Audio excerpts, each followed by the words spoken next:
Brave Tarnished. Welcome to the Volcano Manor. I am Tanith, the proprietress of this house. Perhaps you are prepared to make a commitment. You're tarnished. Here to put the demigods to the sword. Then please kill the great serpent. The one that devoured Praetor Rykard. But first, clear resounds the call of vengeance. The Impaler, Mesmer, must pay his due. In vengeance for the flames, my blade I wield. Think not to hinder me upon my path, lest you too wish to face the reckoning.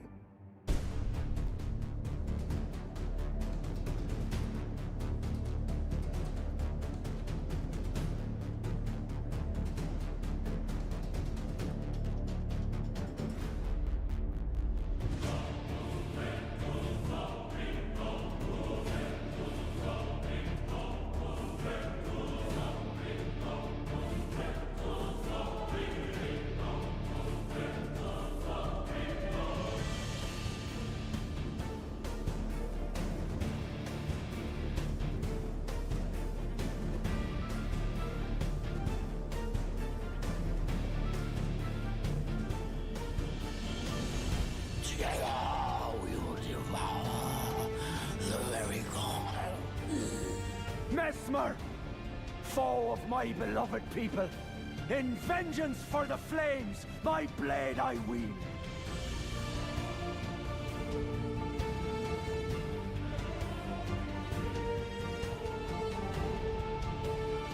We meet again, I see, comrade in arms. Upon his end, did you see Mesmer's face?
And welcome in, guys, to Top 4 Bingo Season 5. Today, I got good old V-Swed with me here today. How you doing, V-Swed?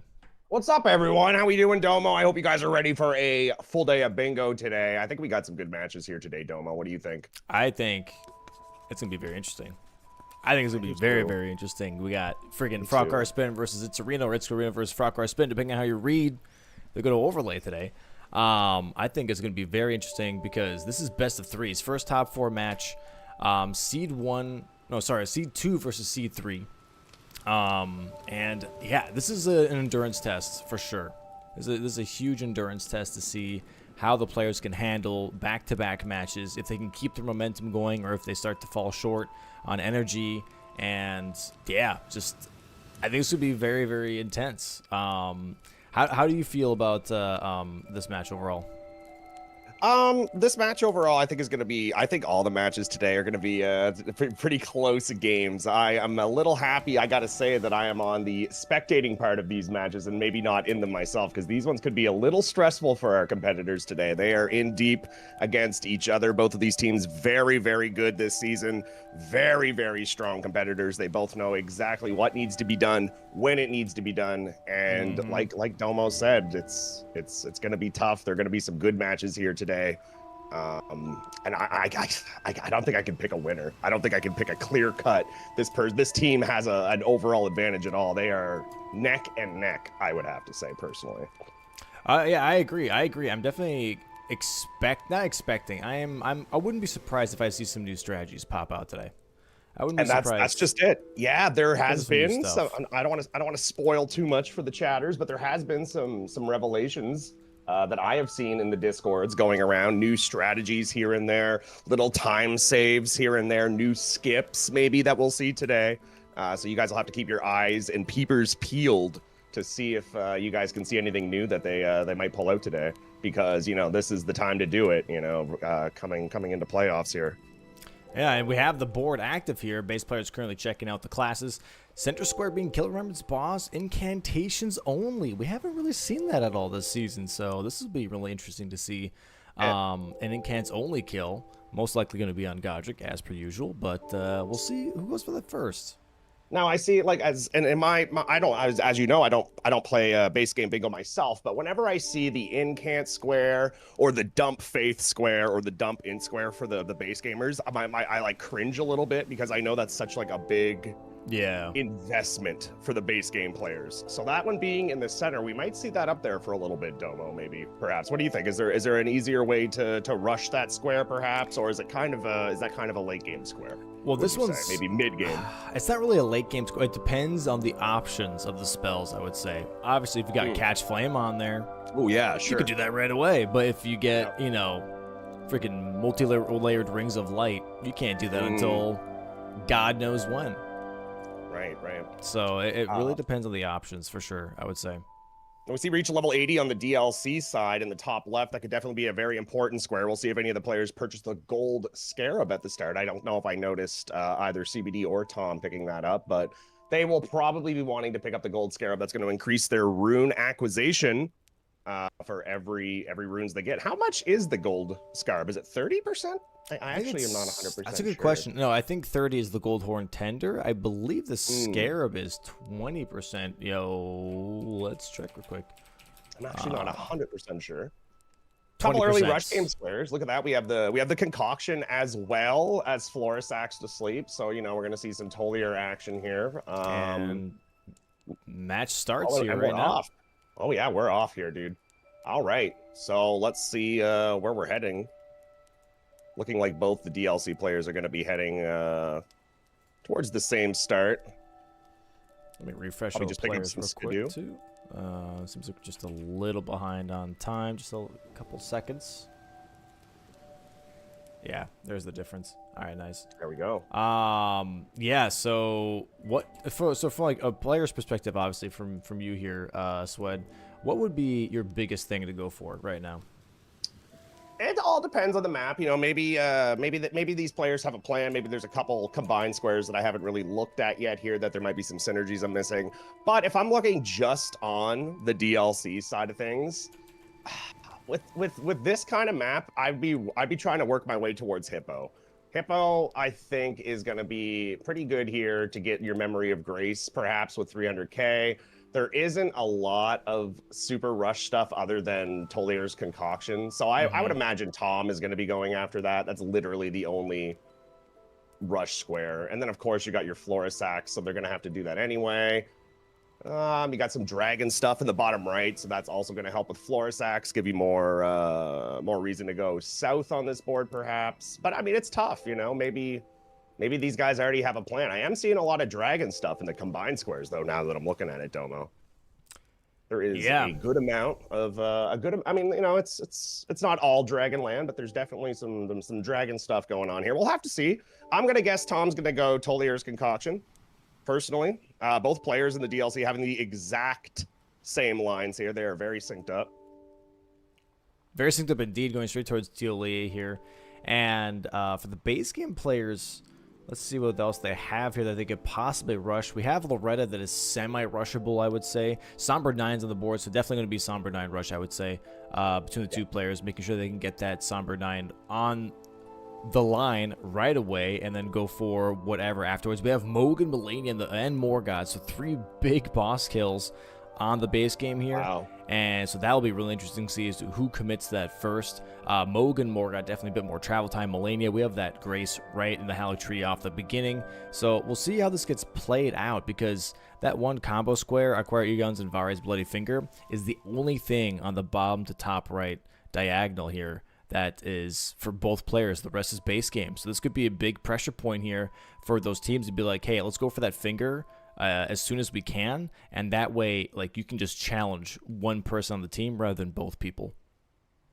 And it's these little things, Domo. I don't know if you were noticing the DLC players. I know I was. CBD was actually probably like 3 seconds ahead here on approaching Tolier. But then just with little things like Tom knowing the exact spacing to stand away from Tolier to get the dialogue prompts to pop up and still be close enough to talk to him, that little tiny bit of knowledge, I think, just put him ahead of CBD because he was closer to the Grace to port away than CBD was now. And it's those little things that these rush squares, you know, at the very start are gonna make the difference. And there's some clean menuing here from Tom as well to not zoom away.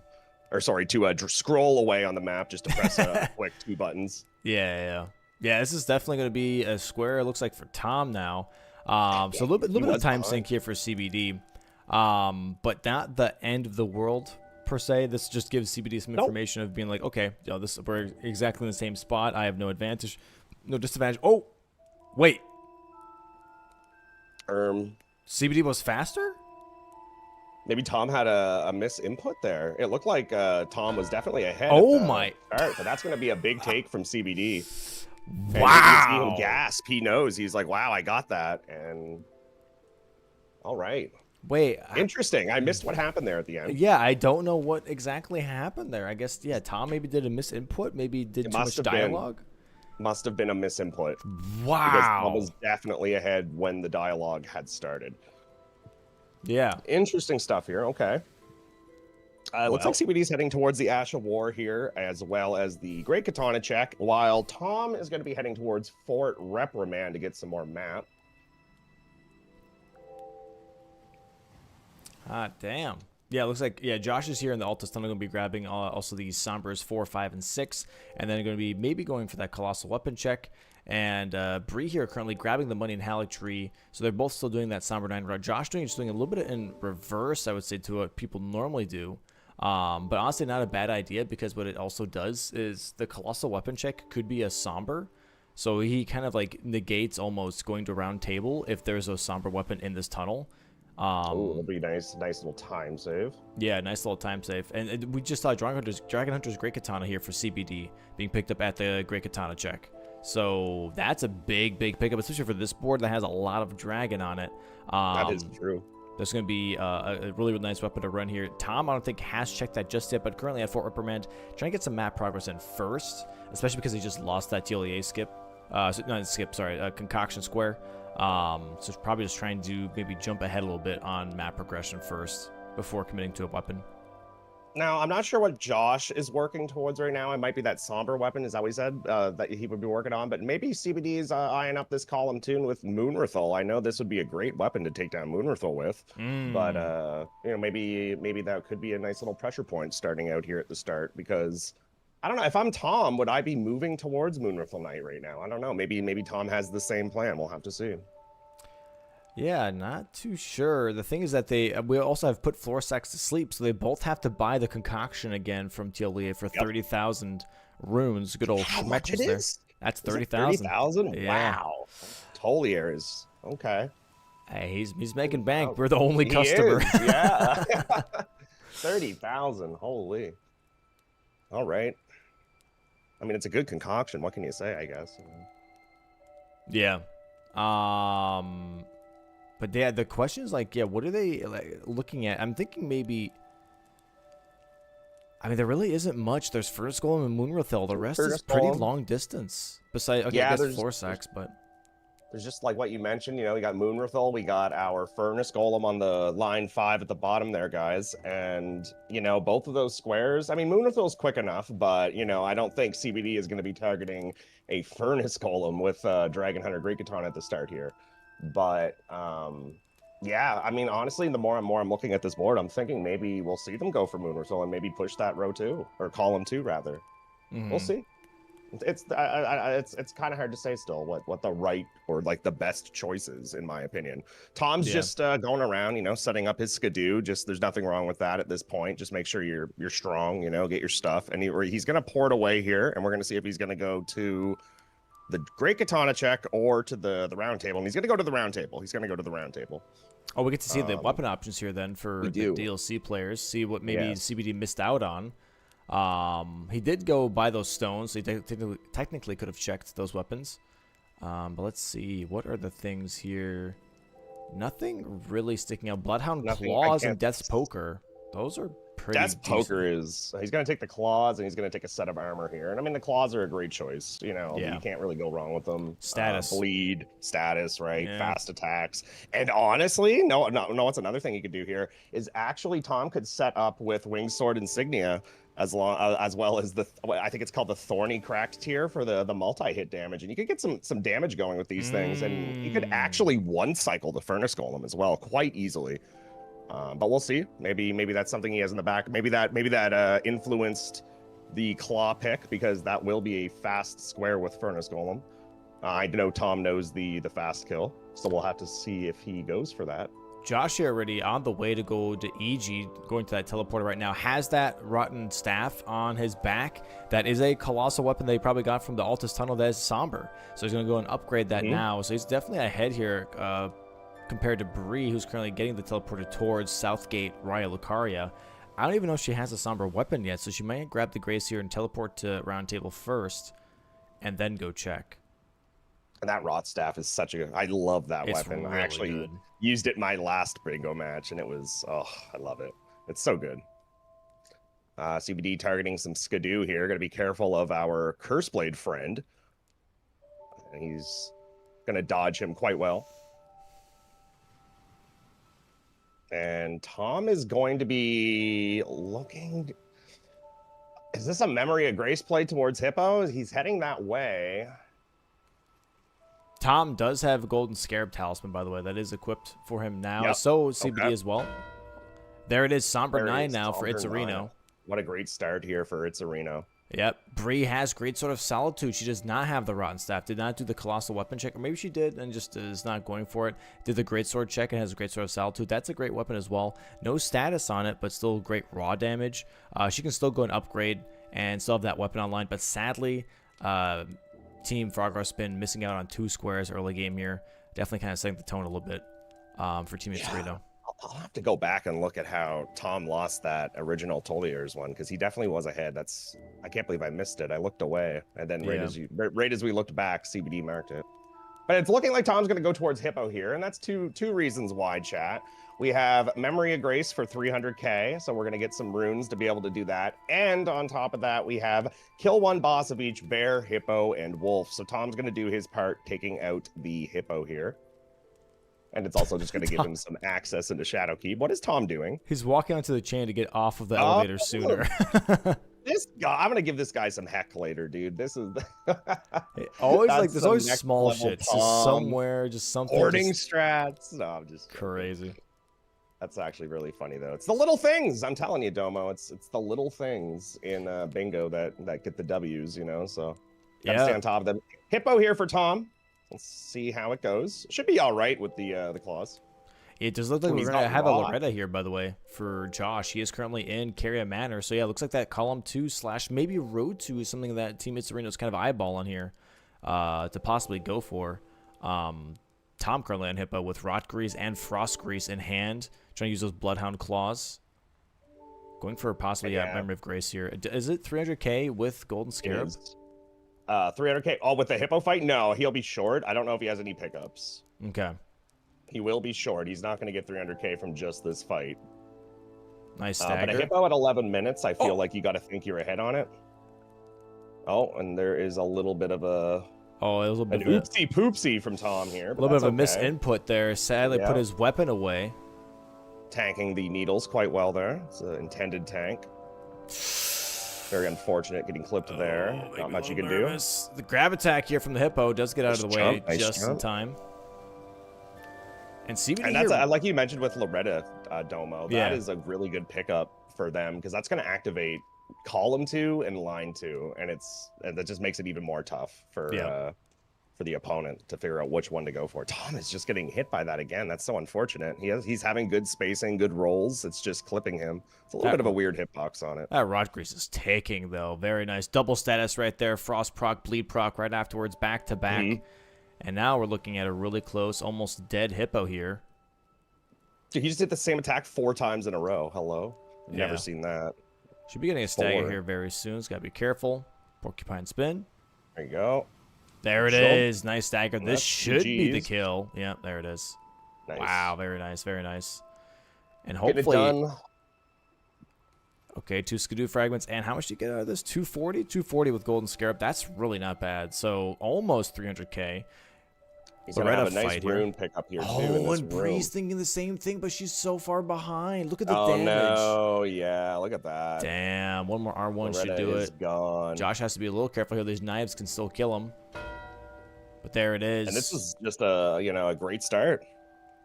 Yep, and this Everything's definitely going Itzerino's way. Yeah, it's more or less Bree chasing rather than innovating on this board right now, knowing that she's behind on that Somber 9. So if you're a little Bree right tough. now, what would you do to try to get back in this game, Domo?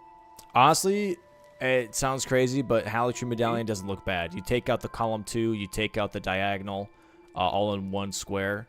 It would be a little hard this early on. We're only 14 minutes in. Sure. But that's something I would definitely at least work towards to make sure that like I'm taking out 2 threats at once. Right. Which is really, really nice to have.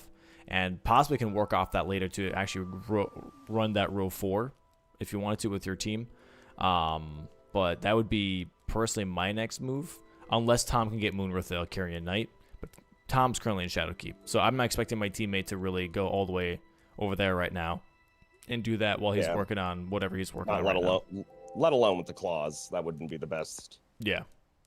for Moonrathal.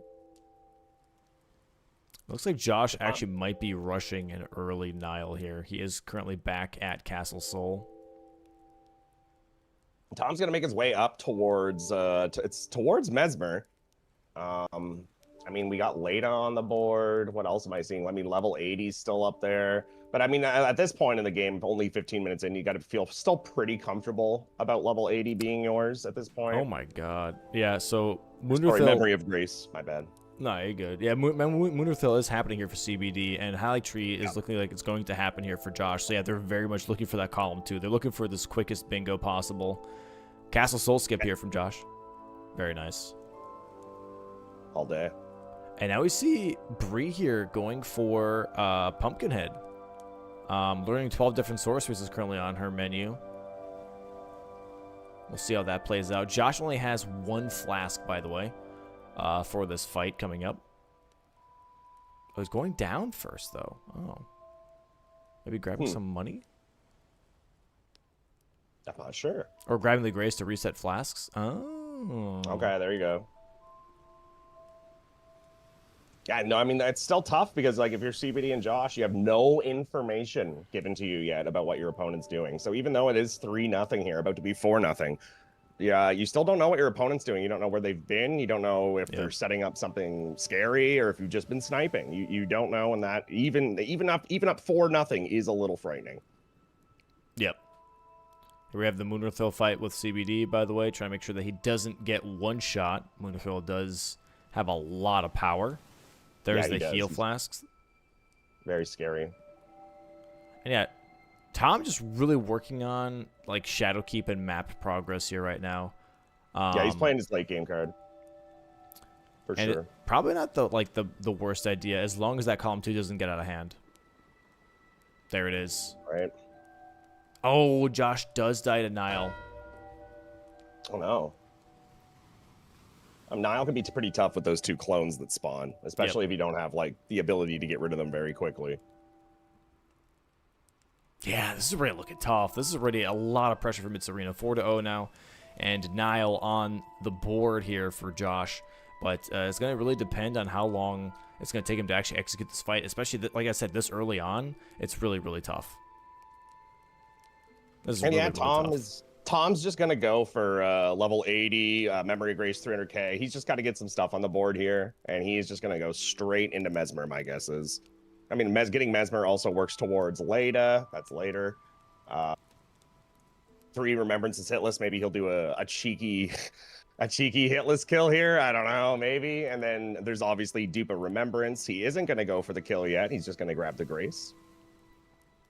But yeah, there's a lot of reason to have a lot of good map at this point, and he definitely has some map. CBD though catching up, also has the keep access now. He's got backside access.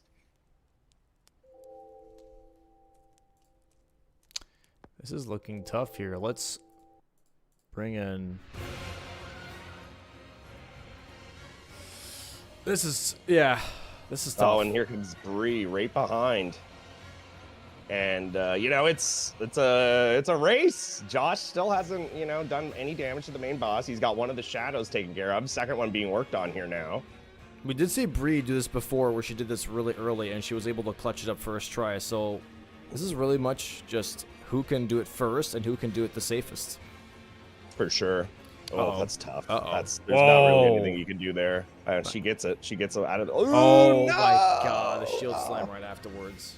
What a hitbox. Damn, this is already like an intense start for our first match of the day. Right. Nile here already in his phase 2 that you can like push into earlier if you take care of all of his clones.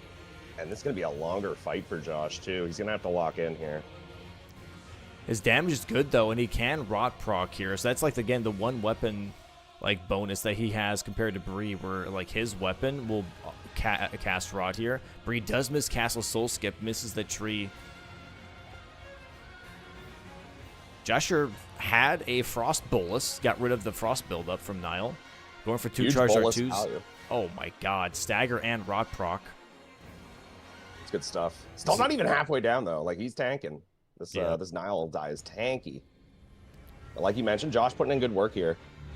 He is. He's past like the hardest part, I would say, which is the double ghosts into not getting Nile to smack him in the head. Oh, you can crouch that. That's fun. Yeah. And here we have Mesmer in here for Tom. Oh, we do have a Mesmer, yes. Mesmer and well as 2 Niles. And CBD here going into Shadowkeep now as well with Loft. Oh, Breeze R2 does miss on that soldier just a little too early.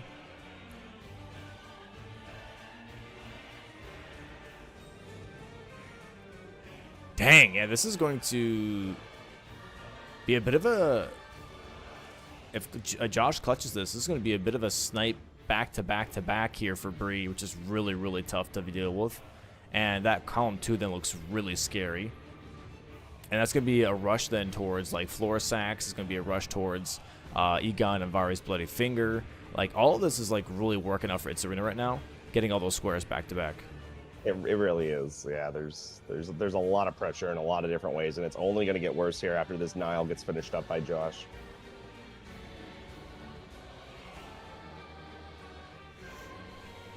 Now, are any of these attacks one-shots at this point? I would imagine the lightning kick might be. All of them. All of them. Yeah. All of Yeah, it. that's what I thought. Yeah. 100%.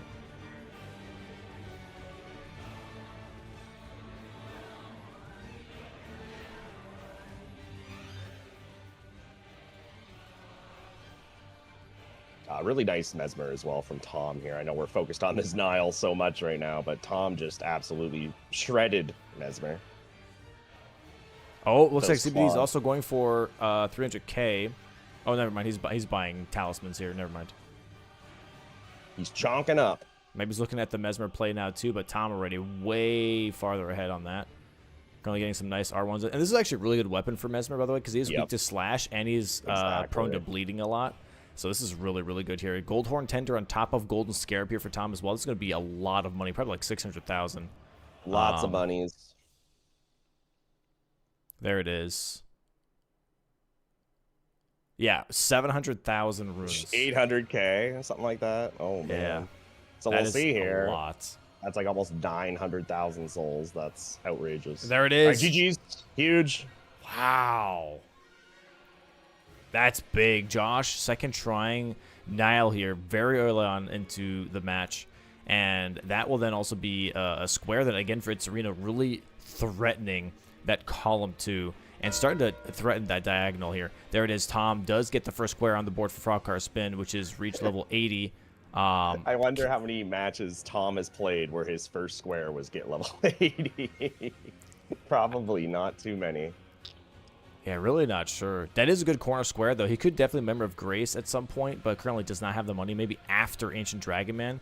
But by the time he gets done with Ancient Dragon Man, CBD most likely already has Mesmer dead, and then we'll be able to Member of Grace over level 80 instead. So sadly, Tom will not get the double money square, if you will. Yeah, he's not going to be able to pick up both of them here. And honestly, in hindsight, maybe he should have. Maybe he should have Memory of Grace first. Yeah. But, you know, it's hard to say. In his position. It's easy for us to say, but in his position, you just want to get one of the two. It's a corner square. It's a double block. It makes sense to go for it first. Yeah. Again, this is just so unfortunate here for Bree because she doesn't know that she's about to get sniped, and all this time is just now for naught. Then this doesn't lead to anything else, right? I'm not wrong about that. This is literally just a dead end for her, correct? At this point. Yeah, pretty much. Yeah. This is gonna be marked probably as soon as she's done with this fight. So she's gonna realize that she wasted a little bit of time. She does get a good amount of money here. We get like around 90,000, I would say. But still, it is definitely a little bit of a waste of time for sure. Mesmer is not fully dead just yet. Phase 2 here for CBD currently. Tom in Ancient Dragon Man's tunnel right now, cave, whatever you will. And maybe starting to work on that Magma Worm into Ancient Dragon Man first to try and work towards that column 2, because there it is. There is that pickup here for the High Shield Medallion. Bree currently still in that fight. And now Josh here really putting a lot of pressure on Frogcarspin. Great Mesmer from CBD here as well. Now with this weapon, you definitely want to try to take advantage of just the tap R2s instead of the pokes, but it is a little tougher with the longer animation. There it is.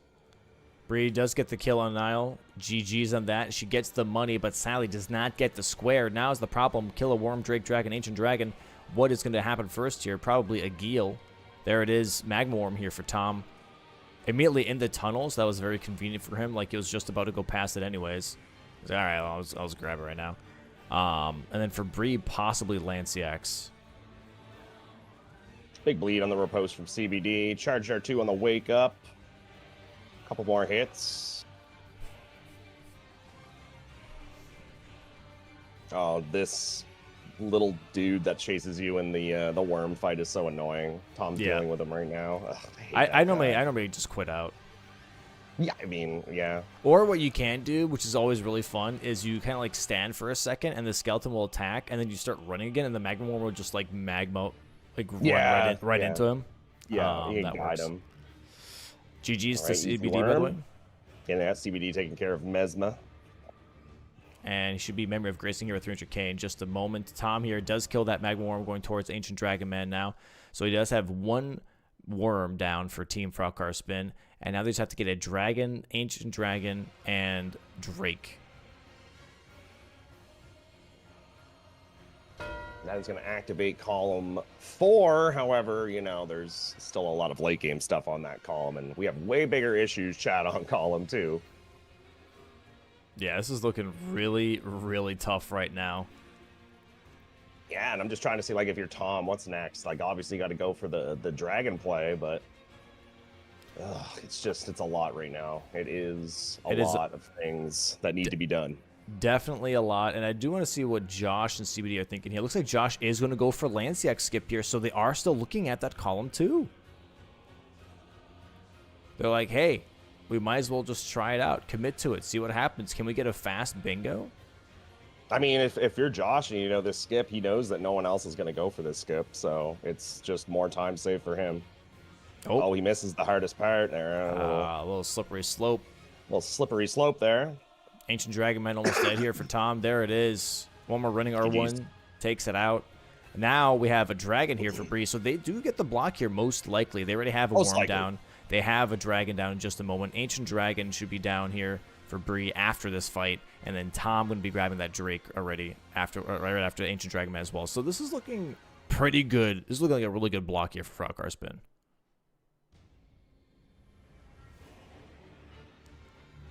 Solitude is just chunking the dragon. Not a big fan of this sword though. Every time I see it, I'm like, oh, I like the moveset, but the no status gets me. The moveset's good though. Yeah, honestly, I'm a little surprised that Grid Sword of Solitude is being used here over Rotten Staff, because Bree does have Rotten Staff as well, but she opted for Grid Sword of Solitude instead. Maybe because the requirements are a little bit lower. Yep, they definitely are lower. So there's that, but the Rot just pulls too much, especially versus like Lanciacs and these other fights like Nile, Moog. You know, Rot can really help with those like long distance fights, if you will. Yeah, the beefy boys, they don't like Rot. Here we go. There is a chance that this boss can void out over here. Josh is going to take a death while falling. Have you ever had him void out in the trees? No. So that's like pretty common. I'm surprised that's never happened in Bingo, but like maybe like a little tiny bit back to where Lanciax is right now for Josh. He can land in that tree and just void out and die. It's pretty. I've seen it. It's happened to me a couple times. That's crazy. Yeah. Just completely on his own. But anyway, moving on. Josh is going to go for the skip here again. And you know, that's good for Tom and Bree here, because they are gonna win a little bit of time back. And in a match like this, you need to make your opponent waste some time.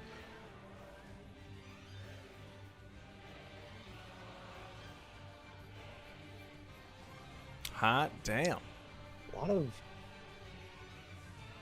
This is going to be kind of crazy, too, because CBD definitely has the better weapon here for these dragon fights, but I don't know, is the Magma already dead for CBD?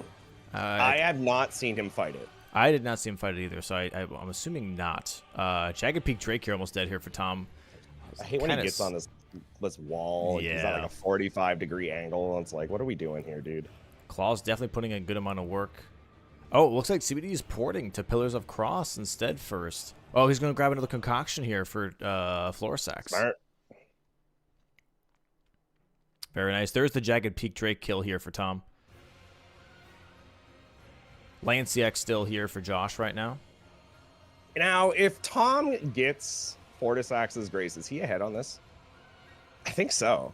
Fortisax? Sorry, Florisax, not Fortisax. If he gets the Florisax Grace, is he ahead of CBD here? That'd be close. Yeah. This could be a nice snipe here from Tom. Actually, it would be. It could be. I'm actually not 100% sure if he's ahead still, based on it's gonna be close. I think CBD. I don't know. I don't know. Tom's actually. definitely got like 30 seconds on him right now. Is it 30? I'm so bad at gauging. But Tom still has to port back and everything. So right. That yeah. might be... That's what I mean. That's what I'm thinking. He has to port. But he just has to buy it. Dialogue. Yeah, it's gonna be close. That's why I can't. I'm not sure. It's gonna be really close actually, because I think that's exactly what we're gonna see here. Oh, does he already have it? Does he already have it? He's looking right at her. He already has it. Does he? Or maybe he's just getting the dialogue. He's just getting the dialogue done first, though. The accepting the blessing. Oh, okay. Maybe that's first. Be close. This is gonna be so close. There's a rod proc here on Lanciax, by the way. 2 Lanciaxes now for Bree and for Josh. Josh definitely way farther ahead of Lanciax right now. That rod proc is definitely helping out as well for this fight. Bree has to be careful. Those lightning strikes are devastating. Josh, you're getting some nice headshots in. Yeah, that rod's going to do work. Oh, this is going to be CBDs, isn't it? Oh, this is going to be heartbreaking, isn't it? Oh, I don't know, actually. There's Dude, the concoction. He buys it. He ports. I still don't know. I think it's Tom. Well, no, because CBDs doesn't get the blessing. Tom's already back. Yeah, it's Tom. Tom's going to win it. That's what I said. I think it's going to be Tom. Wow, that's so close. Yeah, this was so close. That's why I couldn't figure out. I was like, who's going to get this? I can't figure it out. But yeah, it was down to probably like 10 seconds, 5 seconds here. Yeah. Wow. Wow. Well, that's good, you know? That's a big pickup. That's a huge pickup for sure. There it is. And there it is. Suddenly, column 1. The 2 concoction squares are like the closest races so far. Yeah. That's so crazy. That was very close. Oh, Lanciax is dead, by the way, for Josh already. Working on Theodorix now because that is a worm. So love Josh. This is going to be a Jagged Peak Drake here then for CBD. So I'm assuming Theodorix and then probably a Geel here for Josh to try and make up for it. So as long as if Bree can clutch this. Oh, dude, she can't because he won't. Look where he is. He's not cooperating, and I'm scared he's gonna void out and die because that's the spot. We'll see. I'm waiting. Oh, a little lightning there. Scary. Yeah, she's got to be careful here. The Theodorix damage is really low though. She's got time. We're gonna see a Furnace Golem here from Tom.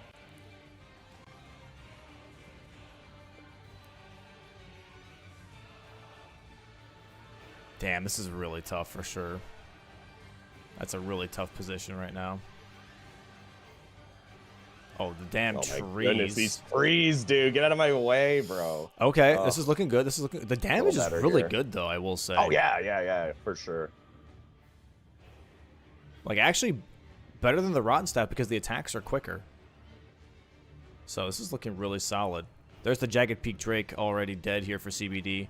That is a Drake down, and that's it for now. And then also an Ancient Dragon. Drake and Ancient Dragon, so they still have a Dragon and Worm. Okay, Theodorix is now getting chunked here. Rot proc is on him. Yeah, he's catching up. But as soon as Bree gets this, that is going to be a nice block here for Team Frogcarspin.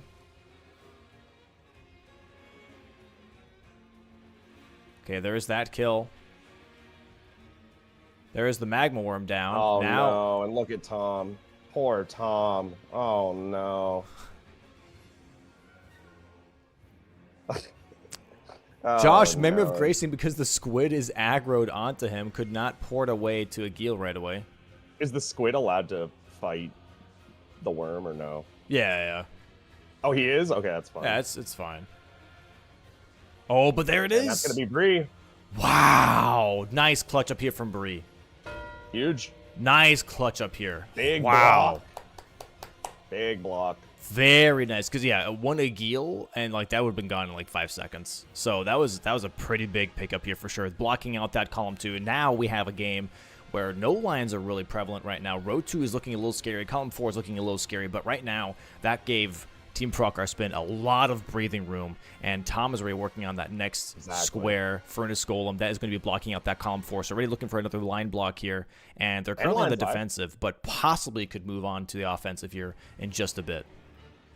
Now I'm just looking here at the column 1, and I know Midra's a very miserable square to be forced into. How about the other 2? For base game, how bad is Vare's Bloody Finger to acquire, Domo?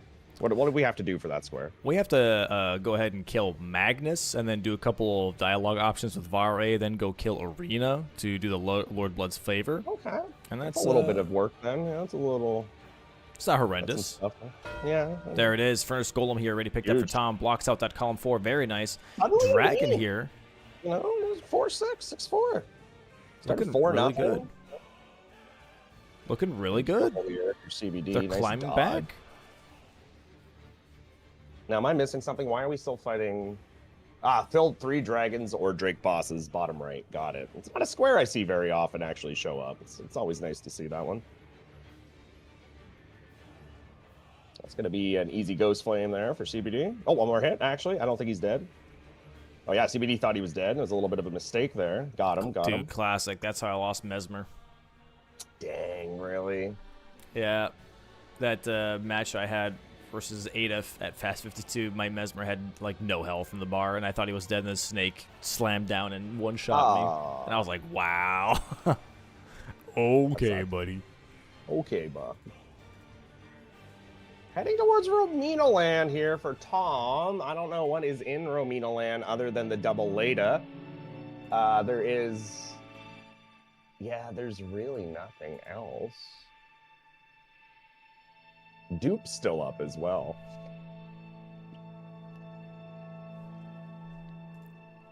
Yeah, I'm not sure what the game plan is here for Frogcarspin.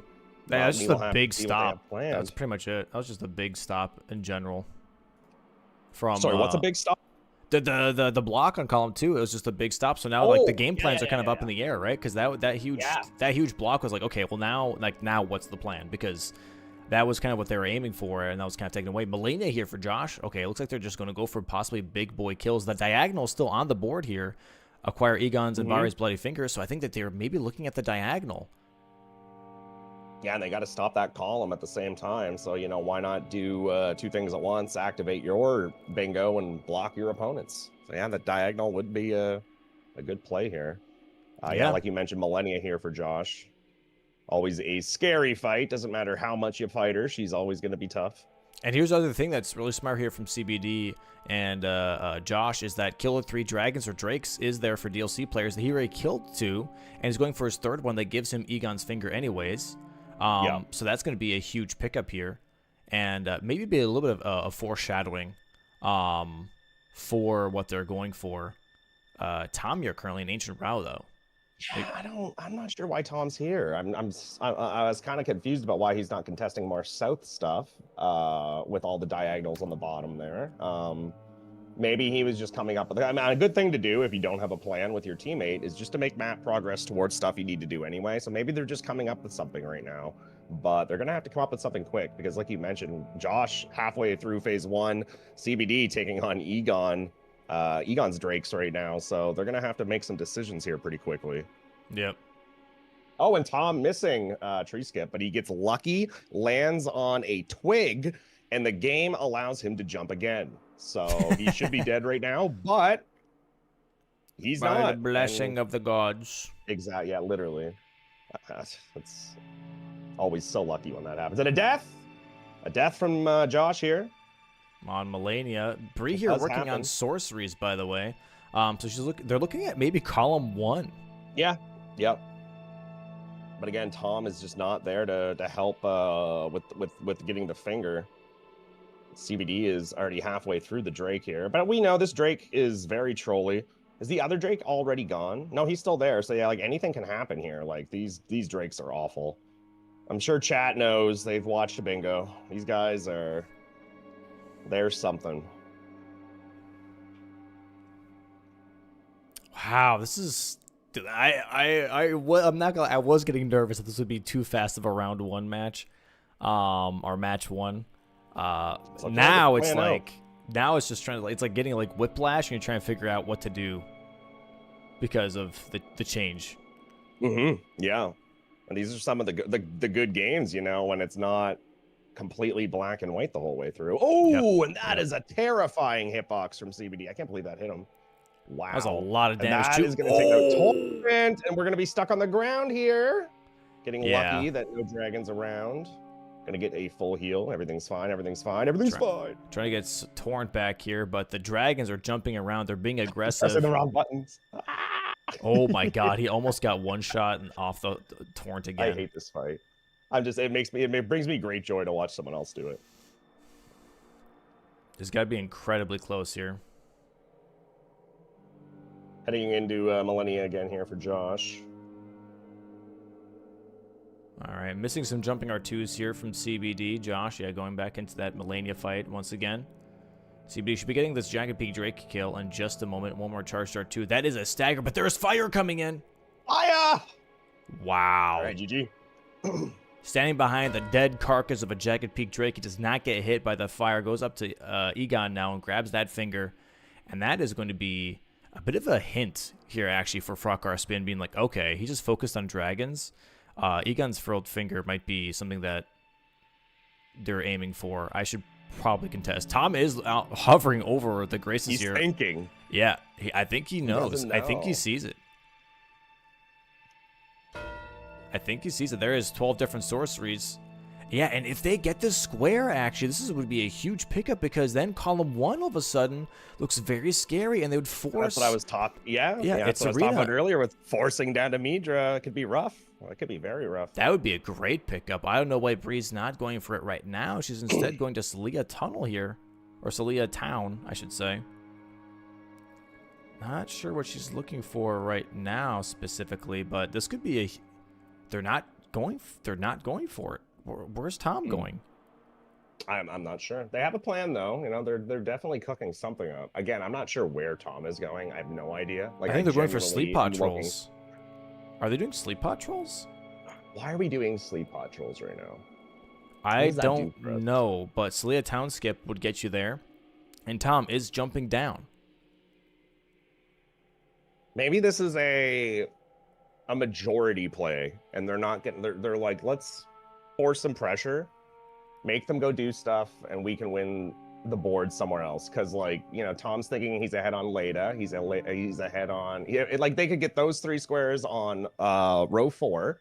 They could get the Remembrance Square theoretically. Maybe Tom's just thinking the long game here instead of going for bingo and putting all his eggs in one basket. Maybe he's like, we can win this game later. I'm not sure though. I think I agree with you how I'd be pressing that column 1 at least. Yeah. The Egon Square, maybe. I think I'm there with you. Maybe I guess they're thinking like, okay, well, if you already marked that, they're already working on that, so it's not worth us getting contested. They did get sniped 4 times in the row in the beginning of the game, so maybe it's a bit of a PTSD situation where they're like, okay, I don't want to deal with that at all, which makes sense. And on top of that, Josh hasn't marked anything in 20 minutes, so they're probably going to be like, hey, let's see what Josh is working on, and then we can kind of like react. But reacting right now seems kind of like a bad idea. Yeah, they're gonna look at Millennia, and that's not gonna be great for them because they're gonna realize how important Egon's finger is right now. Yep. There it is. Sleep pot troll down though for Tom. Big throwing pot troll here for Bree. Working on that as well. Tom ported. Let's see if he's gonna go for it. Oh, and CBD's already making his way to Midra. Oh, and Josh died in phase 2. Yeah, that happens. You know, it's Millennia, right? There it is, 2 pot throwing trolls. So that is huge here for Frogcarspin. Oh, chat, we got a game. Romina here for Tom. So yeah, he's looking at kill Leda and her companions as a possibility for later. Holding on to that, and he's going back into Millennia. This is insane. This is something, dude. Peepo popcorn. And Bree's looking at doing possibly Incant's Remembrance Boss only. She's currently in Stormvale Castle, already killed Margit. This is a majority play, dude. I'm right there. I kind of I don't know, dude. That's what I love about Bingo Dom is that there's just so many potential ideas that aren't the worst and aren't the best, and it's hard to say which one's the right one and how it all works out. It's so fun. It's so fun. It's so fun. And I mean, honestly, the Remembrance Boss with incantations only does block out the diagonal. So there you go. They are being a bit preemptive there with that. And honestly, with Tom here already working on Romina, column 3, he has Hippo down. They would have incants only. Leda and her companions, he would have advantage on. They could go dupe after she does get the incant kill. I think they might be looking at column 3 here, actually. The column 1's a fake out. Yeah, it was the fake out, and CBD is going all the way to Midra unless he's gonna grab the Grace and come back up. That is a little bit of a time waste. We'll have to see what his choice is, but Tom got to be careful here. There we go. Good stuff. No proc, sadly. Bad RNG getting this attack again. Bree does have the seal already. She just needs a spell. Might go to Roundtable here to talk to Corrin.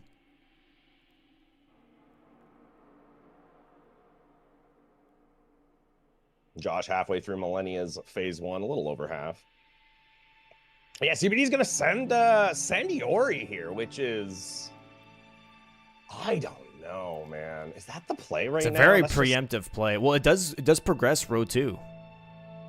Oh yeah, true. It does. You're so right. I didn't even see So that. it's a block, but it's also a progression here. So Midra as fast as possible is really not a bad idea. It is very far though. Yeah. So we'll see. And if you see. can do Midra hitless, that row 2 gets really scary really quickly. Oh, Midra hitless. It's possible. It's not that crazy. Yeah, no, it's not. I'm just saying you're right. That's actually so cheeky. It's funny you say that because on stream last night, there was a chatter in CBD's chat that asked him, what other than Gaius, what boss would you like to do hitless? And Midra was one of his answers, CBD's answers. So, maybe this is a play we're seeing here. Really nice fake out here though from Frogcarspin, and we see Blood Flame Talons by the way from Bree. That's a really nice spell. She should be spamming it more because the animation is actually really quick after the first animation. Yeah, there you go. Just like spam that shit back to back. It's really effective. Phase 2 here for Josh. He needs to lock it and get this for sure. Yeah, he's been on this for quite a while now. Right. He's got the rot procced on her now. That's If good. he gets this hit list, that would be crazy. I don't think he's gotten hit yet. Hitless Melania here would be really nice. And would put Itzerino back on the offensive, I would say, as well, too. Because right now it's kind of even with threats and with progression. Josh is getting all the staggers right now. Oh, Bree's also going for hitless Godric, too, with incant only. I didn't even think about that. Oh, my God, that's crazy. This could be very close, then. And yeah, it looks like Tom was going towards Gaius now. They're looking at that hitless square. Tom's going for backside Shadow Keep. Not doing Shadow Keep, Skip. Okay, Bree, careful. That grab. That should be G. Oh, wow. Yeah, that's a hitless incant only Godric. Hitless incant Godric kill. Wow. Josh is going to take the Millennia Square here in the top right. And also hitless Melania. Wow. Yep. Got it done. They both locked in. That's amazing. They're both waiting for the die. Oh, they're both marked at the same time. That's so cool. Wow. Wow. What a game. Like, oh, Melania instantly blocked. It's like insta-block. Insta-block that fucking diagonal. That's insane. Wow. And now both teams now with 2 remembrance bosses killed hitless, correct? Is that what I'm saying now? Yeah, there should be 2 too, yep. 2 and 2, yep. Correct. CBD making quick work of Yori.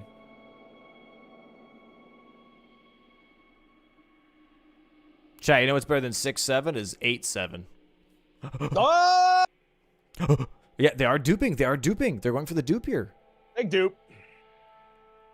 Now, I'm just wondering if Tom ran the numbers on this board when in his Tom brain and was like, we win on majority if we don't go for this column 1. I'll be interested to ask him that at the end of the game. Because if they somehow make this work, I will be blown away. But that's Bingus, baby. I genuinely think it's because of the dragons, the 3 dragons or drakes that CBD marked that Tom was just like, I'm not touching that. Oh, no, Bree? Bree gets stomped. Potential fiasco here. Oh, little blood flame. Oh, she has to go back to her grace because she doesn't have any flasks to bring back Torrent. That's funny. And yeah, looks like that Josh is working on Vare's finger now, I think. Oh, well, I don't know. Yes, I think he is. And yes, they're both, they're actively blocking column 1, which is such a time waste because Frogcarspin is not even going for it. Not even going for it. Man, oh man. Dude, what a fake out. Yeah, it's insane block into a fake ridiculous. Out, dude. That's so insane. Not over though for anyone. This is anyone's game still for sure. And we still have a whole nother match. Yeah, just the comeback is just to make this into what it was nothing short of spectacular here for sure. Yeah, insane bounce back from being down 4 squares, 5-1 for Frogcarspin to now being somewhat in the driver's seat. Yeah, they probably don't feel like they are in the driver's seat at this point, and maybe CBD and Josh don't feel as much pressure, but based on things that we know, this could have quickly turn into a Frogcarspin in the lead here. We will see, though. We will see. I don't want to say anything too preemptively because there's a lot happening still right now. CBD also going to grab his dupe. Oh, Tom's already in near a limb, by the way. I just noticed. Oh, yeah. He had Mesmer at 11 minutes or something. Remember? He is going... Wow, he is going for Letta, or at least prepping it as much as he can. That's insane. There it is. There's the dupe. There's the mark. There it is. CBD grimacing at that, not liking what he's seeing. More time wasted.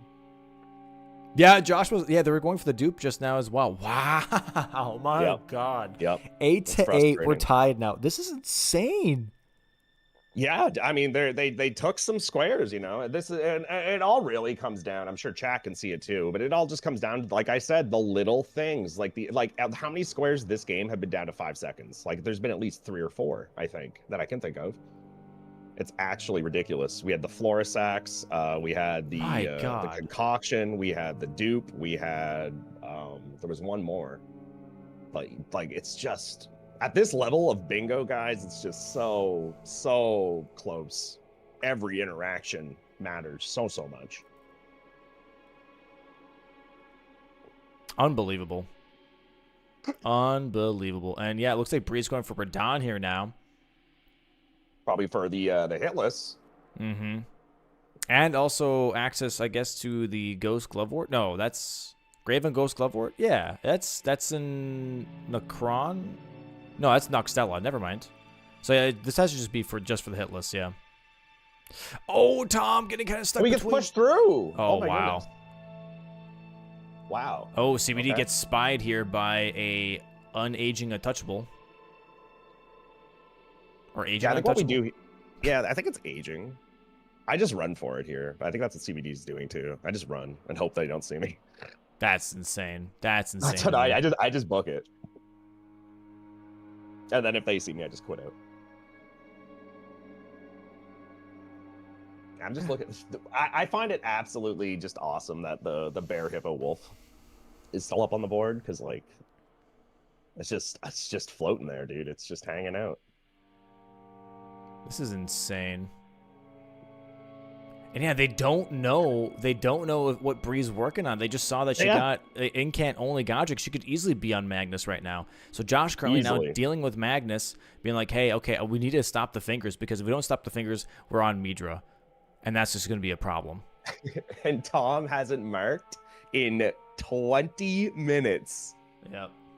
And that's CBD. If you're CBD right now and you see that he hasn't marked in 20 minutes, CBD is sweating right now, thinking he's at Midra. He's about to get Midra and he's about to kill him hitless. That's and also because I was gonna say because Tom always talks about doing early Jory. He likes doing early Jory. Dude, that's like the meme of the season is that Tom and his Jory kill. There's Tom killing Jory at 10 minutes into the game. So this is like, maybe a little bit of mind game, I would say. It is. Yeah, because Tom and CBD play a lot against each other. So that's definitely something CBD would be worried about and very actively thinking about.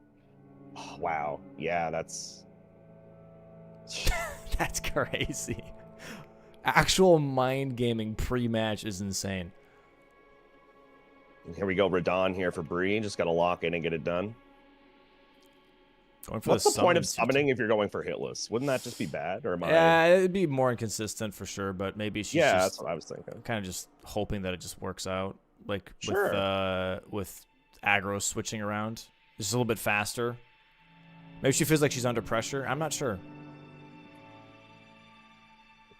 Did Tom do a boss hitless a remembrance boss hitless? I don't think so, right? Mesmer, maybe? I would say no, but I'll be honest, I haven't been counting. He's done Mesmer, he's done Rumina. I don't know if he did Mesmer hitless. He might have.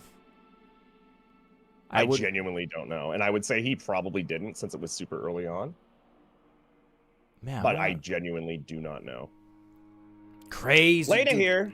Tom's gonna mark Leda and her companions, and CBD's gonna be like, His heart's gonna break. why am I in Mitra right now? Yeah, I mean, if he gets it hitless, it'll be not all is lost. But I wonder if that's going to play into his Midra fight, because we're all good at Midra, but when you have to do it hitless and the pressure's on in a big bingo match, it's not easy. You know, it's definitely not easy. And I wonder if he will be going for it hitless or if he just wants the square. We'll have to see. Yeah. Leda here, Tom. This is insane. It is. This is a ridiculous match. It's The switch up is crazy. For sure. Was this hitless for Bree? Yeah. Be, right? It looks She knows like. her shit. Oh no! I should have not said anything. Okay, well, I think she's gonna finish the kill from the looks of it. Is she gonna quit out? No. She's gonna. Nope. She is gonna quit out. Wow. Okay. And honestly, that's probably for the best. So that's then not a massive time sink, right? That means that Mesmer was hitless for Tom then, because this would be their third Remembrance boss hitless. Because Bree did Godric. Oh my god, look at that Leda kill. Oh, dude, look at that mark. Let's see his face. See, he's not really reacting. He's just saying something. He's like, okay, well, at least I have the grace, I guess. Sure. Yeah. Oh, that was a cool little route CBD just took. I don't think I've seen that. That's interesting. That's insane. Notes. I just want to point out that Frogcarspin is in the lead. Just gonna point that out right now to everyone. They have two threats, column 1 and column 3. And then there is the line 2 little tiny threat here. CBD is not going to do Midra, probably for the best right now. Dude, this is crazy. 20 minutes since CBD is marked. You got to start getting worried if you're Tom as well here.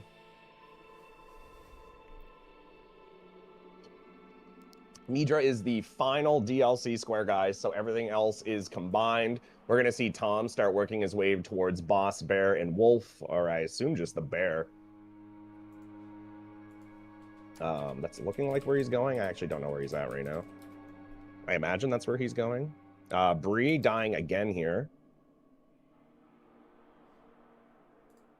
Also, please, while these matches are happening, while this is the pinnacle of excitement, I would say, for Bingo, if you guys could please go ahead and open up a second tab, or just after the match, that'd be appreciated. Go ahead and vote for Bingo Brawlers for Streamer Awards. That would be amazing. If you could please vote for Bingo Brawlers section 25-26 for Bingo Brawlers, that would be very much appreciated.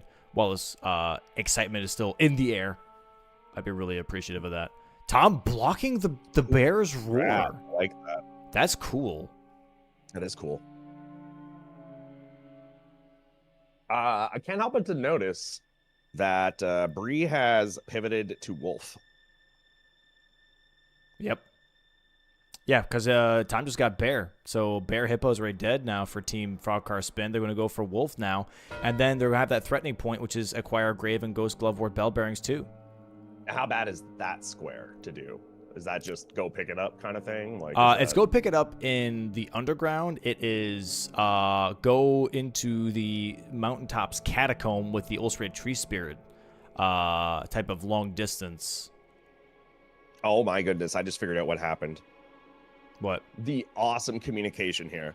Tom told, or at least it might have been Bree, one of them told each other, hey, I'm going to pivot off of Radon right now to go grab the wolf kill so that we could get that square. And Tom is going to do Gaia skip to get the last Remembrance hitless.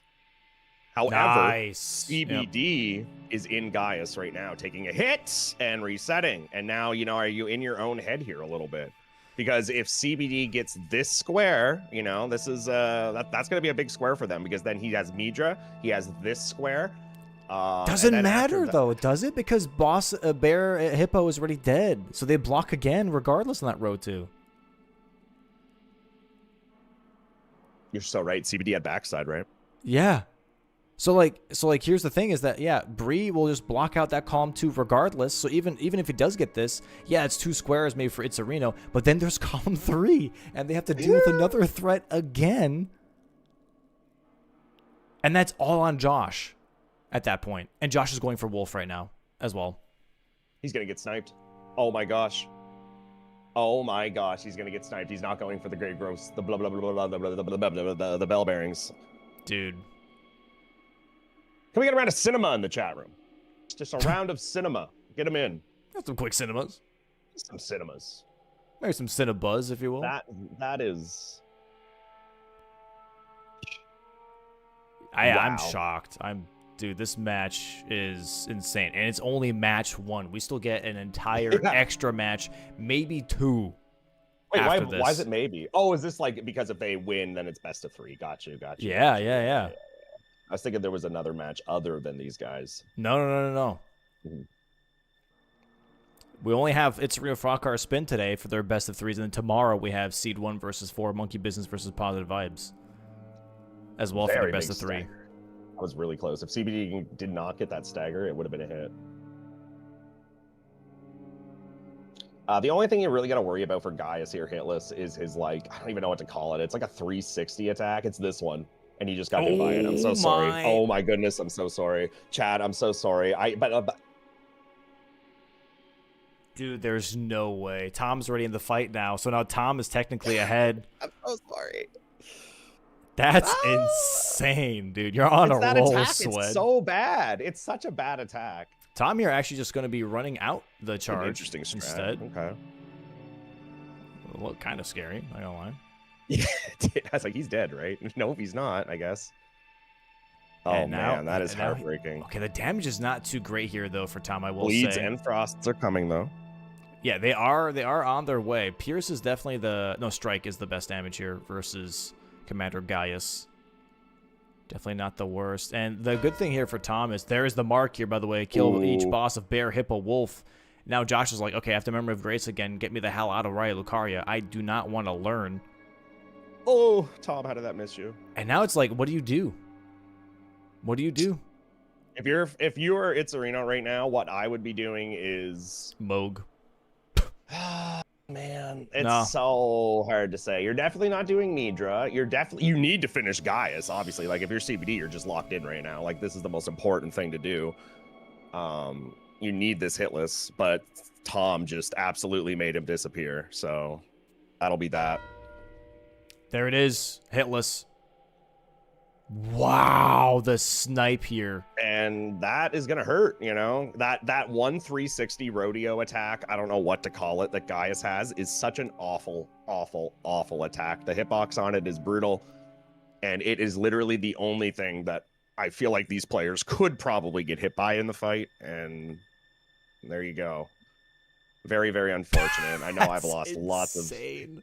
lots of hitless attempts at Gaius because of that attack. It's just frustrating. Dude. And yeah, now if you're CBD, you got to go for Fia's or for Leda, right? You got to get over there. It's all you got left to do on the board. I think Josh is going to be working on those glove warts, which makes complete sense. Bree going back to Radahn here. Why? Oh, Fia's That's champs. for Fia's. Yeah. Look at me knowing stuff. I knew. I had the answer. Let's go. Awesome. Let's go. Yeah, okay. Yeah, they're just going to go for majority. They're not even going to go for glove warts. I'm like impressed with the pivot these guys did there for Bree pivoting off of Radahn to go do the Yep. the wolf, and Tom's like, you do that, I'm gonna go do Gaius, and they get both squares because of that call. That is some team synergy. Here's the thing, though. This is where things get really interesting and really fun. So Tom's not working towards Midra, and CBD's working towards Fia's champs and Leda. Now, if Bree marks Fia's champs and Leda, but Josh gets Glovewort bell bearings, we have kill, kill, and kill on the board with Moog, Morgott, and Midra. Cinema. And that's where things are going to get really interesting really quickly here. CBD going for Fia's champs and Leda, I do not think makes a lot of sense here. I think CBD should be finishing Midra here first. I think because it's a co-op square, and Josh is not working on it. I think he's just getting some map. I do think he is going to get there. I don't think he's going to go all the way. Okay. I think he's just going to get some map personally, but you know, like we'll see what he chooses. I think he will eventually go back for the kill, but I think he just wants to get some map at this point, which is a fine call. He knows he's probably fine on Midra at this point. Like he definitely took some time to go over there earlier, but we'll see because like Tom just marked Gaius, so. Oh, here's also the thing. Bree already has Godric down. She kills Radahn. She's got capital access. Josh doesn't have anything down. Right? No, he's got that's Millennia. actually a good point. He's got Millennia. Yeah, he's only got Millennia, and he would. What's the second fastest in this case would be Radahn, and then he would have to go and do DTS to get into the capital, and then Morgott. But like you said, Bree is already in her second Remembrance fight because Josh has to go down into these stupid catacombs to block the bingo. Oh yeah, that's rough. Oh yeah, dude, that's. Yeah. Insane. Yeah.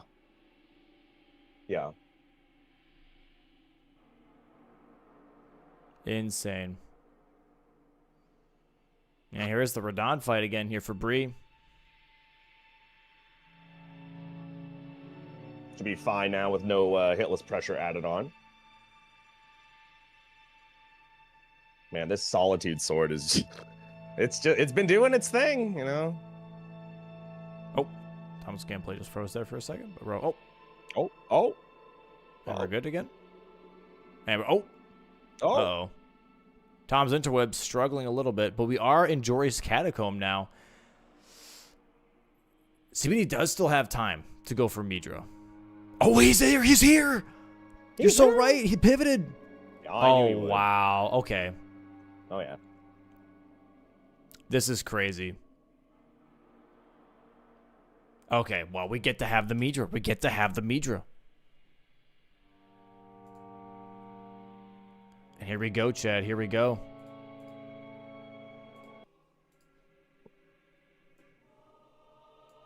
Cinema. Listening as well, chat. Listening. Don't forget listening. Yeah, I'm playing Mage's OST right now. Yeah. Hell yeah. Speaking of crouching under attacks, did you know that you can crouch under his like tilt-a-whirl attack? Yeah. Like the one where he just spins like a top? Yeah. Yeah, it's sick. It's really fun. There's also a Twin Knight Death Knight attack you can crouch under, but I think that one's less known. I mean, Tom literally has nothing to do after Midra's gone. By the way, hanging out, dude. He's just doing Yori for fun at this point, you know. There it is. Radahn's dead here for Bree. She'll have access to Fia's champs right now.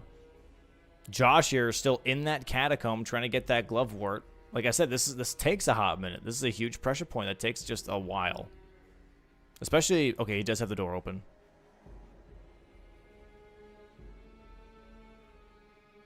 Looking like a hit list for CBD as well so far. I love this fight. Oh, well, why do I open my mouth and say anything? Like, who am I? Not that hitless mattered, but like. Oh my lord, that is a lot of damage though. Yeah, it is. Fun fact, Midra has more health than Radahn, Promise Concert Radahn Phase 2 and Phase 1 combined. I do know that because on my run, he is an awful time to figure out a one-shot for. Yep. Yeah, he was rough to figure out. But his like resistances are quite low, I will say. Mm-hmm. I can bully him with the chicken stick quite well. Yeah. Josh taking care of the tree spirit here. That's what they're called, right? A spirit. Yeah, tree spirit.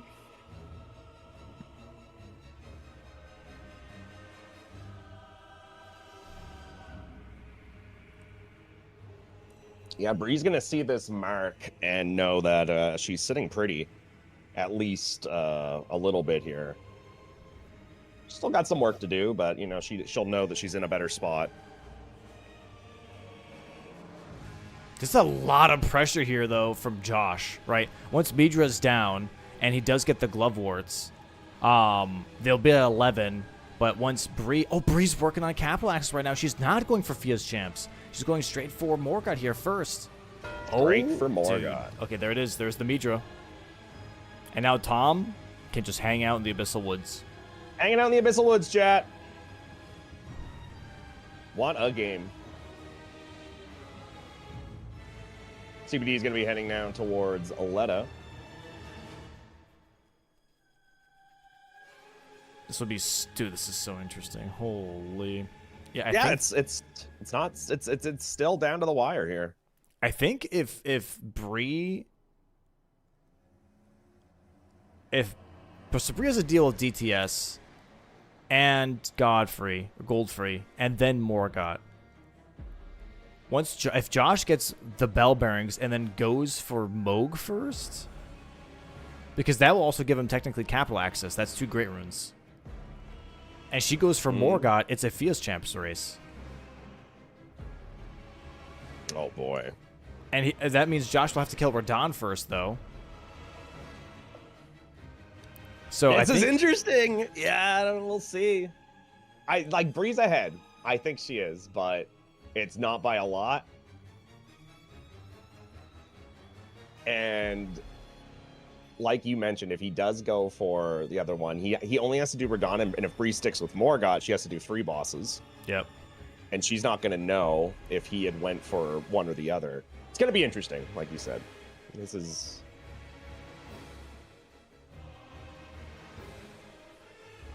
The match is definitely speaking for itself. DTS getting absolutely rolled by this Solitude. Greatsword, though. Yeah, lots of great damage for sure. DTS is so tanky for being like a mid-game boss. I think he was probably the boss I spent the most time on in my first playthrough. Yeah, this guy took me so long. He took me so long in my first playthrough. I hated this fight. All right, very clean from Bree there. CBD is going to be heading into Romina.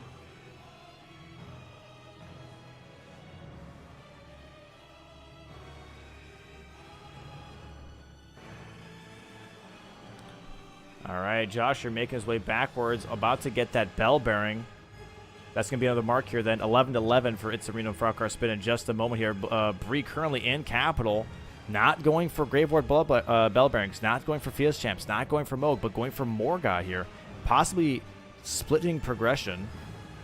Yeah, we'll have to see what she decides.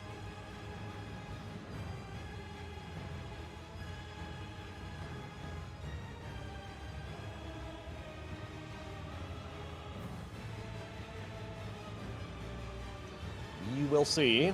So where's this final pickup at, Domo? Is it just in this room? Is that where it's at? Yep. Yeah, it has to go past here and up the stair. Oh, is it this room? Oh, it's just in this chest. Yeah, Okay. yeah, just this chest right here. Yep, there it is. Huge. And the pickup actually made him duck over the spikes, which is cool. Oh, there's that Memory of Grace here to try and get out. Oh my God. Okay, and now it's like, what do you do? 11 to 11 What do right you now. do? It's... Oh. I feel like you got to do a base game square, so you got to... I feel like the best play for him is Moog, like you mentioned. I think that's probably what he'll pick. Just because Morgott is so much farther away. But that does require Radon, like you mentioned. He's still got to... Or wait, no, not Radon. Or wait, is Moog... Do you need Radon to get to Moog? You just need... How would you do No, Josh Moog is getting the medallion. Because he did Vari's finger. Oh. Genius move. Genius move. That's going to be big. So Bree here, yeah, she's fully committing to capital here. Oh, boy. But then it's going to be a race on Fios Champs. Mm-hmm. And Bree definitely has huge advantage there with killing Radon. But is it really that much of an advantage? I don't know. I don't know. Oh my God, dude. This is crazy. CBD taking down Romina on his way to Letta. Yep. Bree is heading on her way here to Goldfrey. Should be there in about a minute or so. Damn, dude. This is insane. This is insane. It's absolute cinema. I did not expect this match to turn out like this at all from how the beginning was. Yeah, at the start, right? Like it was grim. But it ain't over till it's over, chat. It ain't over till it's over. Absolute insanity. All right, well, let's see how this Moog fight goes. Bree and Josh might be entering their fights at the same exact time.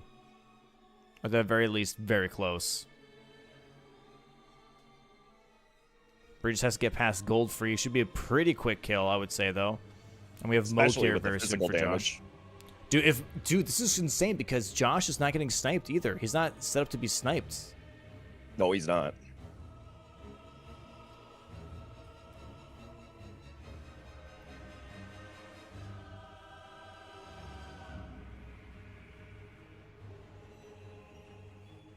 All right, here we go. Goal free for Bree. Josh is going to be taking the elevator up to Mo. Going to be a little ahead.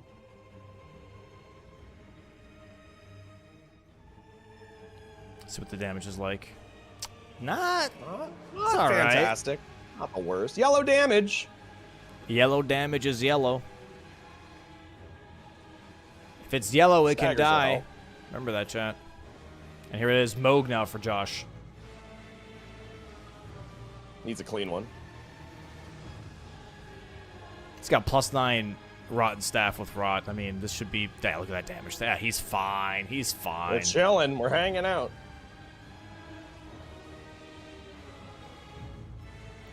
And this is big money for Josh now, too. When he gets this kill. No whammies. No whammies. Big money. Yeah, this is the one thing I think between Bree and Josh. Josh has made way more money with the Melania kill, and now with the Moog kill here. But Bree is having a really clean fight here. Very, very clean. Knows exactly what she's doing. GG. Very nice. The rare third talisman pouch and bingo. Love to see it. Should be getting a rot proc here very soon here for Josh. There it is. There's that rot proc on Moog. That's going to be huge. Maybe gets another stagger before knee heal happens. Did not try to squeeze out an extra R1 there for possibly a stagger. Trying to be very careful here, which makes sense. There it is. Going Now, into Unis. What's going to happen here, Domo, is she's going to be in Morgott when this goes. Do you homeward bone and immediately go to Fia instead? Or do you just stick with Morgott and do your thing if you're Bree? I'm really not sure. Josh just had enough healing for knee heal, by the way. He's got to be careful here. That was insanely close. Really Nice nice roll. fight here from Josh, though. My God. Another Good Midra pivot. here from Tom.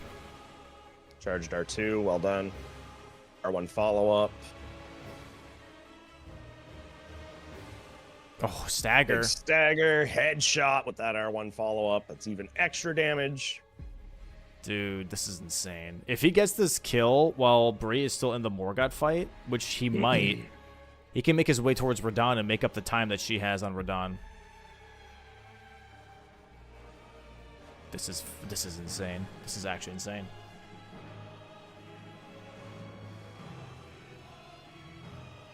And he does. This is fine. That's a free punish. Huge punish. And Rod's going to kill him. Oh my God. Oh my God. Big. He has so much time. He has so much time. 12 to 11 right now for Itzerino. Boom. Sorry, a little early. Boom. Okay, there you go. Okay. Holy shit.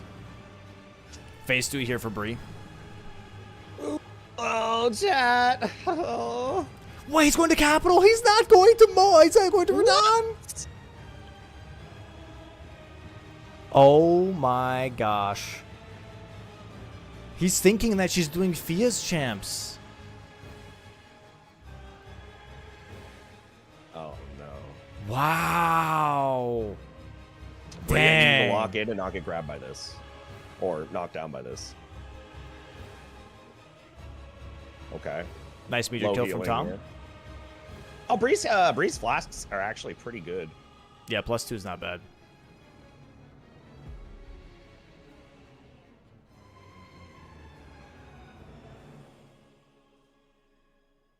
Insane.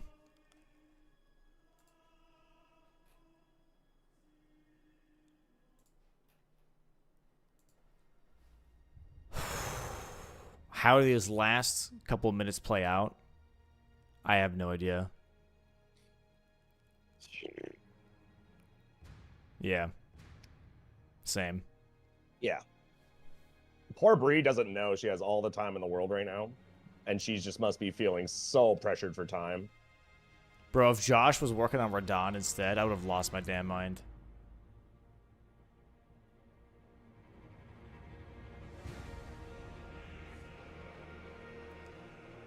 Really good stuff here. Just to, just play it safe here with no heals.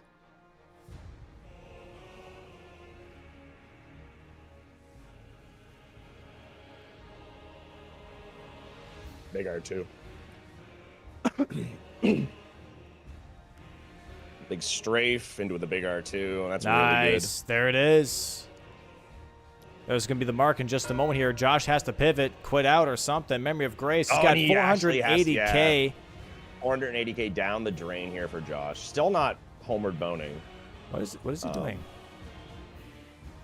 Does he want to do Morgott kill to try and get through Moog Sewers rather than doing Radon? Is that the idea here right now? He's dealing a lot of damage. Yeah, this guy is disappearing. But yeah, I'm not sure. He might actually. God damn. I think he's doing it. I think he's doing it. Okay. CBD now down here doing Letta. Working on Dane. Has the Dragon Hunter Great Katana. Should be no problem. Dude. Wait, she's doing it too. She's going through the sewers. She's gonna do Moog Sewers. Even though she has Radon killed. Oh, because of gargoyles. Oh, that makes so much sense, actually. I mean, for Josh, it wouldn't be that bad because he's got strike damage, but this would be faster still. Either way, Bree is ahead here by a good couple minutes. Yep, 12-12 on the board, currently tied. But Frogcarspin definitely has the lead here on Sewers to try and get access to Fia's champs. Josh are going to be skipping some Graces to make up some time here. Josh does have better damage for sure. He still has 560,000 runes in the bank. Going to be doing capital skip here in just a second. Nice. Drop down. Misses it. Nope. Okay. It's all right. Promise counts Radon on top screen. Not part of the bingo board, just for fun. Just in case you wanted to see. Yeah. A nice spectacle. And Bree is down in the shunning grounds here. Again, probably at this point, probably a good 2 minutes ahead. Maybe more. It still boggles my mind how well people have gotten with bingo in general, that like this board with some long distance stuff on there is only an hour and 20 minutes so far, by the way. Yeah, that's actually bonkers. You're so right about that. Insane. People be playing to bingo. Actually insane. Insanely beautiful. Love to see it. You really do. It's a nice movement here by Josh. Very clean. Trying to make up as much time as he can here. Oh, but Josh doesn't grab the Sewers Grace. Wait. Why doesn't he grab the Grace? The Avenue Balcony Grace. Why does he need that? Am I dumb? It just saves time after the Morgott kill. Oh, you mean like why didn't he before killing Morgott, is what you meant. Yeah, why isn't he grabbing it so he can port right there to go into the sewers right afterwards? Yeah, he should have, for sure. Nerves. Probably nerves. Probably, yeah.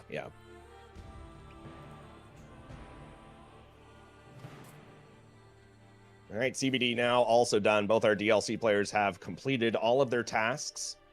And we just have Bree and Josh working on the final square. Oh, man. All right, we're going to have Sewer Skip coming up here for Bree. Nice. Very well done. Skip. All day with it. And she is going to be heading down to the sewer to fight Moog. Josh dying to some silliness. Big smile on his face. Not sure what just happened there. I missed it, but he doesn't have the grace, and he is back at Capital Outskirts. Domo. What? Oh my. Okay.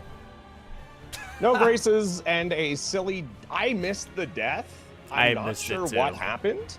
All I saw in the death screen was a Lendell Knight, and yeah, I really don't know what happened there. I missed it Because usually that's just a running. You just run there. Like you don't really mess with anything. So I'm not. Yeah, that I'm not might sure be a what happened. GG's. That might be a GG's.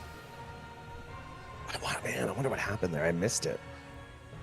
Because like normally you just run there, like there's no issue, and there's no item to pick up. There is a soul, but bro's got like 600k, so it's not like he needs that. And I missed it, so I'm not sure. I'm sure chat saw, but.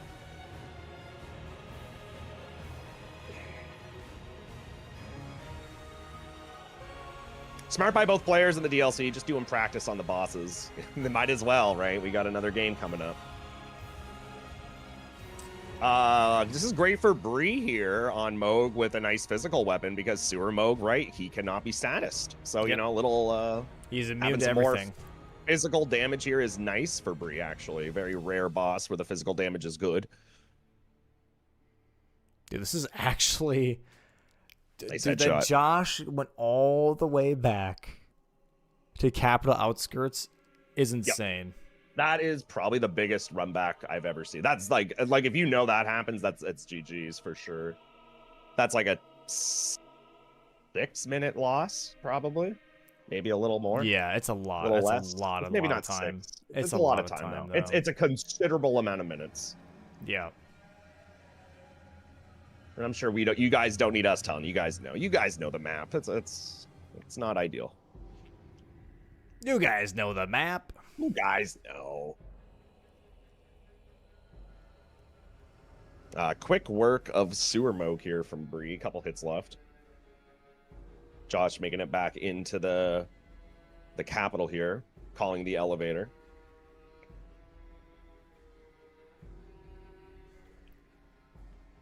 Absolute insanity. Now we have seen some fiascos in FIAs. We have. It's not impossible there could be a situation, but there would have to be a dire situation at this point, I think, for it to matter. Yeah.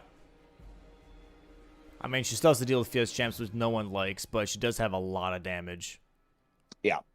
And again, physical damage against... Wait, are the NPCs ghosts in FIAs? They are, right? Yes. Or are they... Yeah, so that's even better. Again, this physical damage, it's coming in clutch here at the end. I think they can still be a status, though. I think. Oh, they can. Okay, cool. Yeah. Same with like the ghosts in the DLC, like Black Gel Knight, because that's technically a ghost, but you can still bleed him. That's a lot of damage there on CBD screen. It was a lot.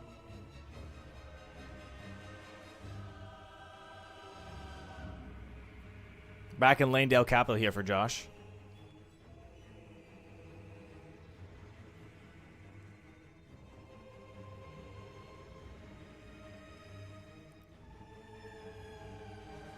All right, there we go. Nice Lanedale Capital skip from Josh. Yeah, going from a game that looked like it was over 20 minutes into an hour and 25 square banger, chat. Just unreal. Insane. Actually insane. Also, anyone watching on the YouTube side, could you like the stream? That'd be awesome. I appreciate that. That'd be awesome. Like the stream, YouTube. YouTube, like the stream. Like the stream. Do it now. And we have another best of threes tomorrow, dude. And then we have third place in finals next week. Yeesh. Oh, you are going to do third place. I wasn't sure about that. Nice. Yes. That's good. Yeah. Yes. Gotta have the third place, dude. Gotta have it. Gotta have a podium finish. That's good, though. More Bingus, chat. Is that a death from Bree? Oh my goodness. And she was grimacing as well. She's like, am I dead? I thought she was dead too. Oh, that was close. Oh boy.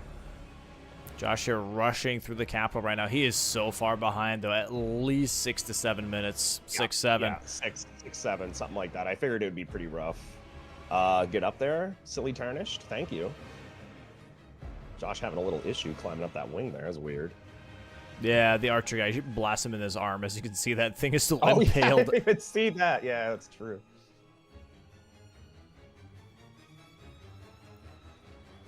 Oh, I just saw chat react to the 5 minutes ago where Josh reset, and it's just like, he's here. Yeah. Oh, Bree doesn't know how to get over to Fia's champs from here. Oh my god, she realized, she figured it out. She knows where she's going now. She just wanted to go say hi to the ants in the cave. They always, like, just randomly die in randomizers. Yeah, they do. Any enemy down there, for some reason, like, just, like, dies to gravity a bunch? I remember doing that, actually, back when I did randomizer stuff. Yeah.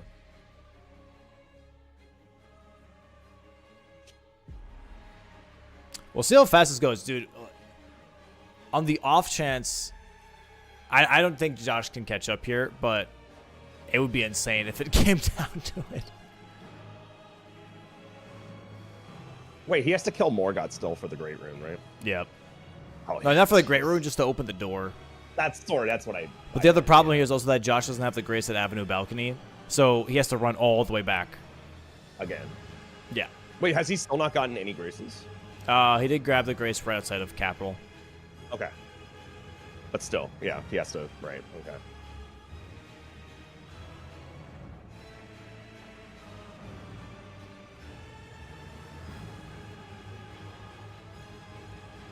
Insane. Oh, I got info here. Apparently the death was caused because Josh had tried to get a grace, and he turned around, but there were too many enemies near the grace, and he died. Oh. That's so annoying. I'm so Look at sorry that for damage, him. though, man. Yeah, this weapon is a pretty good one. What the fuck is this combo? I don't think I've ever seen Goldfree do that long-ass combo before. Yeah, that was a long combo, for sure. I think that's just because he was standing in front of him. Josh, I mean. All right, Fia's champs here now. Wow. Here we go.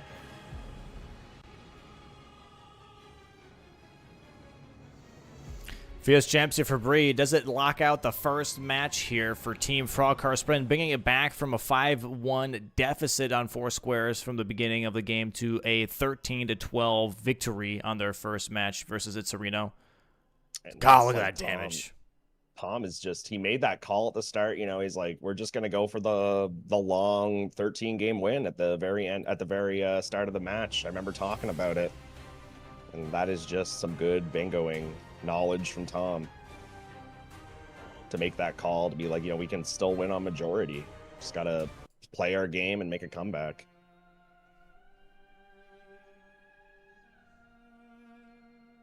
So out of all of the Fia's champions, which one is the big worry? Is it the guy that spams the magic? Lionel. Because Yes. like that's the guy that's an issue. Okay. 'Cause, That's like the when big I man. do this fight, he's the most annoying one. So I just assume that that's probably the case for everyone. Nice dodges there from Josh, by the way. Just like strafing around Yeah, Morgoth's attacks there. I remember when this game came out, Josh was like one of the first people I remember being really good at this boss. Like good. Like I remember him being one of the first people. Yeah. That, like put time in. Yeah. I remember watching him fight it and being like, wow, like this guy knows how to fight this boss. So he definitely knows what he's doing. Throwing kukris to keep up the stagger. She's got to be careful here. He's got a lot of HP. Okay, though, so Lionel's she should be playing okay. very nice here, though. Yeah, he's just hanging out, isn't he? Yeah. Oh, the damage is still really Bro's good, got though. Slicer, get out of here, dude. Okay, she has 2. She has 1 down, almost 2 here in just a second. Lionel, what? Lionel's just chilling, like straight up. Okay, there we go. Not used to seeing him like that. Oh, can she just R2 tap him? Is Yep. that a strat? She definitely could. It's a heavy weapon. Right, yeah, so he just staggers off tap R2s. Ah, now this is the fight I'm used to right here. There we go. Skulls chasing you forever. They do a lot of damage, too. They do a lot of damage. For, like, no reason. They shouldn't. Oh, is that Endure? Oh, yeah, look at the big old chunk there. All right. Breeze is going to play it safe. Running R2, back away. Running R2, back away. Running R2. Running R2. Is that an R1 or an R? I think that might be R2. One more hit here. And GG. There it is. The Tom and Bree Frogcarspin bringing it back from Wow. 1 down, 4-0. Is this the biggest deficit that we've seen a bingo match come back from? I'm not sure if I've ever seen a 4-square deficit comeback in a match before myself. Jesus. I'm not sure. That might be like one for the record books. I really don't know, but that was an amazing match. Both sides, very disappointing loss for sure for Josh and CBD. I'm sure they are not happy, of course, but they gotta know they put on a good match here regardless of the outcome. And it's not over. They still got bingo left to play. Not That was over. just warm up, Chad. That was just warm up. We got more.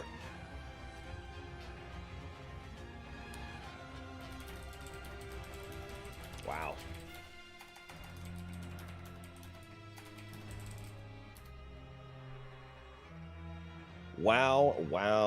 Wow, Chad. Great stuff. Great stuff. And the guys, again, in the chat, everyone watching, stick around. We do have another match coming right up after this one. This is best 2 out of 3, remember. So go get your snackies, go get comfy, get some blankies. We got more bingo on the way. Yep, we're going to go ahead and move into a quick next match screen here. Give the players 5 to 10 minutes here to just kind of mentally reset. Get ready for match 2 on this best of 3s. And Sweat and I will be right back in just a second here. All right, see you guys in 5 to 10.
And welcome back, guys. Welcome on back. Sweat and I are back into commentating here, getting the players ready for the next match here. Match number 2. How are we feeling so far, Sweat? How was that after that first match? That was a doozy. I mean, honestly, Domo, like, I don't really, like, how could it get better than that last match? Like, oh my goodness, that last match was absolute cinema. Moving forward here into game 2, I can only hope that we're going to see more of the same. That last match, again, if you guys are just joining us, was one of the more that was one for the books. That was one of the more impressive matches I have seen in a long time from both our competitors. So we're gonna hope that the second match is just as good. We're gonna hope. I agree. We'll see how this is going to turn out here. Moving on over to the match screen here. Let's see. Players should be ready. Oh, never mind. Oh, Sudi's back. Never mind. We're good. And yeah, we'll see how this is going to play out for the players. For match 2 being on, Frogcarspin having a victory under their belt, how that feels. Like, going into match 2 here, are you still worried? You kind of have, like, a little bit of a leg up when you go into the best of 3s. Be like, you know what? Like, it's okay. We can maybe play a bit more volatile. We can maybe play a bit more aggressive because we already have one match in. Let's make some risky plays if we can. And for Itzerino, it's very much like, okay, we're on the back foot right now. We have to lock in. We have to push this to the third match. Otherwise, we're going to be in a little bit of a tough situation here. Yeah, and you really, like you just mentioned, you really gotta stay in that clear mindset if you're Josh and CBD right now. It's like, man, we were just up 4-0, 5-1 at the start of the game. How do we do better than that? Like, how can we, you just can't get in your own head, even though you probably feel like you probably should have had that last game. Cannot let that get to you. You gotta, this is a brand new game, brand new board, brand new situation. Got to take it one game at a time here to force game 3. Yeah. Can't let yourself get too upset with the past stuff, because it can happen. You can definitely dwell on stuff, especially because it was only 10 minutes ago, so you got to try to not dwell this game and just move forward. New game, new board. And yeah, we'll see what this new board is going to be offering here. Players are currently entering in the new seed here, and we'll see. The Vagabond already has one of my kind of personal favorites, I would say, for a weapon, which is the Executioner's Great Axe. It's Dragon Slayer's axe from Dark Souls 3. That's what it always reminds me of. It doesn't look much like it. It just reminds me. It's similar-ish. Yeah, similar-ish. But so this is your favorite weapon? It's not my favorite weapon. It's one of my personal favorites. What's your favorite weapon? I gotta ask. I gotta know now. Okay, one that's not meta, I would say, is probably the Michelin Knight Sword. Okay. I like that one a lot. It looks really nice. It's a very pretty sword, and it's got it's somber. It's got a really cool, unique charged R2 on it. It's got Sacred Blade, which I personally like. Yep. Holy's good. I like Holy. Yeah. I like Stellaria's Tree. That's my favorite. Which is another holy weapon. Yeah, I love the tree. I'm not a big Great Spear guy. Well, that's just me. That's just me. Yeah, that's a great weapon. It just feels so sluggish, I just love the pierce damage. I love the weapon art. It's like a laser beam of holy. Yeah, the weapon art is cool. Fun. Yeah. All right, let's look at the players should be ready here in just a second. And what are we expecting here for a match 2 on the board? What would be interesting to see? Well, last game, it's probably like one of the more ideal boards for me, just like the one last game. Just a couple early game squares, but mostly lots of late and mid game. I personally love a lot of mid game squares. Late game squares are good too. I hate personally when the board is all rush, because it feels like there's not really a correct choice and you're just kind of blindly throwing a dart at the board. I like boards where there's more of a, hey, this is probably the best path to go in this match, and then you can see 2 really good players compete against it. Those are personally, as a viewer, I like seeing those boards. Ones where I know that there's probably going to be 2 people competing for a square at the start. Yeah. What about you? What are you thinking that this board might be? Are you hoping to see anything? Is there a certain square this season, Domo, that you like seeing on the board? No, I like seeing the 2 dancing lions. I like that square. I do like the 2 dancing lions. Yeah. One that I also really enjoy is the different alternate versions of the animal square. Which is that one is fun. Yep. The bear, hippo, moose, or moose, wolf, snail. And snail. There's all these different combinations that I think are really, really fun to see and alternate the pathing. Also give the players a little bit of variety as well. Let me see what else. Honestly, this sounds maybe a little boring, but I would say the X value remembrance square, where it's like 9 different remembrances or 7 different remembrances, I think kind of like plays into like a big kind of like play around, because then you get to see the cool fights, but they also kind of like funnel into like these different squares on the board. You know what I mean? It's like a big like catalyst of all these different big bosses into one square, but they also still kind of spread around a little bit on the board most of the time, which is really cool. For sure.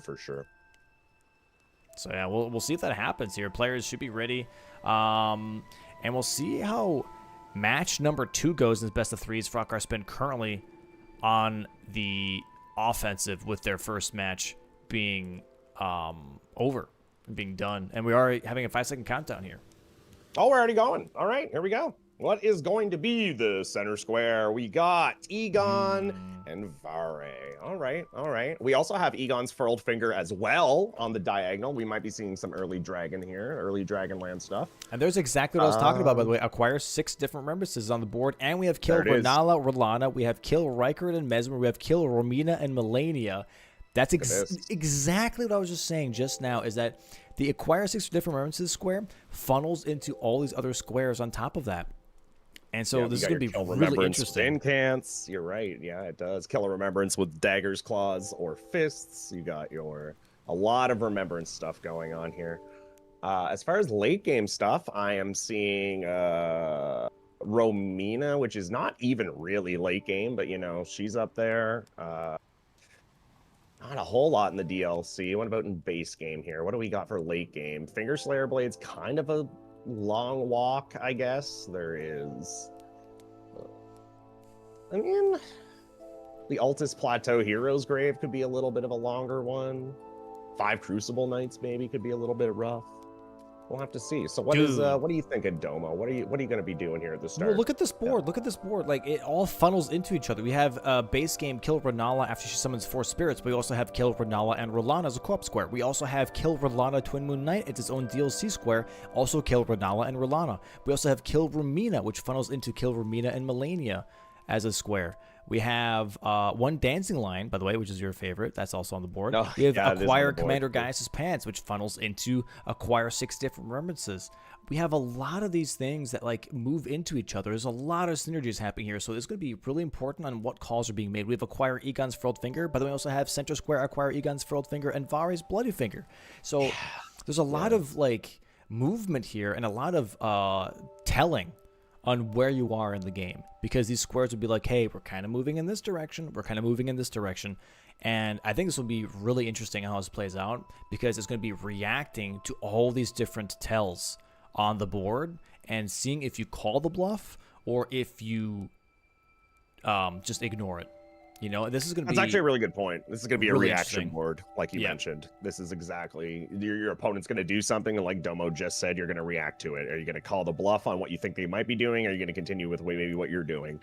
30 seconds here before they get going. And as far as center square and top right corner with the Dragon Synergy, we also have a couple other things. You have Transformation, which maybe could grab a painting from up there in Dragonland.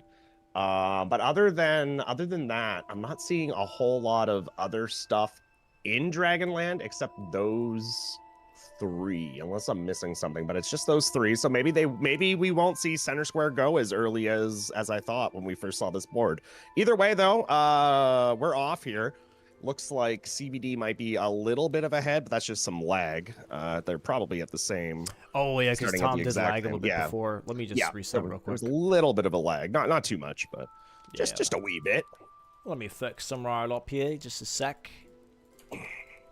There we go. That's true, chat. If you have a Prime subscription, make sure you are using your Prime subscriptions in the chat to avoid those nasty ads. Free subs, chat. Free subs. And doesn't necessarily have to be here either. Go ahead and check out all the players. Go ahead and check out V-Sweat, who played as well in Bingo Season 5. Go ahead and check out your favorite content creators that have competed in this tournament. Give them a follow. Give them a subscription if you like. And I appreciate the support overall. Doesn't matter if it's on this channel. Doesn't matter if it's on anybody else's channel. Just appreciate you guys enjoying Bingo. And yeah, bring you guys more entertainment. Seeing Tom get Blade of Mercy at the start here. That's like a late game talisman that you get that talisman if you know you're going to be doing a lot of killing. Yep. So you see him taking a second, picking that up. That's going to save some time overall in the match. And like I said, this is probably going to be a late game match. You know, there's a lot of kill stuff. So taking a few seconds to get strong at the start is never a bad idea. Great movement here on Mountainside Skip from Tom. And we see here CBD not going for that right web, but going for Savage Lion's Claw first, and then also checking possibly the Great Katana check here. That did work out for him last match. He did get Dragon Hunter's Great Katana there for that check. So hopefully he gets another good pick here again. There are some bad katanas that you could get here. Serpent Bone Blade. Yeah. And what's the other one? Starlight Sword is not great either. And that's the one he just got. And I am cursing CBD today, apparently. Every time I talk and open my mouth, something awful happens. We're going to check round table here. Yeah, we're just going to find something good here. Take a quick Ganda. A quick little Ganda. We got Rotten Great Battle. Katana. Ooh, Christmas has come early. Yeah. Rotten, I wonder if Rotten Great Hammer with the cold might be, dude, that's Rotten like Great Axe, I mean? I think that's Great Axe. Sorry, yeah, dude, I love that weapon. I like that weapon a lot too. Yeah. But, you know, it's Great Katana. Great Katana is pretty much unmatched. And the reason Great Katana is such a good weapon and such a good weapon class is because the players, us, we have the ability to control what type of damage we're doing. On top of it being just a really good stagger weapon, you can also control what type of damage you're doing by doing crouch attacks with pierce or rolling attacks for pierce damage. Tap R2s for slash damage. Again, it just builds poise. We got status on it. It's just an absolutely amazing weapon. Cannot go wrong with Great Katana. We see CBD leveling it up here, and Tom also going to be leveling it up, grabbing all of the stones at the moment. Sorry, Tom grabbed Great Katana. Yes, he did. Okay. And we'll see here the Josh picking up the Greatsword check here currently in Limgrave to see what's up. Oh, it's a legendary Golden Order Greatsword. Not too great. Not sadly, too great. even though it's in the name. And Bree here just going to be committing to the Lord Soren Straight Sword, by the way. Or I think Greatsword, actually. Lord Soren Greatsword is my first playthrough weapon. I use this thing. Yeah, with pretty the solid. with the holy buff on it or something. Oh, nice. Yeah. For me, it was the Hook Claws. That was my first playthrough. Yeah. I did Confessor with Hook Claws, and then I just got every single incant that buffed. So I had the Lightning, I had the Blood Flame Talon, the Blood Flame Blade incant, and I just put all the different buffs on my Hook Claws. I really liked doing that. That was really fun. Tom's going to go back to Kale as well, take a moment to get strong. Looks like he bought a Rot as well as a Frost Grease. We're going to see where he's heading with those greases. And if I had to guess, I'm going to guess Renala. Yeah, I'm expecting Renala early, for sure. Yeah. So Tom did this to me the other day in a match, and he killed Renala in 11 minutes, and I was flabbergasted. And he told me he used a Rot and a Frost Grease at the start with I forget what weapon it was that he was using. And seeing him with this weapon and the Rot and the Frost Grease with this board, I would have to bet the bank that we're going to see a Rolana kill here from Tom. CBD still heading towards the same direction, however, just a little behind Tom. Tom with a little better movement early on. I guess CBD also did do the Great Katana check, which put him back a bit. Bree grabbing the whetstone knife here just in case she needs it for future stuff. And Josh already in Liurnia, maybe starting to work towards Varia's finger a little bit, or just grabbing money. Maybe just grabbing money. Or just starting the dialogue. I'm not sure. Nice strafing here on those flower attacks. Very nice. Oh, that was really clean.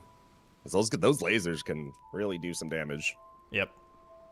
Yeah, Fort Reprimand already here for Tom, and we're going to see CBD doing the good old TLEA skip here as well. And everyone just kind of prepping right now because, yeah, this board has a lot of killing and just a lot of prep, I would say. There's nothing really worth rushing here off the rip besides Rolana Twin Moon. And for base game players, something that you could possibly rush here. Let's see. Anything specific? Honestly, just Rolana, That's the big thing here. That's where Tom's heading. And I just saw him pick up Fort Reprimand. You might be wondering why he went there and didn't loot anything. And the reason he got that, chat, is for the 3 DLC Spirit Ashes, as well as, maybe he needs some money later. I doubt it after killing Rolana. He's going to have a lot. But There is three DLC ashes on the board, and he's going to want to come back and pick up that spirit ash after the fact of killing his boss here. And yeah, he is beelining it right now. He's not even going to go to Dane's Grace. He's going to go right there. And CBD is going to skip Fort Reprimand altogether. Interesting. Not interested in the money or the Spirit Ash later, I suppose. Just wants to get more map progress. Maybe he's feeling a little behind because of that Great Katana check. Yeah, yep. I know that early, yeah, that's what I always say. You usually can't win bingo in the first 10 minutes, but you can definitely lose a bingo game in the first 10 minutes if you make too many mistakes and let your opponent get too far ahead. So good on CBD trying to make up some time here. Bree here trying to do the little skip down here, but sadly misses it. Josh going to grab some smithing stone 2s and 3s. Memory of gracing out. Yeah, prepping that great horn hammer, which is really not bad. It's really not a bad weapon at all. And I think Bree's kind of prepping the same thing here, maybe making her way towards also getting that academy key towards Raya Lucaria. That way she can make some progress towards that Renala square with Tom. And it honestly was crazy as well, by the way, is that they're in the same column. Rolana and Renala is in the same column here. So that would be some really, really nice early pressure here for whichever team gets that first. Just some really good movement there by Tom, taking Torrent inside the door before landing on the ground so that he doesn't have to go into the forced animation of setting off of Torrent. Just little things that just make you save more and more time. And this is a big moment here on the bottom right for you guys. Tom is heading into the boss. Again, chat, he only has 2 greases. And if he uses those 2 greases and takes a death, he is going to have to pivot. So I don't know what he would have to pivot to, but let's see if he can just lock in and do it. And luckily, he remembers to level up his Skadu here. In our match that I referenced earlier, he had forgotten and did this at level 0. Jesus. Yeah, so he almost did it again. I saw him going in. I'm like, is he going to forget again? No, he remembered. All right, here we go. There we go. Okay, takes a hit here, but that's not too bad. Going for that rot grease blood proc here. And yeah, Great Katana is great for this fight as well because it is Pierce when you do running R1s. Yeah, and rolling R1s. Yep, which is really good versus Rolana. She is weak to Pierce. Good strafe here by Tom. Taking advantage with Punish, getting more good RNG here. Charged R2 perhaps. No There's charge. the rot proc already. Very nice. Oh, dude, what's this RNG? What is this? Hell? This is the black market Rolana fight right here. Apparently. Lead proc. Probably going to go into the charged R2 wake up here. Nope. Frost proc. He's going to apply the frost. That's fair. Got to heal too, maybe. Okay, no heal. What do I know? Sure. There you go. That's why you don't do 11-minute Rolana. yeah, there you go. There you go. True. Not wrong. This is looking really good. This is really good RNG on Rolana. I'm not going to lie. This is really solid RNG. Jump R2 here. Good stuff. Only a jump R1. Should be getting a stagger here, right? Yeah, he's just setting it up with the top R1s. There it is. Oh my god. Into the bleed, into the crouch riposte. Dude, what a pickup. CBD right behind here. Does not have any grease. Yeah, but he does have frost on his katana, though. He did put the Savage Lion's Claw on it and did get the wet blade instead to make up for it. So if this turns out to not be a fight for Tom, if there's an oopsie poopsie, CBD could try and take this away, but Tom looking really comfortable right now. Uh-oh. Oh nice my rolls. Jesus Christ. I will never not be impressed by those rolls, dude, for that attack. That attack scares the living bejesus out of me every time. Do it again. Nice. Jesus Christ. So if you roll to the left, her right, it's pretty consistent. And this is just going to be a really good pickup here at the start for Tom. And CBD is going to see this at Grimace. I know I would. I would definitely hate to see that this early on. That is a 10-minute kill.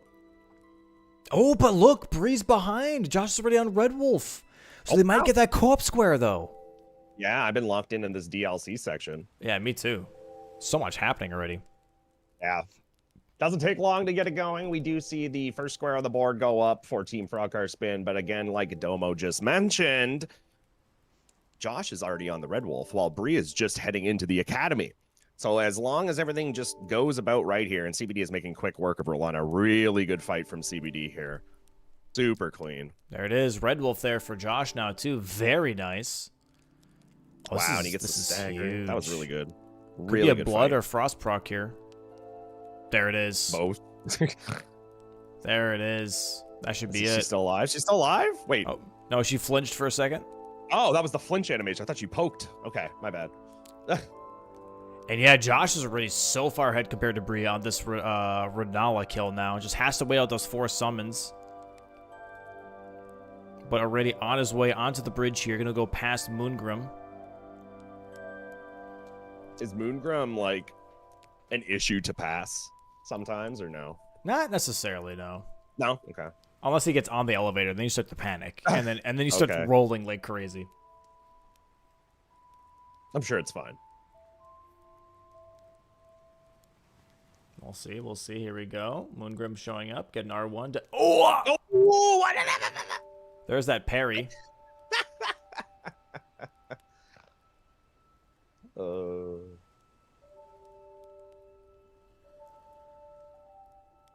It's funny. I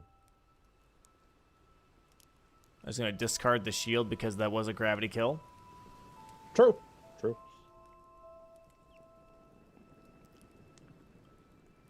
Starts punching kids in the head. And we have Red Wolf here now for Bree. So yeah, a whole fight behind. Josh is already on the Renala fight. This is going to be a huge 2-square pickup. That's going to mean as well, by the way, that row 2 is already looking kind of dangerous. Tom already working for backside Shadowkeep here. Actually looking at the Commander Guy's pants possibly. But CBD looking at Acquire Letter Rune. So this is going to be a thing where it's going to be for team Itzerino. They're looking at this square, and this square, right? They're looking at Acquire Letter Rune, Renala, and Rolana, and they're looking at Killer Remnant Spot. Oh, sorry, not Incan. I'm so sorry. Renala is just 1 down. She's on row 3. Yeah.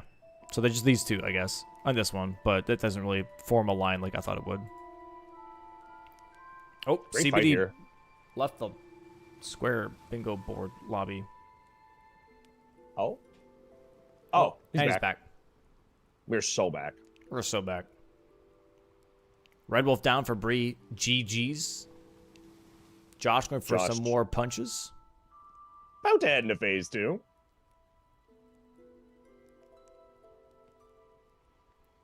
Yeah, so this is interesting. This is already really interesting, is that Tom's already having a little bit of foresight, being like, you know what, let me go for Commander Guy's pants. It's going to play into different remembrances anyways, but also, just in case we do not get that row 2 activated, I can go ahead and already kind of preemptively block it. Yeah, that's a good point. That is a great point. I like the idea to get some more map here from Tom. CBD again heading into Hippo here to head towards Leda Rune. Tom probably not too concerned with the Leda Rune square because he took the backside entrance. Probably going to work towards like the pants like Domo just mentioned. So both teams after the start going after the same square is going to be going to different paths for the bingo board here. And dude, the Renala fight is going so quickly already. There is 1 summon already down for Josh. He's currently already in phase 2 here for Renala. 2.5 he will. There's a 2nd summon already. The Dragon's here. Another stagger, by the way, on the Hippo here for CBD. Going to be getting another proc here, potentially. Frost proc already on the Hippo. Going to go for another charged R2. That's a big damage. After that Rolana kill, he has so much money that he can actually deal a crap ton of damage here. Also is running Blue Dancer Charm, I believe. Yes. And there it is. 3rd summon here for Josh now. Death from Hippo. CBD accidentally blocking, I think, an attack. And then he wasn't able to get out of that animation, I think. And then his heal was a little late, so he couldn't roll the attack in time. It was, I think that's what I saw. I could be wrong. Josh waiting out the summon too. Oh.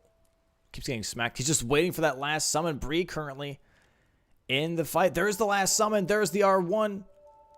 Blood Out Knight, look out. Wow. And there is 2 squares now on the board here for Team Itzerino. 2-1. That's who she's done talking. Wow. Big Ding and pickup. ding. Big pickup. Bree, sadly, again, on the early game, getting sniped. But this is still a remembrance. Stay in this fight, though. Yep. You're gonna stay in this fight, get this fight done for your remembrance tally. It's all right. Again, she's not giving any info to her opponent, so I mean, it's it's a little bit of a win here for Bree still. CBD heading into phase 2 of Hippo. Very nice stagger on the transition, getting some cheeky R1s in before the riposte. Well done. Going to be doing a charged R2 wake up here.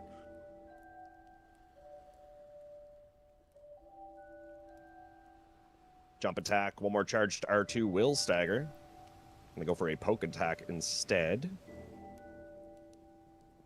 Nice There we stagger on the go. hippo. Should be close to a kill here for CBD in just a moment. Tom here currently backside shadow keep guiding that Skidoo fragment. And did he drain the water? I missed it. I think he drained the water. Draining the water would make sense. There is ulcerated tree spirits on the board. Yeah, Bree here just going for that. there with the- Oh, sorry, go ahead. No, I was just gonna say CBD finished off hippo. Gonna Nice. move on to later room. And Bree, like you were just mentioning, making quick work of Rolana here. Renala, so I can always get them wrong. I Renala, do. I hate that Rolana. they sound so similar. Yeah, I just Should get a stagger here if she. Oh. Oh. Oh. Oh. Careful. Nice. Some decent RNG for sure. She gets oh. She gets the hit. She gets the hit in at least. Gets the 4 summons on Renala unintentionally. Oh, what? Renala has like no 1 health. HP. The classic. The classic. Classic 1 HP. She is actually wasting so much time right now on Bree here. Just Yeah, by the constantly stall is real. backdashing. No later rune yet from CBD. Sitting on it. Trying to figure out why.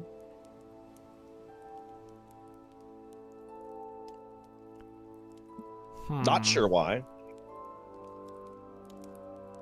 There's got to be a reason that I'm just not seeing, though. CBD is very good at this game. He knows what he's doing. Perhaps he's just leveling first. That is 350k, I see. Nope, we're going to Romina. I don't know anything. DLC Spirit Ashes, maybe? Getting the Scorpion Ash, as well as... I don't know. Access to Romina, I think, because Romina is solo on the board, Romina is a diagonal. Maybe. diagonal. Oh, Yeah. and also one of each Crucible Knights with Devonia. Sure. There is the Ash over there, too. It's And very free also pickup. access to Dancing Lion. You could be doing the Deathblight Dancing Lion. Cheeky. Could you imagine?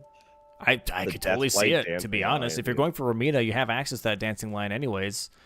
That Well, whole let's hope you diagonal is practice looking it. really nice, you know? Now, if any of these players are going to be doing the Deathblight line, we're going to want them to pick up the Prince of Death's Cyst. That thing, like, doubles your Deathblight resistance. Yep. It's only about 5,000, too. Pretty cheap. Wow, this is really interesting. Yeah, Josh is working on Radon right now because you do have kill memory tier consumables only, but also acquire Fingerslayer Blade here for the base game players, and also it's a remembrance. Great movement here from Tom, actually. He's just, and like, this is like the difference of just the insane knowledge this guy has. He is just making his way through the back end of Shadowkeep here, did some like little cheeky drop down from a ledge so that he can grab this Spirit Ash on the top of this elevator. Just really clean movement from Tom. Wow, that didn't knock him off. Okay. Yep, the little terrain there blocks that wrath from afar, if you will. He's got to be careful here, though. He might miss. Okay, never mind. Lands on the bat, but he's got to be careful. Those serpent flames from those fire nests can be really devastating here. And now he's already on his way towards Gaius as well. Yeah, Gaius here. It's CBD again, not just going for the letter rune. I am surprised that he decided to skip out on it. They must have a plan, though. You know, I mean, Romina makes sense, like we all mentioned, with everything in that back entrance, and maybe he just feels Tom's ahead of him because he did kill the Rolana, and again, he is ahead of him. They're just going separate directions at this point, so very hard to gauge what your opponent's gonna do on a board like this. It's there is not really a wrong answer, like Domo mentioned at the start. We got a lot of synergies going on. Yep, there is a lot happening for sure. CBD is gonna try the skip. I think CBD said that he's not a fan of this skip, so let's see if he can get it first try. Oh, tree skip? Yeah, I think he's not a big fan of it. Interesting. Maybe he's done practice since we've talked. Let's see. Still going to be doing the good old setup. Did not watch my latest video. There it is. Nice. Woo. Gets the drop down. Well Horn done. has a little bit of HP left here. Now Braid's also making her way towards Radon. We have Magic Grease here on the Great Horn Hammer for Josh. Fighting Radon. Oh, yeah. That's not great damage. Not what you want to see. That It's a is... very hopeful amount of damage here from Josh. He's got good health, though. I will give that to Great him. health. Great strafe there. Let's see what Bree's damage looks like. Oh, CBD having a little bit of internet issues here. Let's go ahead and refresh his screen here in just a bit once it stabilizes. Stabilize. Great repulse damage there from Josh.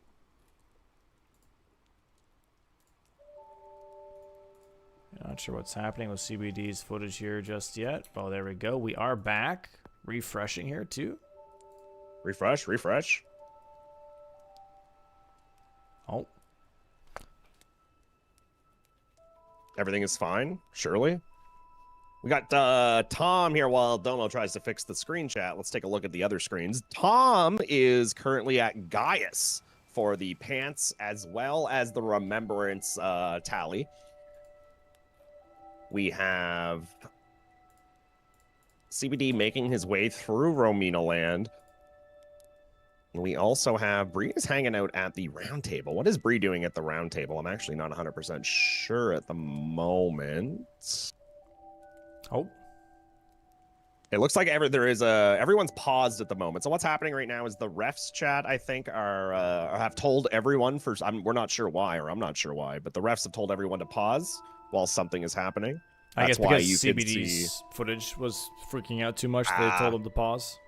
Fair enough. So there is, I've chatted, if you guys don't know, there actually is a way to pause Elden Ring. I know, you guys probably didn't, maybe a lot of you guys didn't know this, but if you have to remind me, Domo, I think if you open the pause menu, go into your weapons and press, I think it's select, you can go into like this menu that pauses your game. You can see now in the top left, Josh is in the middle of the Radon fight, but his game is paused.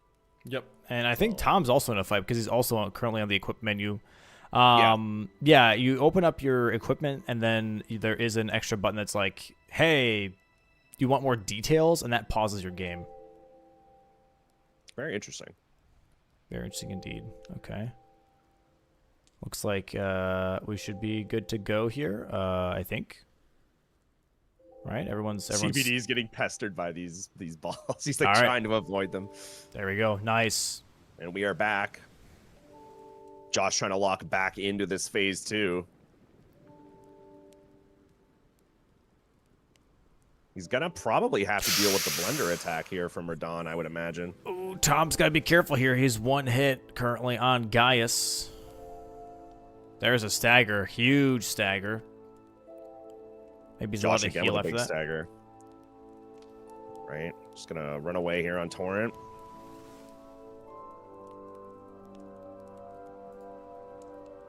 Really clean by Josh. We're gonna get the blender attack here. Let's see if Josh knows how to dodge it. Very well done. Using the iframes of Torrent to dodge there. Very nice indeed. Very clean. And he gets the kill here. So a little bit of a longer fight, obviously, because the damage wasn't too great, but he still gets it first try. Very nicely from Josh. That's a third remembrance already for Itzerino, because you have Runala, Rolana, and now Radon. So they're already working towards that row 3 kind of nicely. They could definitely get Spirit Ashes if they really wanted to, and Unique Seals maybe afterwards. Like, if Josh wanted to work on Unique Seals right now, to be fair, wouldn't be a bad idea. Romina already for CBD here, and Guy is currently for Tom. So this is looking really, really interesting. There's so much going on.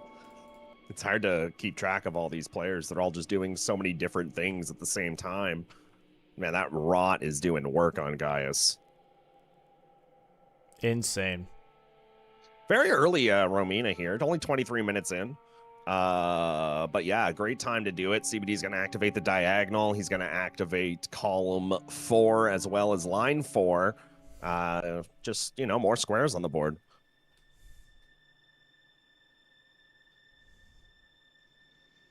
Wow, and we'll see 3 separate remembrances right now on the screen. Yeah, and we'll see also like what Bree's damage is like compared to Josh's here in just a moment as well. There it is. Gaius now for Tom. That is 3 different remembrances for Team Frogcarspin now as well. This is going to be their 4th remembrance in just a moment here once Bree's done with Radon.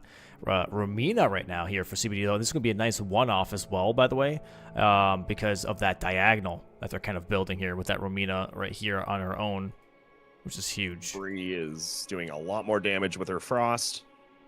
Oh, that's for sure. That is nice. Gonna get a stagger here and a couple more R2s. Damage is definitely looking a lot better here. Does she get the riposte here? I feel like getting the riposte here sometimes is really awkward. There it is. Oh my I agree. God. And the Frost. Charged R2 here before he flies away. Even There's Commander Geist's pants for Tom, by the way. Marked 2 for 2 right now, tied. So now this is a little bit I wouldn't say like an unfortunate situation for CBD, because like I'm sure CBD was going for Romina because he was worried about Tom going for it. But now, since he knows that Tom wasn't going for this gives a lot of information to Tom. And someone like Tom can use this information to come up with very strong strategies about what squares to go for. So CBD now forced to mark Romina at this time. This tells Tom, guys, that, hey, I just went all the way to Romina land and I fought Romina. And I haven't really done anything else. So Tom could use that information to come up with a sneaky play here, perhaps. Let's see what happens. And again, like I mentioned, this shows that he also has access to Devonia, which is kill one of each Crucible Knight. Also, that he's got access to a Dancing Line right now, which is the Deathblight Dancing Line. So both of those squares are like, okay, he's got priority pretty much on both of those. That's a little terrifying. And if anything, acquiring Egon's Finger and Varia's Bloody Finger might be the best play here for Frogcarspin to try and get rid of that threat. I'm wondering if Tom's heading towards Dancing Lion right now in Bellerot. He is heading that way. He might just be grabbing some Skidoo, but he is torrenting in that direction. And it looks like CBD is going to activate Dragonland, just like Domo mentioned. Probably going to be activating, Egon's Finger. We got use a transformation that's a little bit out of the way up by Bale, but, it's up there too. CBD still sitting on Leda Rune, not cashing that in yet. And honestly, that is a great thing to sit on. It's kind of a dead square at this point. Mm-hmm. He's got other stuff that he needs to worry about. So this shows like the prowess of CBD's bingo abilities, being able to sit on a square that's like, hey, you could literally go get this square in 2 minutes, but CBD's like, no, I need those 2 minutes to go do way more important things. So like as a new player, you might just be sucked into going and cashing that in right away, but having the ability to hold that in a high pressure situation, it's really good, really good to see. God, this is interesting. Yeah, depending on what the choices are made in the next 2 to 3 squares, I think it will set the tone for the whole match, if I'm being honest, because there are so many ways that there's like the synergies are being played out that it will cascade into a bunch of squares being marked back to back. And you were so right about what you said at the start. You said this will be a reaction board. That's exactly what it's turning into. CBD just getting the grace, gonna go do other stuff. Fair enough. Maybe he was just getting some forward progress while he was thinking about his next move. That's always a really good thing to do. And it looks like his next move is going to be... I don't know why he's here, actually. I think he went to the wrong place. Actually, don't know why he's at this grace. We'll see. I think he's going for Dancing Lion. I think he's going he's going to go for the Deathblight Line. No, don't do it. He's going to do it. I think he's doing it. No, chat. And that's a big move. That's a big move. This is a tankier Dancing Line for sure. But I think he maybe gets here actually a little bit quicker than Tom does for the Bellerot one. Cool path. I don't know. Here. I think this is a bit of a gamble here from CBD, to be honest. Because I would agree. This is a massive gamble. I don't think that this is very well timed out yet. It's not like you don't know like how much time it is difference from going to Bellerot than doing this Dancing Land. No one's really done this. This is why I really wanted this square and I wanted this option, is because I've done this and it's bad, trust me. Now we get to find besides the fight being tough, now we get to find out though, like how much time do you Tom dies! Tom, what are you doing? Wait, how far back does Tom go? Probably all the way to Moore, I would have to imagine. That's a Moore reset. Oh yeah, bud. Oh yeah, bud. Oh wow, yeah, that's a big death. That's like a 2-minute time loss almost. So CBD does not have the assist yet, and I am very worried. He's not getting it. Oh no. I don't know, dude. Didn't have no enough armor money. either, because it's CBD and he doesn't believe in armor. Dude, this Deathblight is gonna be dude. Oh no. Whoa. He got shot mid MLG Golem 360 no scope double tap fakey ladder stall quad feed. We do see that Iron Golem has been practicing on Battlefield 6. Recently came out. When are you getting Battlefield 6, Domo? You need to play with us. I play like all the know, time, dude. I It's so know. fun. So many people in chat have it. We just play in our own lobby. It's so good. It's Oh the thing my is, gosh, it's this like Golem is a Battlefield menace. 6, Arc Raiders just came out. You know? There's a lot of stuff coming out. So Yeah, many it's all games good. coming out. I'm still mega bonking, bro. He's bonking. All right. It does look fun though. It does look fun. It is. It's a good Oh, time. both Tom are, dude. having Both are some- pretty much in sync. The base game players here are both going for Mimic Tier, by the way. Both in the same exact area right now, right after the Radon look fight. At that. Synced up. Yeah, look at that. Like literally 2 seconds away from each other. Looking at possibly Finger Slayer Blade here, but also Mimic Tier consumables only. Do they have the recipe? Do they have, or the Kukris? Like, what are they looking for here? And here we have, dude, look at this dancing. Oh, okay, dude, look at that damage. Like, tell me. Yeah, but now the fight starts, Domo. Okay, but tell me this is not faster. I'll tell you that once this phase starts, and then we'll.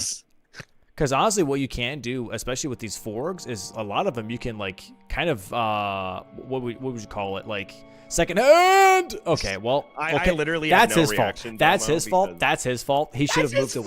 No, it's not. This boss Yes. is awful. No, he knew it was going to be Deathblight, and he knew it was going to be all over the place, and he tried to just like hug it like crazy. That is silly. I'm sorry, but that To be is silly. fair, the way that the Deathblight works is that hugging it is the strat because it clouds outwards. Staying close is the safe play. Rolling away is bad with this fight. Also, he should get the assist. It's only 5,000. He should get the assist. Everyone, if you're doing this fight anyway. What I would do is staying I close to would the back Deathblight. off. I would back off, and I would one shot the frogs because they all would come towards you. Oh, Anyways. you want to One- fight the frogs? I see Yeah, what you're one saying. charged R2, Yeah, you yeah, take him out. Sure, yeah. Actually, I don't even know what this skidoo that he's at if it would take him out. Maybe it wouldn't. I don't think. No, he's a very his high level damage of is really skidoo. good. His damage is really good here for sure. I think that was just the frost and the bleed, wasn't it? Because like he's weak to pierce, so he is getting a little extra damage. But like, There's the yeah, no, frost. that's pretty good. That's pretty good damage. Yeah, it's not bad. Okay, again, well now phase two Tom's that here. dancing lion though. Oh, CBD's got to man. get it this attempt. Yeah, he's got to lock in. He really has to. This is really, really important here for Team Itzerino. They might actually get an extra square here as long as he locks in. Doesn't get that death blight. There it is, though. The one shot here for Mimic Tier. Consumables Wow. only. I Very think nice Josh here was from just Bree. buying daggers, and now he's left it. He's pivoting. Another stagger ready on the dancing lion. Wow. It's big, but now he's going to be surrounded by Deathblight when he comes out of this repose. Yeah, he's got to roll. He's got to roll out of this, or just get the hell out of there. Okay, he's pulling him away from the frogs. Very nice move. Very good. Okay, still no new element just yet, which is kind of crazy, I will say. Oh, huge Big bleed lead. proc. This is really not looking that Another bad. good Here it is. R1. Okay, and Tom just now is entering the fight. Wow. Wait, this is huge. Oh, Deathblight. CBD, Yeah. look out, look out. Gotta be very careful here with the frogs and in the wind phase. This could be a lot of damage. But CBD only needs 2 more hits. Oh my- One more There hit. it is! Frost proc. Massive Wow. clutch. Huge stuff from CBD. And there. that's not- absolutely. Here's the thing, though. That's not a remembrance, though. That is not a remembrance. But and still. Tom is going to take advantage of killing this boss as a remembrance. Very unfortunate there for Tom. Very good play by CBD. And CBD going straight for that Egon's furled finger. Dude, this is a big play because now not only is that diagonal, top left to bottom right, but column 5. This is going to be so massive here for Team Itzerino. Huge, huge pressure point because center square, you get that diagonal, top left, bottom right, kill one of each Crucible Knight, which he has advantage on because he went for Romina. He has Devonia unlocked, but also Josh is also underground right now with that Mimic Tier, so he can go straight for the 2 Siluria and Ordovis right before Gargoyles. So this might be a really quick bingo line in like 10 minutes. It could be. We'll have to see what happens. But yes, you're absolutely right. There is a lot of Peepo Bulldozer going on potential. Definitely some potential for Peepo Bulldozer. This is huge. Where you just in the lead, and nice use of the weapon art from Tom, getting 3 hits to proc the final bleed there. Good stuff. Holy. Great game here at the start by CBD, locking in, getting that dancing lion. That is definitely the play of the game so far. That changes a lot. That's a huge pick for sure, for sure.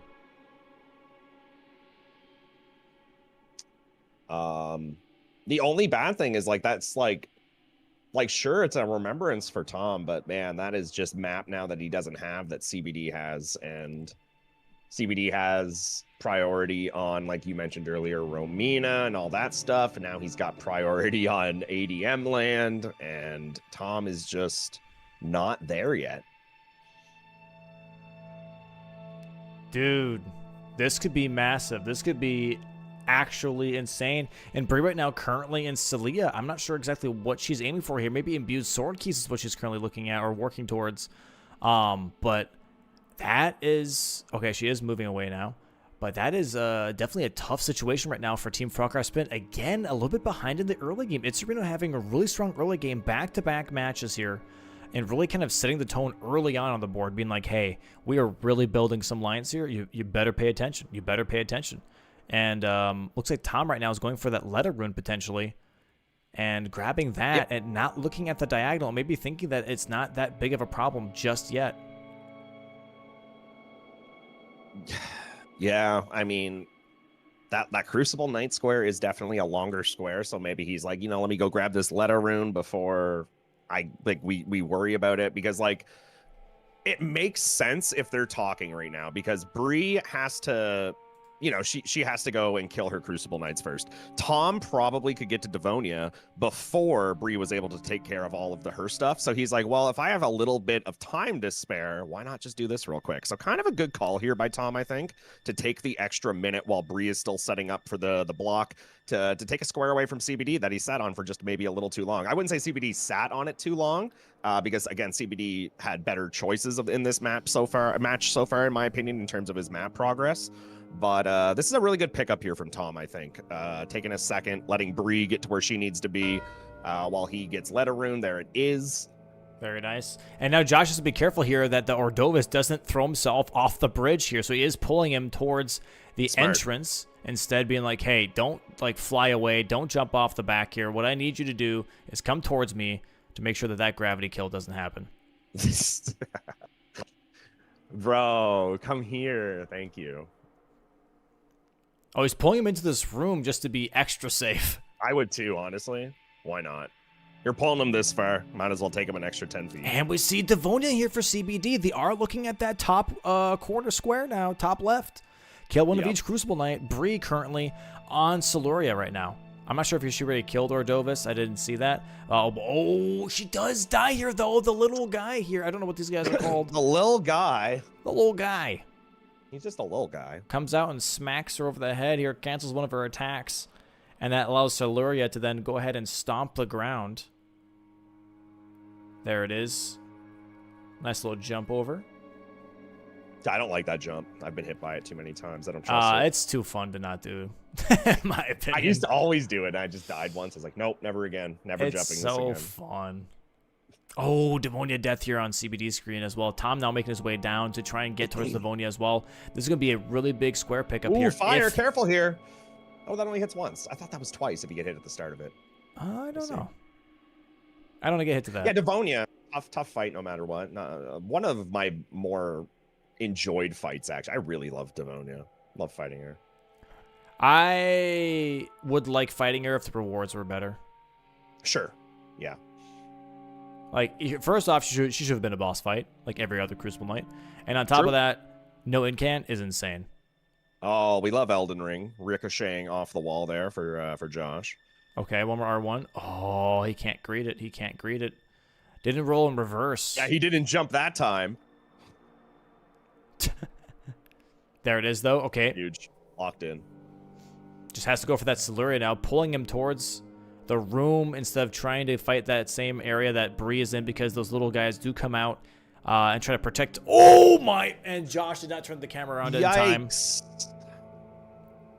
Josh did not turn around the camera in time and just gets one shot by Spear. Crucible Knight. Good job there from CBD with the dismount charge or jump R2, getting a stagger. Oh my god, and Josh is all the way back here to Necron. Why Eternal does Josh City. not get graces? I guess there's like no grace, is there? There is a grace right before. Is there? Oh yeah, before the jump over, right? Yep. Maybe? Yep. Do they take this, dude? Is Tom gonna get to? Oh my goodness. I don't know. Tom's yeah, so pick up the Spirit Ash here, the Scorpion Ash, like I mentioned earlier. That's going to put him at 2 because he has Fort Reprimand Grace. The only other one that he would have to pick up, or no, that's it. He can cash that in at Fort Reprimand whenever he wants now because he picked up the one in the Black Shadow Keep, or where Mesmer lives, his house. There was one there in the elevator he got. Oh. Yeah. Bree got Ordovas to fly into the hallway and not off of the ledge there. Turned him around just in time. Big clutch. Going for some R1s here real quick. This is her last Crucible night. No, that she has to Tom! do. Oh my goodness, Tom. Oh, and there's a gravity kill. And Bree lost her Crucible night. She has to go find another Crucible night now. She has to go for the Everjail instead. A round of 07s, chat. That's why you got to pull him in the room. Dang. And now this might be a square here for Team Itzerino. Devonia still not dead here for Tom either, but here it is. Josh currently working on Spear Siluria. That's heartbreaking. That is tough. That is tough. Stupid Elden Ring. Okay, CBD Josh. fighting the dragons here. I feel so bad for him. Why? Just because this fight's just... It's not that bad. It is. It's actually... Not only is it not that bad, it's omega bad. It's like the worst, actually. And you can't tell me otherwise, actually. I'm doing it right now. What are you going to do about it? I don't believe I don't believe you. Solaria here for Josh. GG's. Oh, not taking the riposte. Oh, there it is. Big pickup here. So, yeah, honestly, even if Bree that didn't matter. Didn't lose the Ordovas, yeah, it did not matter because Tom was not done with Devonia. So there it is. That diagonal now looking extra, extra scary here, dude. Bree choosing to take the kill so she doesn't lose her money, and honestly, probably a good idea. It's only going to take a second here. Yep. Egon's furled finger now. This is tough. Yep. That diagonal in column 5 is looking really, really tough here. Itzerino really setting a tone on their second match here. Currently, in this best-of-3 match, Frogcarspin is 1 win ahead. This might be moving into a possible third match for their best-of-3s here between seeds 2 and 3. Very, very interesting best-of-3 so far. I'm having a great time. Yeah, these have been really good matches so far. This one is turning out to be maybe not a little more lopsided, but like a match like this one, it's exactly what Domo said at the start of the game, guys. It is a pure reactionary board, and what Domo said is what's going to happen is they're going to get a board, and then it's just going to be one thing after another here, and one team is just going to be trying to play catch up. And I feel like that's what happened all game here, is that once something from like your plan deviates because you have to block something, then you're just running around doing squares that maybe you don't necessarily want to do right at this time. And that's what it turns into in these boards. It's kind of tough. It's tough to come back from, especially when there's this much pressure. But we'll see. I mean, it's happened last game. We'll see if Tom and Bree can pull something out here. It's definitely getting a little bit out of hand here. Josh definitely going for imbued sword keys right now. See if he could grab his imbued sword key whenever he needs to. So Josh is prepping that first. And it looks like that Bree's going to be working on Vare's finger here. She did kill Rodan. She's going to move Vare after talking to Enya. Has to go to round table. She has to go to round table. She has to go to round table. I don't know where she's going, but she has to go to round table and talk to Enya, I'm pretty sure. CBD is shutting down column 3 right now with transformation, I think, is what's happening. Does he have the painting already? Did he drop all the way down? I don't think he does. That's the part I'm confused about. Maybe he's going to fight Bale. Why would he do that? Remembrance? No, he's definitely going for... He doesn't have the painting. Yeah. Oh, he's just realizing now, I guess. Okay. There we go. I mean, Ancient Dragon Man for Tom, though. Yeah, Tom, I think, does have the painting. At least he was close nearby to it, though. After the letter rune, he might have grabbed it real quick. I'm not sure. Yeah, I'm not sure either. I want to say he hasn't. Good R1s here from Tom. R1, L1, cancel that animation. Very nice. Also, here's one thing that I learned, which I really like to be able to cycle Ancient Dragon Man, is that when he does one R1, when Ancient Dragon Man does an R1 and you hit him and stagger him out of it, he will 99% of the time do an R1 again because you cancel him out of an animation. And so you can keep repunishing it. There it is. Oh my god. Nice. Tom not healing, instead just going for the aggressiveness, and it pays off here. Moonveil on a Saturday? Are you a Moonveil enjoyer, Domo? No.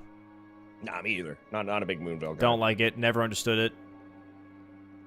So, I don't know. There was a match I was watching last night on CBD's channel, and he was using Moonveil with the cameo. Is it Rolana's cameo or Taker's cameo? It got buffed recently. Mm-hmm. So now I think it's only 1 second to charge up Unsheath, and you get 45 extra % damage. 45! That's ridiculous. Not Taker's cameo. You mean Rolana's cameo. The one in the DLC? Yeah, that one. Yeah. Taker's cameo is the Rykard one that like you heal on kill. Oh, right. I'm trying to remember what the one you're talking about. I know what you're talking about, but I forget what the name is. It's right beside Moonrithil.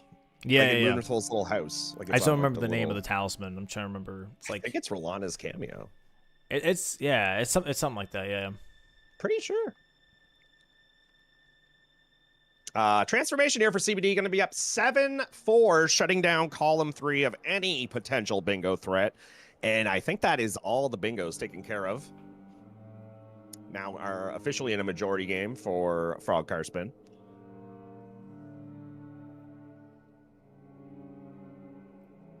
Okay, yeah, they're going for the Vare finger here. There's the transformation in just a second. Tom here, still going for the finger, though. There it is, transformation being marked by CBD. Now 7-4 currently for Itzerino. They're currently 3 squares ahead and have a diagonal threat, top left, bottom right, column 5 threat, and also now slowly working towards that row 4. So they're slowly just like... yeah, very much, they got a lot going. So much pressure happening. And it's hard to even say what the mistake was for Frogcarspin this game. Like, it really doesn't feel like there was one. It's just, like you mentioned, like it's kind of a reaction game and then the snowball. Yeah, I don't really feel like there was a terrible play or a fiasco, really, that happened at all this game. It's just the way it went.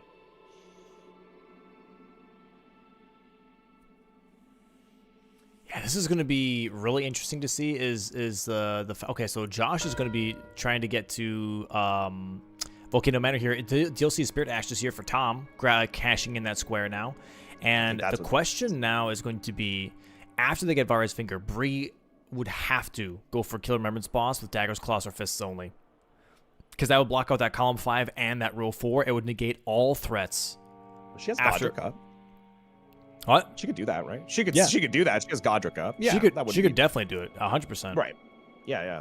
And it really wouldn't be a bad idea. And Godric also is a pretty easy, I would say, remembrance boss, because of acquire 6 different remembrances on the board still. They have 5.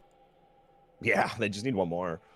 How much? I mean, like, again, there's the priority on all these squares. It's like Frogcarspin has a lot of late game priority potential here, but like still. Yep.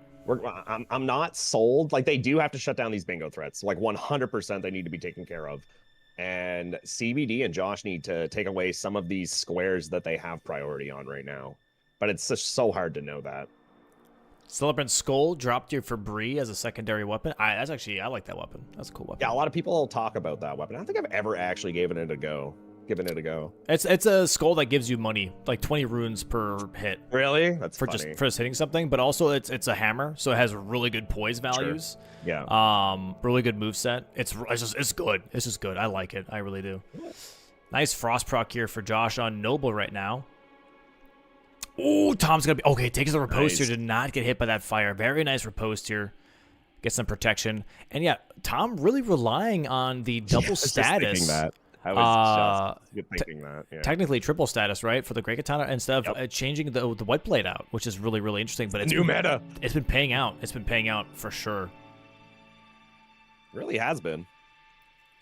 All right, Bree here has the Lord Blood's favor. We'll go ahead and dunk that into Rena's blood here in just a moment to then get that bloody finger. Tom here almost having Egon's furled finger. This will be a nice center square block. And again, right after that, Bree will have to go for Killer Remembrance boss with daggers, claws, or fists only to really get rid of all of the threats. And then this board becomes really interesting. But it looks like that Josh and CBD are currently working on Rykard and Mesmer together, because we do see Mesmer's door currently on CBD's screen here. Josh dying to Noble, sadly. But once they do have this would give them the other 2 remembrances that they need for acquire 6 different remembrances. But I think that's where, like, now that Tom has gotten this kill and he's about to get his half of the finger, I think this is where Tom might cash in remembrances and take that away. Possibly. We'll see if he's able to get there before Josh can get to Rykard, but very possible. We'll see. It is possible because I'm thinking what Tom's thinking is going to be either Rykard really quick or go to Romina, but we'll see which one he decides to do. It's looking like Rykard right now. CBD doing the skip to Gaius. Why Gaius? What's at Gaius right now? Why are we going to Gaius instead? I guess because remembrances. Is Mesmer dead for CBD? Oh no, Gaius is dead for Tom. No, but CBD's doing the skip to Gaius right now. And I'm just like, why? Ah. Like, what, shouldn't he just kill Mesmer right now for the square? Like, why are we going to Gaius? That's what I'm trying to figure out. I don't know. That's a good question, actually. That is a good question. I'm not seeing it at all. I have no idea what CBD is doing. I don't fully see it either. Maybe just because they need 2 remembrances, and if Josh is struggling on Noble right now. And I think CBD just actually goofed up the skip here. Anyways, he's stuck now. Okay. On the platform. Oh, never mind. Oh, okay, we're chilling, I guess. Even though he landed, how does that work? Oh, down. Did he miss the skip? And then yeah, that's consistent. It always works like that. There you go. Very clean. That was a really nice one. He almost made it like right into the middle that time. That was good. But again, I really don't know why he's over here. I think he's just trying to get 2 remembrances back to back, maybe just in case Josh. Yeah, but sure. But like, dude, this is.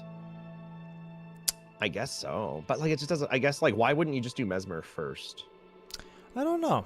I really don't know. Here it is, bloodied finger though for Bree. There it is, block on that center square, huge for Frogcarspin. And now all they have left is that column 4 and row 4 threat, or column 5 and row 4 threat. That is pretty devastating to look at. And Bree here, let's see what call she makes, because as of right now, oh, you know what, Domo? Looks a little. You scary. know what? I feel as if Tom and Bree aren't feeling the pressure as much on column 5, because aren't those 2 squares kind of like really hard to do for one person in the base game, or am I wrong? It's a little tough having 2, right, because you use Godric as like your guinea pig pretty much. But it's not that crazy. Okay, fair enough. Crazy. Yeah, I don't know. I just thought maybe it'd be hard to get 2 weird kills on 2 remembrances at this point in the game. A lot of remembrances are dead at this point. Yep, that is true. That is true. Yeah, so I was just thinking, like, what's left here for Josh and for Bree? So maybe they're not worried about that threat, you know? Maybe they're like, whatever, dude, you've already probably killed 100 remembrances at this point. You probably have to go do Millennia or something. Like, you know what I mean? Like, honestly, that's a great point. No, that's a very great point. Yeah, so, like, I'm wondering if maybe Tom and Bree recognize that, and they're like, yeah, whatever, like, sure, go do both of those, I guess. We'll have to see. Quick work here from Tom on Mesmer, just absolutely obliterating him. So CBD has access to Gaius now, which does literally nothing, because that was the only square that could have helped with. He's going towards Mesmer right now. And CBD realizing now, I think he just gave it a head nod. So he's going to pivot back to not Mesmer. I am super confused. I really don't get it. And there's got to be something I'm just not seeing. I don't see it either. He's going in reverse right now. Bro, I'm lost. I've been lost for a little bit. Like, I don't know. Why are we going in reverse here? I haven't understood for the last 2 minutes, and I really don't. I'm trying to understand. He's killed Romina. Ulcerated tree spirits, maybe, is where we're going. That makes sense. He wanted to do the skip to drain the water. I got it. We figured it out, chat. It took us 10 minutes, but we got there. However, I don't know if that was the right thing to do right there. I guess it's hard to know. But that is the reason we're doing this. It took me a while to figure it out, but that's why we're here. Because no one ever goes in reverse like this. Yeah, that's true. Actually, that's a good point. Okay. Yeah. Okay. It's still like a really big time sink to do it this way, too. It's hardly faster, I would say. It is faster, but like it's not fast. I do think, just like the way this is going, though, I do think that Itzerino is still very much in the driver's seat. like you mentioned, Bree is going to go shut down column 5. It's probably going to be the fist weapon. She has nothing equipped in her item slot. Never mind. So maybe she doesn't have an in-can on either. Maybe she's just going to get the Grace and then go buy stuff from Kale. Rykard here from Josh. I see a Rot Grease selected on her Celebrant. Or is that the Pata? Oh, that's a fist weapon. Ooh, I got there. Yes, it is. I'm doing my best. I'm doing my best. Oh, you're good. You're good. I'm learning the base base here is not bad. All right. So okay, so this is interesting. Yeah, it's going to block out column 5 and row 4, which is nice. That's going to be 1 square, though, so 7 to 8 then once this is done. But then Rykard Mesmer is going to be marked here for Team Itzerino. It's going to be 8 to 8 once that happens. Dude. And Tom then is doing tree spirits. It's a lot of base game left. There's a lot of base game left here. Yeah, there is. But I'm just like seeing what's happening, and poor CBD is about to get sniped. Yep. Oh, well, this is the first tree spirit though, so yeah, but it really depends. depends. The water. Yeah, but what if Tom split progresses here? Nah, he probably don't. Yeah, there's no reason. There's This is the final DLC square. He's not splitting anything. I'm not gonna lie. Yeah, there's not a lot for DLC players left. I mean, Tom has Romita left, I guess. And he knows CBD's done that already based on the mark, so he doesn't need to prioritize that. Rykard and Mesmer, he's already killed Mesmer, and there's so much more left for base game players than there is for DLC. And so all Tom's got right now is his 1 stone sword key, as well as these ulcerateds. CBD not doing the tree spirit. It's going to go for Mesmer instead here to get the square with Josh. Probably a really good idea. And Tom's going to clean up ulcerated. This is a weird match because, like, once this is pretty much taken and tree spirits, this is pretty much just a race between the 2 base game players. Yeah, it's interesting how this board worked out. I don't think I've ever seen that before, to be honest. Like, this is overwhelmingly base game. Yeah, it really is. And honestly, I never even clued in until you mentioned it right now. Because, like, DLC's done. Yeah, I don't think I've ever seen that before. That's insane. That's Bingus. And that was, like, one concern, honestly, making this season was, like, oh, like, what if, like, you know, one half is just hanging out the whole time? But that's just sadly part of the format. Like, as someone that's done hundreds of practice, maybe not hundreds, but, you know, I've done a lot of practice this season with everyone. It rarely happens where someone's waiting longer than 5 minutes, in my opinion. Okay, well, that's good. This is egregious how you've just mentioned it, like this board, like how it's going to be so long. I've never had a board like this in any of my practice games, so. Yeah, this is very interesting. I'd say the format worked out well. But yeah, very interesting here. Tom going down Elak River here, going to do his final ulcerated. And then he is going to go do his Stone Sword key pickup. And then he's just going to probably go kill Radon for fun. If I had to guess. So now, okay, let's now this is kind of like where my intelligence in bingo might fall off a bit. So I'm going to ask you a question here, Domo. Yes, sir. What would you be doing if you're Bree now? Like, what is the play? Where is she at? What's she doing? Is she doing seals maybe right now? Is that what we're doing? Yes, but she's going the wrong way potentially. Wrong way, okay. If she's going for seals, that is. Because it is downstairs. Like, she didn't have to go all the way around like this. To be fair, this place is a maze. This place she's not going for... What is she... Huh? Why would you... What? Why would you grab... Okay. I'm not sure. Oh, maybe... Oh, she's grabbing that from Crucible Knights, because Crucible Knights is still on the board, too. There is a Crucible Knight here. After she gets the seal, there's going to be a Crucible Knight up top that you drop down for. That's very much outside of the castle. I feel like that's such a good square for her to get, because that just takes away synergy that they lost earlier, right? Yep. That's good. You want that. Okay, yeah, Bree's going downstairs here now. Going to be using her Stone Sword keys to hopefully she has Stone Sword keys to open up this door and get the seal. Josh here grabbing the imbued sword keys right now, and still no Mesmer here from CBD just yet. Illustrated Tree Spirits now being marked. It is 9-7. What happened? Yep. And like that 5 puts minutes ago was... Tom in a really weird position, because now all he can do is grab the imbued sword key. Yeah, that's it. That's it. That's all Tom's got left. And pretty much at this point, then just like Wait, talk has he to done Bree. Romina? He hasn't done Romina. Oh, yeah, he can do Romina. Yeah, true. Yeah, for fun, just to feel something. I mean, there is Romina and Melania on this yeah, still, yeah. so like, you know, sure. You just sounded a little bit like Christopher Walken there for a second. I don't know who that is, but I'll take it. What? I think. Yeah, who is it? Is that like an actor? Yeah, you don't know Christopher Walken, I don't watch movies, dude, or TV at all. Like zero. Like it's like really bad. Like it's like known in my channel that's like a thing. Like Visa don't know any movie references or who anyone is. I just don't consume media. Wow. I really don't. Yeah, I just don't. That's crazy. That's actually. crazy. If it's how old is that guy? Is he old? Like there's a better He's chance. old. I always say he is old. I was gonna say there's always a better chance I might know something if it's older, but I don't know that guy. Yeah, he's a pretty old man. He's been around for a long time. There it is, though. Imbued sword keys here for Itzerino. 8 to 9. Now they're only one square behind. And once Mesmer is killed here for CBD, it'll be 9 to 9. And then it's going to be fully base game players here. Showdown. Base game showdown. Big stagger, big frost. His Giga attack already happened, so he should be good just to R1 here, R2.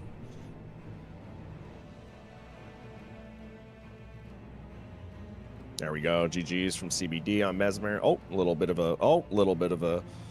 Oh. Okay. There it is. Mesmer should be dead here. And now Josh going for Melania already. Oh boy. Not going for Finger Slayer Blade here. Not going for Seals, Tibia Mariners. There it is, though. 9 to 9 tied now. Itzerino versus Frogcarspin. And he's not going for Incant only either. And he's going for another Remembrance fight. This is looking really tough here because as you mentioned, your options start to dwindle on what Remembrance boss you can do incantations on. And if it comes down to that, that's a big time sink on some of these fights. Like Moog would be insanely rough because of how tanky he is. Exactly. Yep. Rykard is not a possibility. Morgai would be the next best option here in this case for both of them because Radon's down, Renala's down, Godric's down. There isn't anything. Moose might be your best bet. Moose. Regal Moose. Moose. That's the only thing I can think of that might be. That fight's in water too. That'd be rough. Unless you get electricity, I guess. Hone Bolt, yeah. Clean stuff here from Josh. So far, great weapon for this.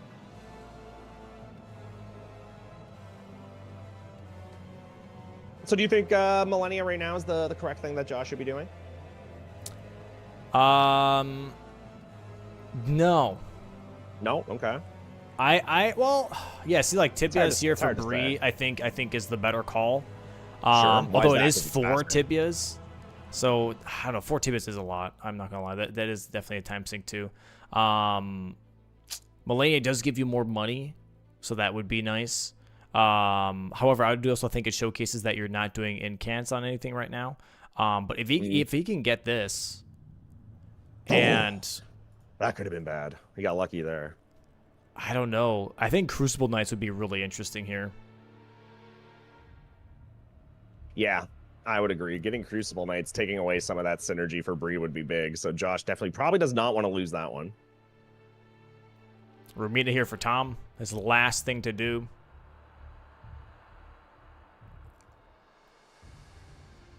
Great fight here from Josh so far.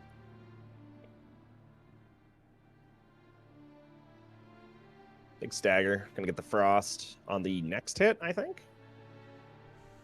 No? I don't know anything. Nice fight here. Josh already fought Melania once, so he should be warmed up for this fight now. And there it is. Okay, she's talking to Garunk here, getting that claw mark seal. Yeah, he's definitely splitting progress. Got that death root from killing 1 Tibia Mariner, which is definitely some synergy. Then going to Garunk to get that claw mark seal. And I don't know how many seals she needs to finish off that square. But it should be decently close. She doesn't Altus Plateau right now, so she is going to be going for that area which is past the Tree Sentinel Duo for an extra seal, which is like just next to a Tree Spirit. There's like a church that has a seal there as well. I think it's the Erdtree seal, actually. Was the best seal in the game. And again, by the way, Miyazaki, why is there not a legendary seal? There's a legendary weapon for every other weapon class besides seals. I don't understand. Me no understando. Clean. Tom here, really nice strafing here too on Romina. Great dodge from Josh. Oh, I thought he got hit. Never mind. Nice stagger.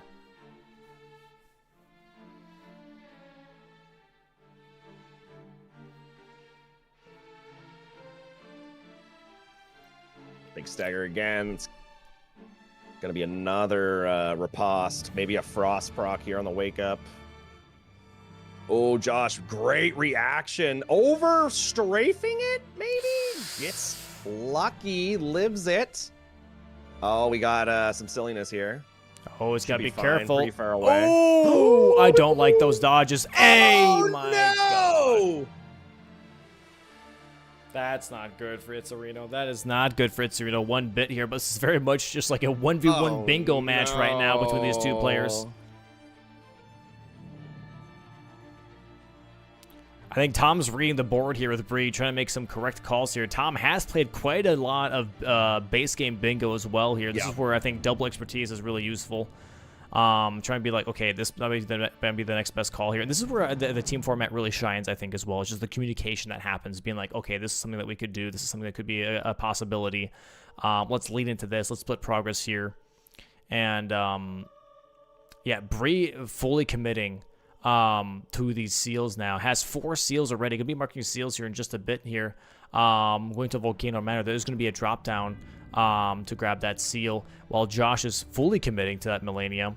So neither necessarily wasting time or sniping the other person, but this is going to be interesting as like, what are the choices afterwards and who's going to force who into that Killer Remembrance boss with incants only. And if it comes down to 12 to 12 and they both have to do it, that would be cinema. God. That'd be so. It might go to 2 hours, Chad. Just everyone dying to like Moog with like catch flame. Yeah. I'm expecting Moose. I would expect them to make the Moose call, but hey, I don't know. I'm not too sure. Also, while we're doing this and waiting out for some of these squares to be marked, chat, if you can go ahead and give the stream a follow, that'd be very much appreciated of the Twitch side. If you're on the YouTube side, can you subscribe and go ahead and also give the stream a like? That'd be really appreciated to really push out Bingo Brawlers more to more people so they can enjoy this top-tier entertainment from all these players competing this season. And also, please go ahead and go on bingobrawlers.com. Give all the players a follow. Their faces around there. You can click on their faces. Takes you straight to their stream. And give them a follow, support their content. That would be very much appreciated as well. They'll put in a lot of time for bingo, and it's really great to showcase this talent on the big screen. You also forgot to tell them to go vote for the event. There's so much I didn't want to overload, to be fair. Gotta go do this, Chad, then you gotta go do this, click that, click this.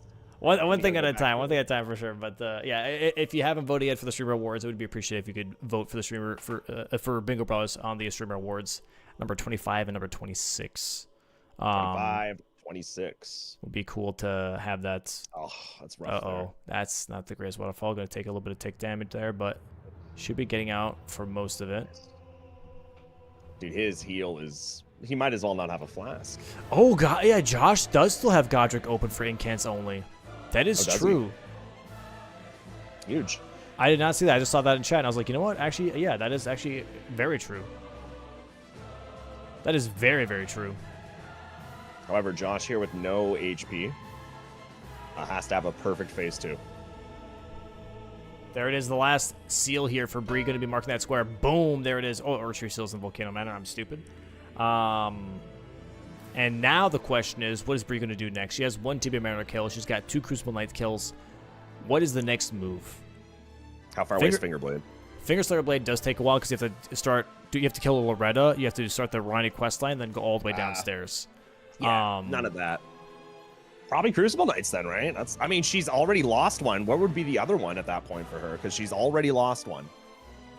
Stormvale Castle, the grace that she picked up. She can go for that one over there. Yep. She also would have access.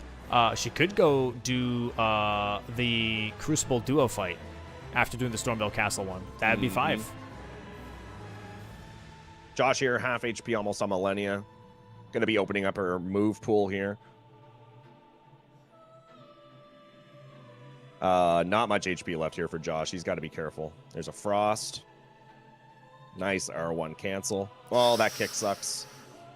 Literally, the next anything will take him out. He's Gets gotta a be stagger, careful. though. Not out of the woods yet. Okay, gets a kick here. Should be going for that another flower attack. Yep, there's the flower attack There's again. the flower. Okay, gives him a little bit of time here. Gonna throw his remaining kukris here. Some cheeky damage. Keep up the poise. Should have maybe spaced it out just a little bit more here, but can go for a charged R2. Doesn't go for R1s instead. Punishes here. Should be getting a stagger here, which would be huge. Oh, no! That's rip. Wow, that is so unfortunate. I thought he would have Yeah, gotten a stagger nothing there. he could do wrong. He did everything right.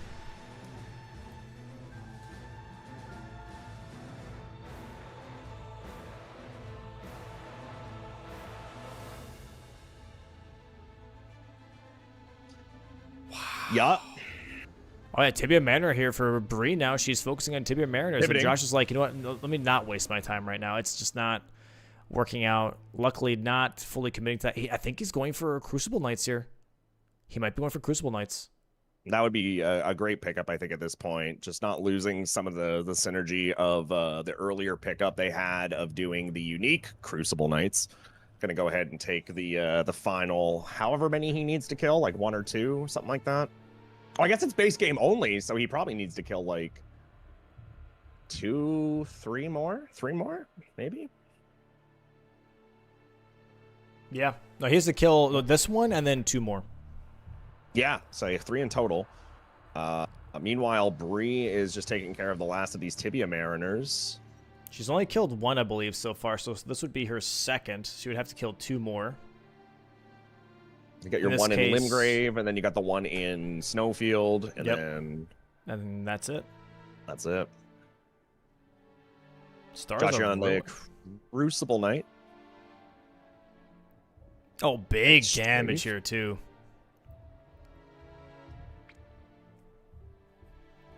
Yeah, this is looking really tough here. When Yeah, it comes to it is. weapons, it doesn't. I don't think either of them has an advantage on weapons here.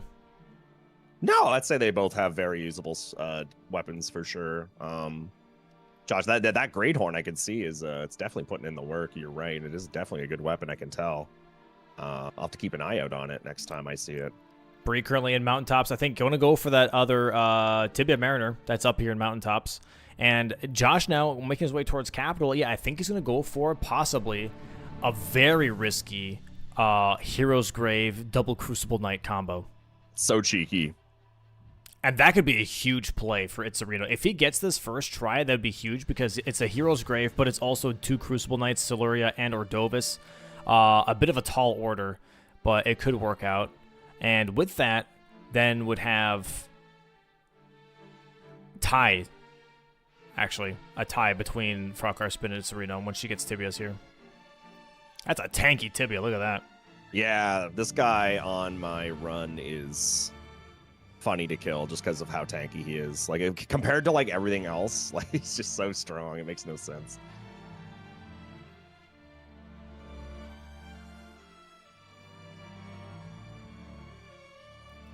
I wonder if she gets hit, if he's one shot. Like if he one shots her. No, probably. Maybe. I mean, I don't know. Probably not. Probably like a good chunk though. Yeah, he is so tanky. He has no business being this tanky. Do the Death Snails keep reviving, by the way, or no? I think he summons them. Oh, he summons the Death Snails? Oh, I interesting. think. I actually don't know. I think. Interesting. I know he also like controls the giant skeletons in the area. Like if you get rid of him, they go away, or at least a couple of them do. Not all of them. Yep, he's making his way towards those golden seeds right now. Oh man, this is really interesting. Oh yeah, absolutely a great game here. Both games have been fantastic.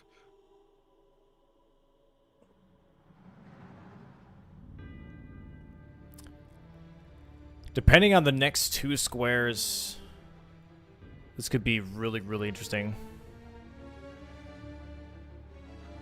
And There it at is. this point in the game, it's just so hard to know Death's Poker. what your opponent's doing. Full switch to Death's Poker.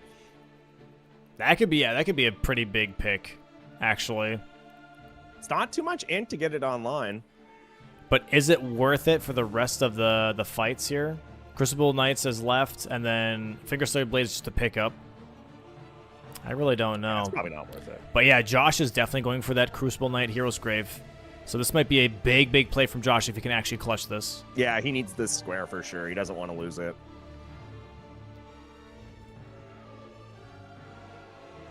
At what point does Bree go for a Romina? Or Millennia, rather. That's just kind of hanging out there. It's not like she doesn't have I don't a think bad she weapon wants for to. it. You don't think she wants to? Okay. That's No, fair. they have I mean, low that's very fair. upgrades. I think they're at plus 12 or something. I don't think they're beyond plus 12. Yeah, I wouldn't want to do it then either.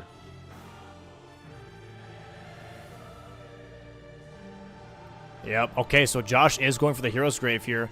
This could be really interesting because if Bree after Tibias goes for Crucible Knights, this might be a nice snipe and also an extra square here, and they would tie up. And then it's rushed between, and a guessing game between Fingerslayer Blade, Melania, and Remembrance Boss Inkhead only. And Josh has the info of Bree already doing claws, daggers, or fists only, and so he's thinking she most likely won't even be able to do the square. It's almost a freebie for Josh because he has Godric open. So for him, it's like, okay, once those two squares are gone, it's between Fingerslayer Blade and Melania that I have to guess correctly. This is actually such a good match because, it's just the way it's working out here at the end. It's just all a guessing match. You don't know what your opponent's up to. Very, very cinema.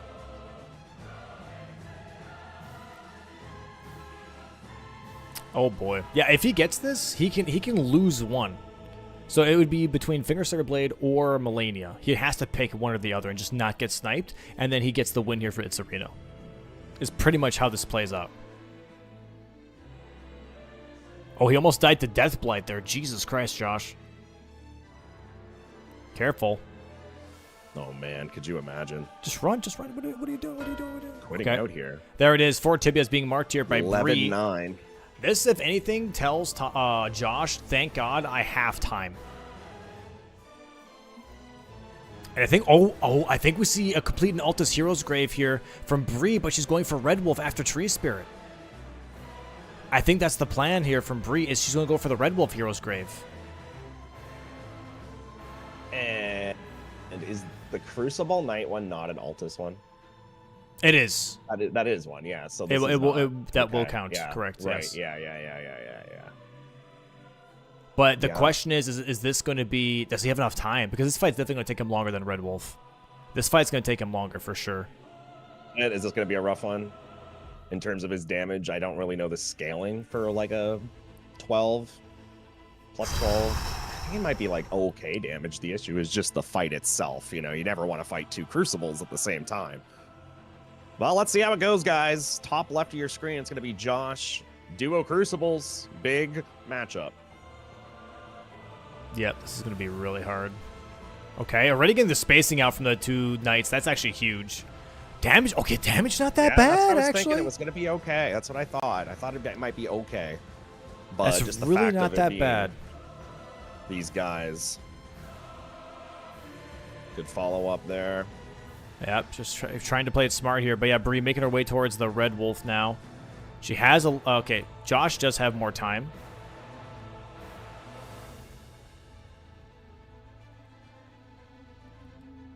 Josh has time here. He currently has around, I would say, a minute and a half before she gets to the fight. So he gets some free damage in here, if need be. Okay, nice strafing around those shield slams. Oh my, that Frost was huge. Holy shit. Gonna make that riposte do even more damage. There it is. Careful, AoE here, but he should be moving into phase 2 in just a bit here on this Ordovis. I think it's next hit. Yep. Yeah, After this is now the finishes. threshold here. There Yep. we go. Go for that punish. Maybe a stagger. There it Ooh, is. Oh cheeky my stagger. god, this is huge. Great fight here. Great fight. Oh my god. Charged R2. Nice roll. Really nice fight here from Josh. He's getting really nice RNG as well from the Knights. They're very much behaving, I would say. That's weird. Okay, he got out of there. One more R2 will stagger here. Careful. No, he doesn't. Must have went to the poise meter. Must have went down. Yeah, their poise meter is really easily or very quickly refreshed, I would say. He's got to be careful. He doesn't look at Siluria. Yep. Nice Okay, awareness. Bree's now going down the elevator here. She's making her way towards Red Wolf. But Ordovis is almost down already. So this is like the worst part of the fight is almost over already for Josh. He's got to be a little careful. Nice jumping R2. There's the R1. Oh my god. Josh is locking the hell in right now. Clean. This could be a huge pickup. When they get smacked, damage is negligible. Yeah, really not that Forcing bad. all of those follow-ups by staying in front of Siluria. There is a stagger. Oh my god. Oh, yeah. This is huge. This is good This is damage. huge. It's going to be a double square pickup, and then we are going to probably see Josh go back to Millennia. Yep. This could be huge. This could be huge for Team Itzerino for sure.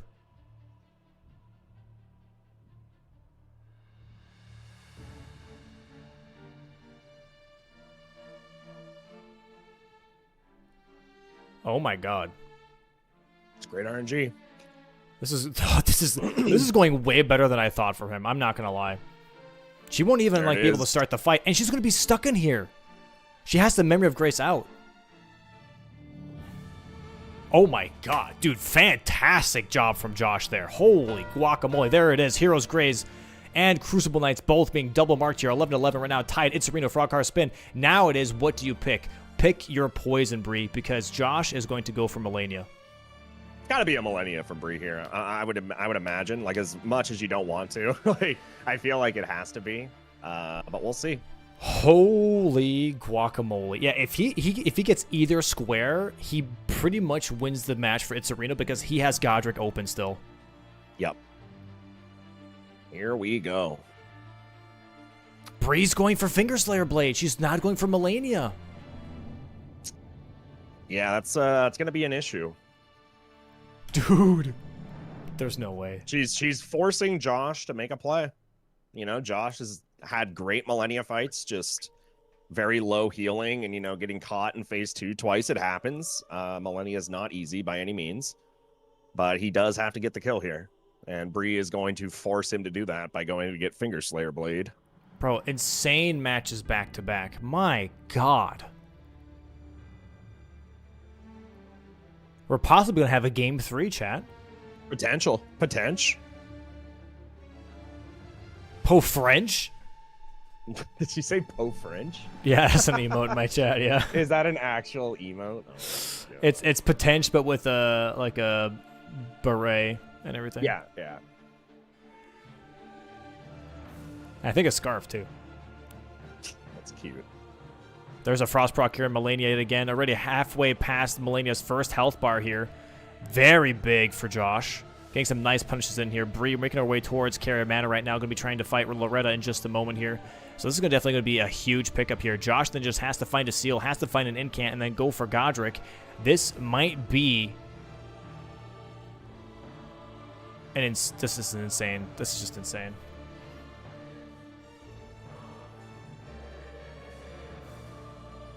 I'm just enamored at the Josh screen right now. I'm just staring at it. Yeah, Like, I watching it so intently. all of our intention is definitely on Josh right now. 7 flasks, no sacred tears. Might as well be 0 flasks. Fine, he can have one. That's 1 flask. Holy.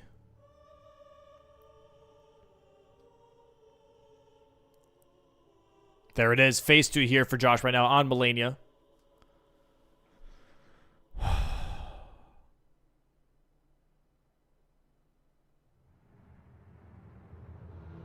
All right, here we go. There it is. Waterfowl to begin with That's gonna here. Clip him. Nice. Okay, nice save there from Josh. Gets clipped early on, but does go ahead and gets rid of the rest of the attacks here. Dodges through the and Melania on Bree's screen now too. It's Melania race.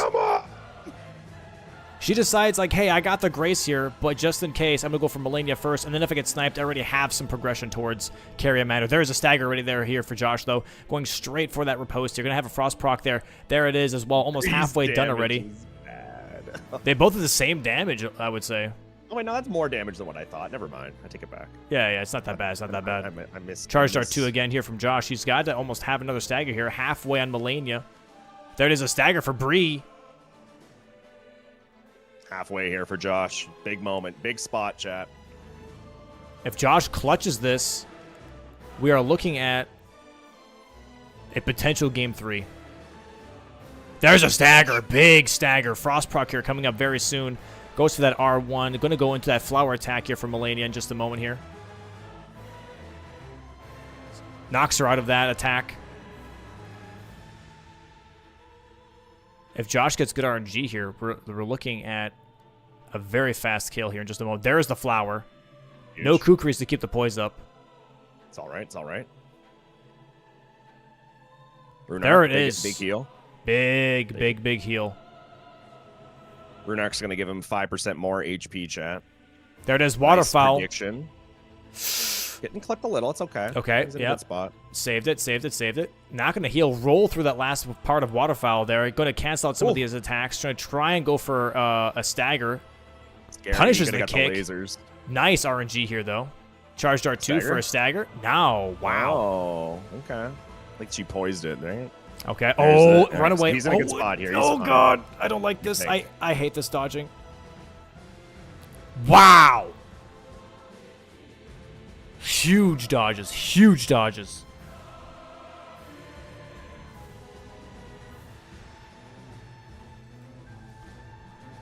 Oh my goodness. My hands are sweating. Almost phase 2 here for Bree.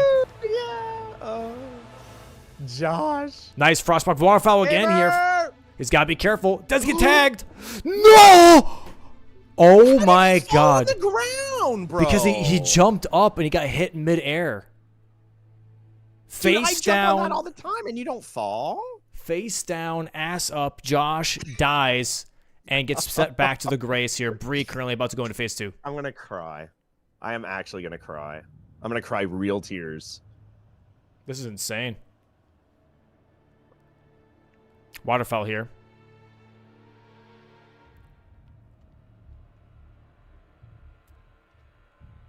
Okay, there it is. Phase 2 for Bree now. Josh here going to try and catch up.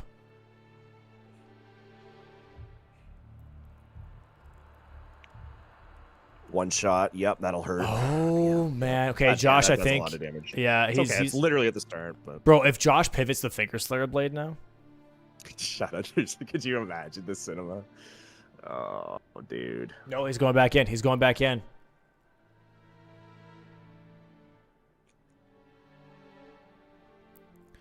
Dude, this is insane.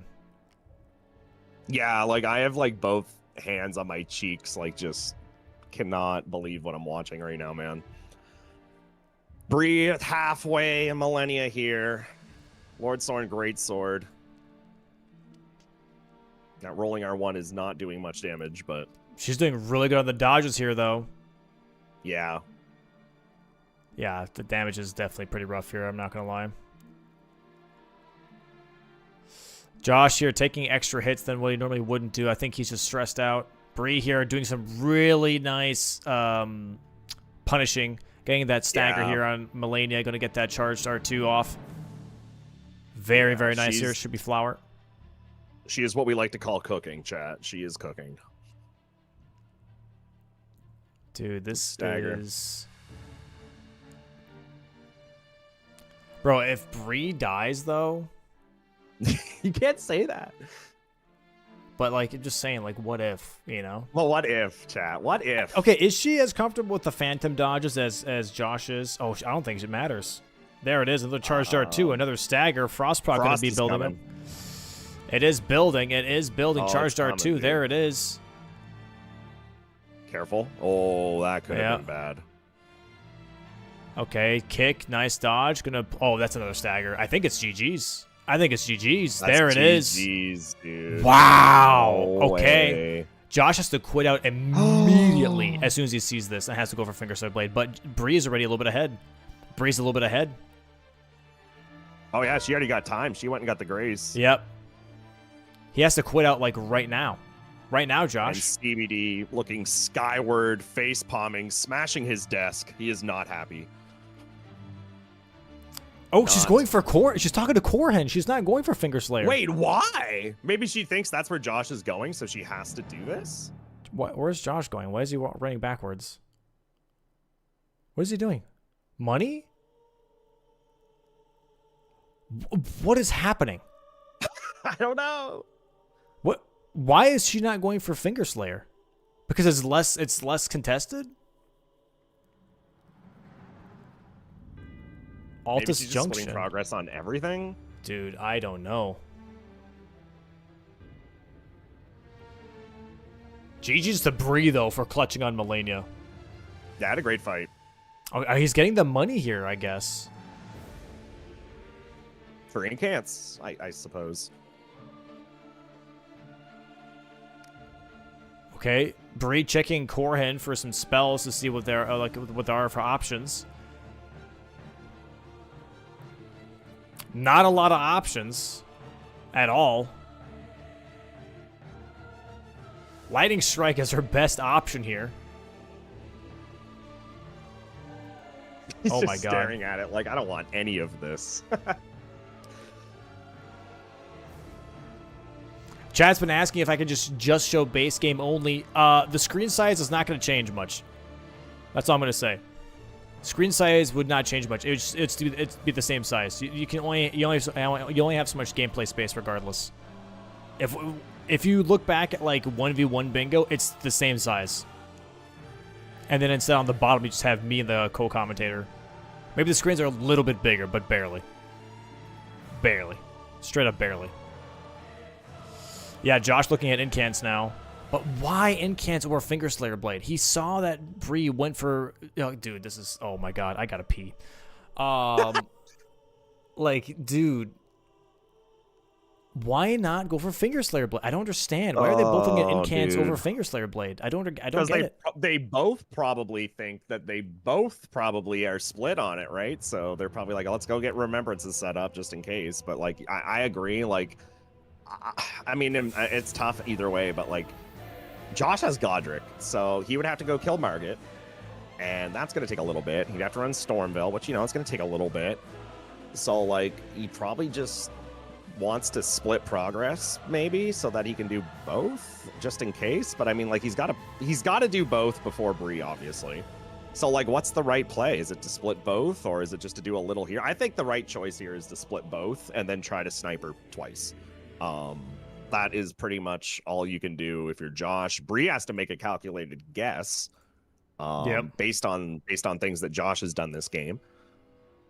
So, I don't know. What would you do in this situation, Domo, if you were both the players? I would have... Okay, after Melania, I would have immediately rushed Finger Slayer Blade, because I know that Bree most likely can't do incant only. 100%. Exactly, right? We were talking about this. Yeah. So, like, you'd be going Finger Slayer Blade because she can't do that. Or, like, she'd have a more difficult time doing that. Also, yeah, I'm not sure why Josh isn't taking the EG teleporter here. Got him.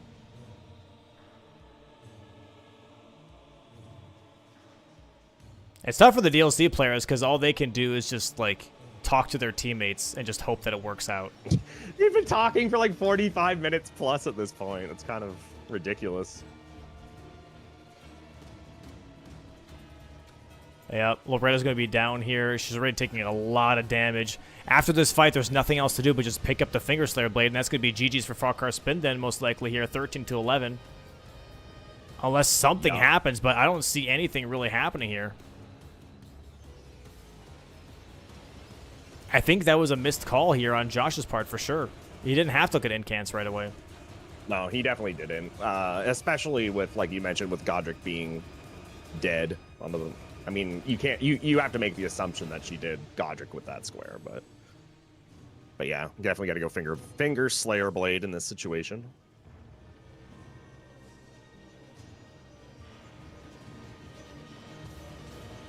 Yep.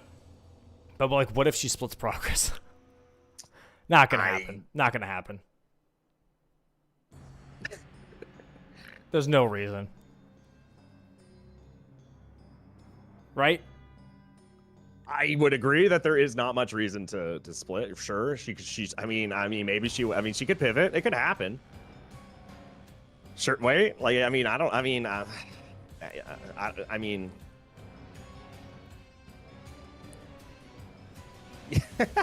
Yeah, I don't know. Like, yeah, I don't know. I mean, it's yeah. Yeah.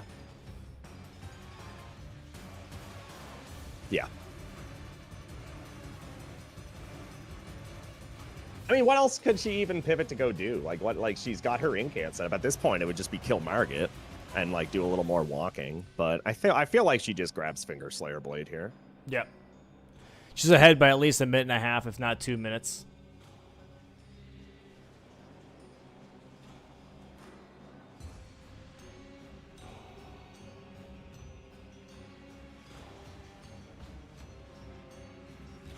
Dude, watch her talk, and then that'd be so funny if she talked and then just split progress and like went towards a remembrance. No. Maybe grab an extra seal. Maybe starts upgrading a seal.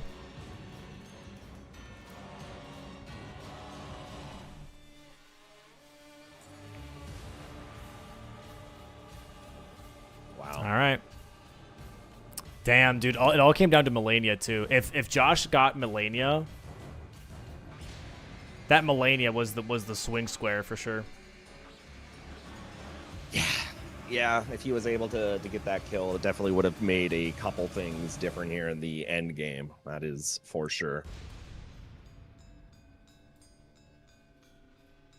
I think Tom has done every remembrance. I'm pretty sure. Other than Putrescent.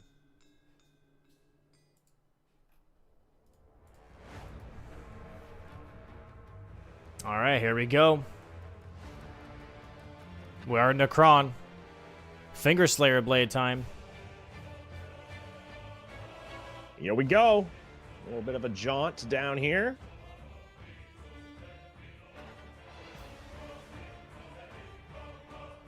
All because of the Melania too, dude.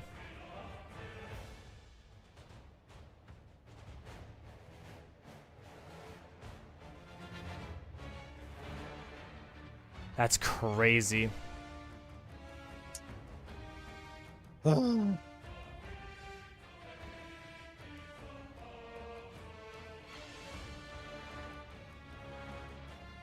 she's not doing the skip? Okay. I mean, that's fine. Like, it literally doesn't matter.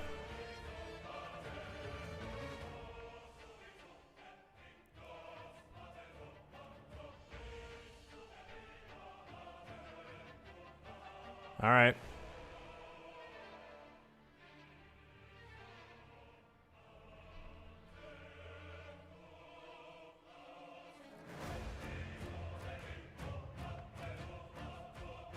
Damn, I forgot. Fulgur's OST is like damn good from Night Rain. I was about to ask. I was like, wait, who's Fulgur? I was like, oh yeah, that's Night Rain. And there it is. G's for Frogcarspin, Wow. taking the best of threes, 2-0. Holy shit. And they'll be Wow. going into the finals. Finals. Wow, dude. Wow. What a couple games here. I'll be interested to see what everyone has to say about it. There was a lot to talk about both matches. Yeah. Like so much to talk about. But yeah, I don't think Chad, I don't think anyone could ask for a better 2-game matchup here. That was phenomenal.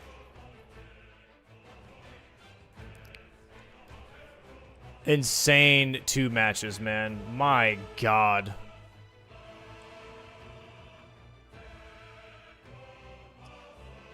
I'm just going to give it a second. I'm going to give it a second. I'm going to let those last 2 matches simmer in. You know what I mean? Yeah. I gotta let them cool down a bit. Yeah. That was a lot. That was a lot. All right. Let's move over to the post-game screen here.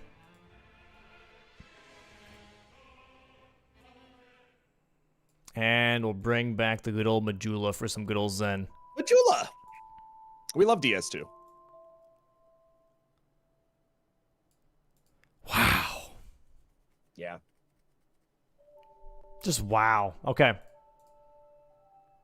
Let's go ahead and bring in good old Frogcarspin. We'll talk about that. I have this match's board up still. I have last match's board up.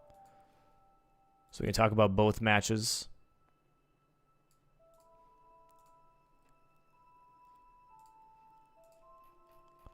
And, yeah, man. I don't think we could have asked for any other better matches. I'm not gonna lie. Yo, welcome on in, Frogcarspin. Welcome in, GGs. Thank you. GGs. Absolute Oh my god. cinema matches. I'm sure you guys are gonna love watching it back later. No, I don't think so.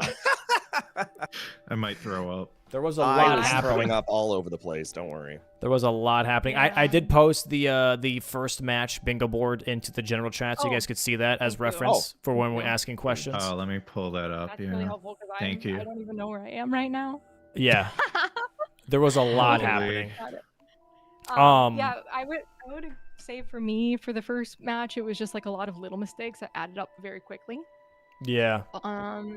And I think like when I'm making decisions early in terms of like how should I block, I need to make those decisions myself instead of asking Tom, because like I don't give him enough context, and then I think it's like we make the wrong choice together, and it's my fault. Kind of what happened. It's what happened with the Loretta square. Yes. Yeah. I thought Bree was farther along, but apparently she was at the teleporter. Yeah. And Josh marked the +9, and I thought she was either with him or ahead of him. Yeah. So Yes. yeah.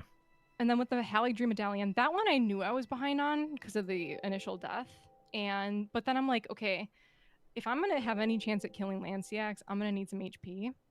So that's why I finished out the fight ultimately, is because I needed the runes. And at best case scenario, I somehow get it. Worst case, I have health. So that was just like that whole problem. So I mean, I think it was a wise choice to do that. I didn't even think about the fact that if you killed Niall, you would have a lot more vigor for the upcoming fights, and that really helped. I don't know if we sniped them on that square or they left it. I don't know what happened. Yeah, what happened with the Ancient Dragon? Yeah, we can go over that and just I'll bring them in and we can go over match 1 and 2. Yeah. But before that, like so overall the 2 matches here after match 1, what was the team communication? Was it like more like, hey, we have 1 match in the bag, we can play a little risky, we can maybe play a little bit more creatively, or was it much more like, hey, like we have to lock in, match 1 doesn't mean anything, like we have to really make sure this one counts? It was kind of like, can we make sure we get a square on the board before the first 15 minutes, please? I didn't. For the record, I didn't. It was like 31 minutes with minute tier. Yeah. But so like, it was just like we knew the Ronaldo push was going to happen. It was just too lucrative. It was too strong. We had to go for it. But I was like not expecting like a +0 push, which I think is what happened. Like I know I did a lot of setup, but like, that was nasty. Yeah. So, that's fair. that for that match going into it, it was mostly like blank slate. Just see what the board gives us. These both were just like long base game awkward boards. That's just like what it ended up being. So for me going into both, I did tons of prepping. That's like, you probably saw me grabbing graces everywhere because there was literally stuff everywhere. So I'm like, okay, I like, at least if we get sniped early, there's a long game to play. And I don't like when it comes down to that, but Yeah, that's fair. Welcome in, by the way. GGs. It's Itzerinos. GG's, guys. GG's. What an incredible Y'all are series. amazing. Y'all are actually amazing. Mr. Crucible, double Crucible Knight. That was bonkers. We got so caught off guard by that. Listen. He had such a clean fight with that. It was so good. And then I just died to Millennia like 5 times. So I was really surprised that knocked you on the ground. I was surprised. Yeah, right. That's not supposed to work like that. No, it's not. I jumped in the air and Waterfowl flattened me on the ground, and then the follow-up killed me. That's not how that works normally. Normally you just get ticked. Oh no. Yep. Did you jump a little too late? Maybe. If anything, I jumped early. But I've never seen it happen before. That's not right. I'm so sorry. That sounds awful. So yeah, she was at like 15% in phase 2, like 3 different times. No. It was rough. No. Wow. No. See, I ultimately went for that because I was like pretty much locked out of incants unless I had a metric frick ton of runes. And I'm like, well, there's something on the board that would give that to me.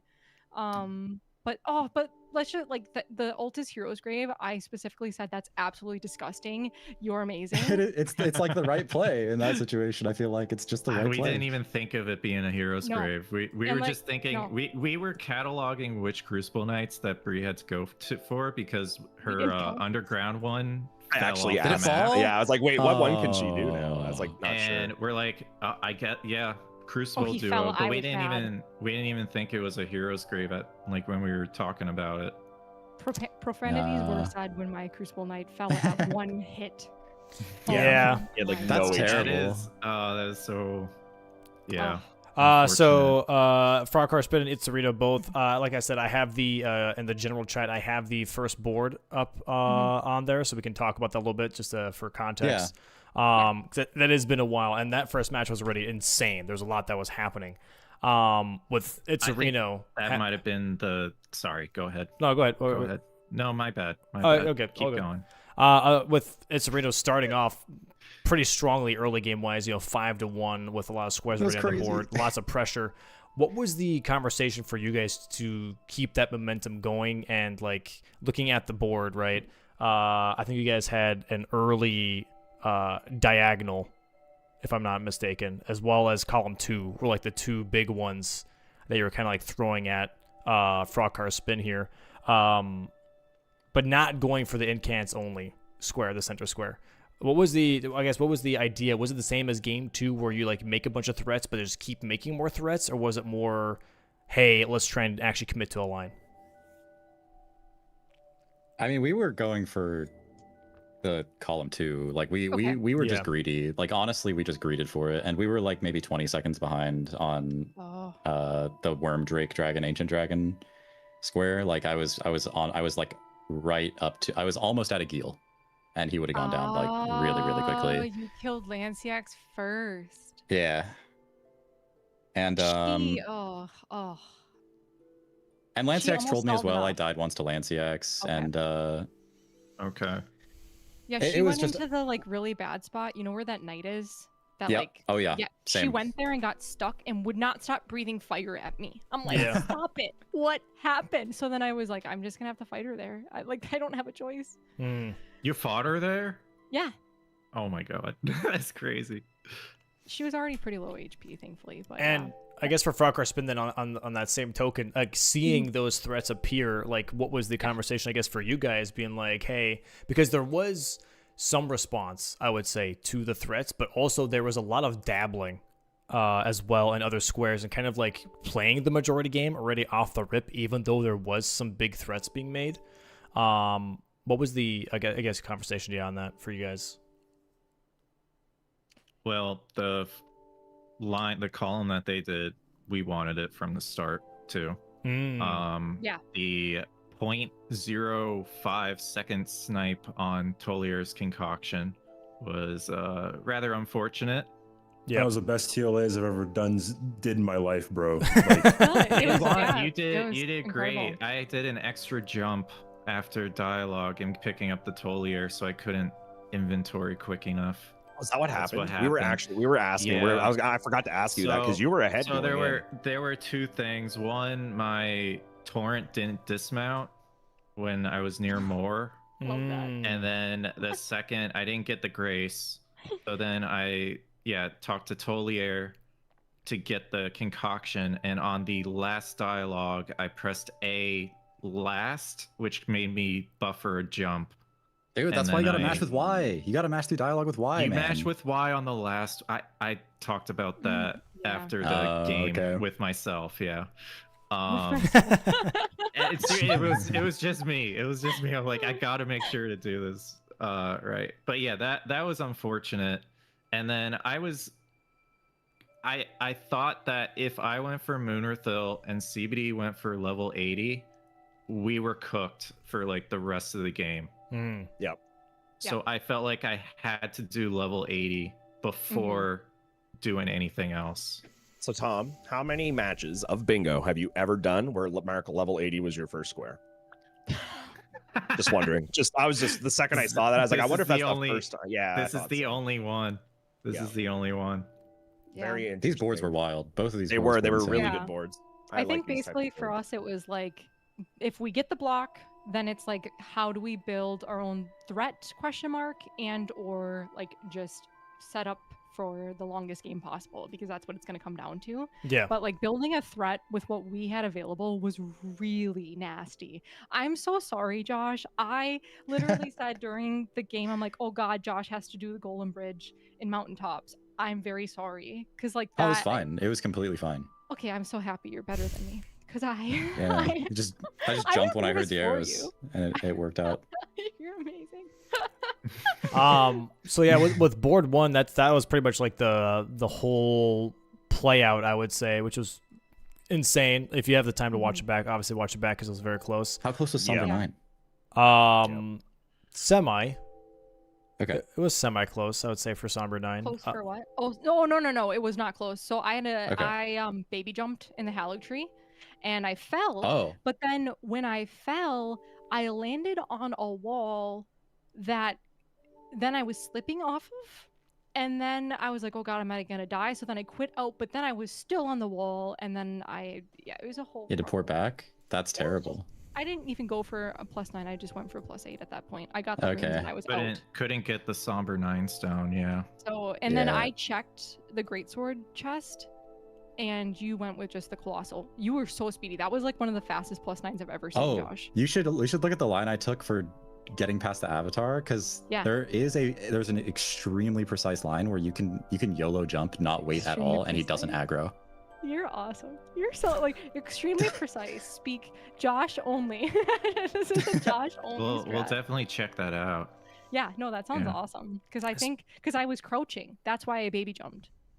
So I was sneaking, and then it was just I was stupid, but it was not that close. But then I decided to play from behind because I don't know. Well, it worked out somehow. So for the second board here, again, kind of like a bit the same as match one, where match two, Itzerino has a really strong early game, especially with the Ronala co-op into Romina, and that diagonal starting to build up. For Frogcarspin, I guess first, what was the initial reaction / idea? Because again, in this case, you also dibble-dabbled a little bit around and try to figure out what maybe is the best approach on this board beyond just chasing those lines / squares. If I didn't have a Bellerod incident, I would have had Dancing Lion. The lion was pretty unfortunate. That mob was just he had it out to get me, and I didn't quit out. I got deathlighted by Dancing Lion with 40% HP left, so we both had incidences. Yeah, you went for the Deathblight one. Mm-hmm. No assist either. I was impressed. Oh no my God, assist. you're so good, CBD. Holy smokes. Yeah, it was actually a huge time save because we weren't sure how the damage was going to play out, but CBD's damage was actually really, really solid for that fight, especially because it was after Romina, so obviously all those levels really helped out. And that was a really, really nice incredible fight. Really. Wow. The question I do have for that though is you guys had the diagonal, I guess, Itzerino, and then didn't really go for Vari's Bloody Finger. Was that a conscious decision to just have that as a pressure point and then move around the board instead? Well, I mean, we kind of got burned going for a bingo in the first game, and we were kind of thinking to ourselves, well, we already have priority here. It'd be cool to kind of waste a little bit of their time if possible, right? And yeah, I mean, again, just I feel like after first game, I didn't want to get burned trying to go for a bingo again. And yeah, I don't know, CBD, I don't really remember exactly what our conversation was like, but I said if you asked me to go for a bingo, I said I'm not going to go for it in the next game. Okay, so you're both on the same page pretty much, no bingos, just threats, and just make sure that we can have pressure to make sure that they have to do all the nasty stuff pretty much. Which worked honestly, out. It would have worked out amazingly, but at the end of the day, I kind of just choked it on some of the late game situations, and that made all the difference. Y'all played it insanely cleanly in the late game, and I don't know, if I'm gonna lose, I feel like that's the way I want to lose, in terms of I just want to lose to somebody playing better than me, and it was fun and it was cool. So y'all were amazing.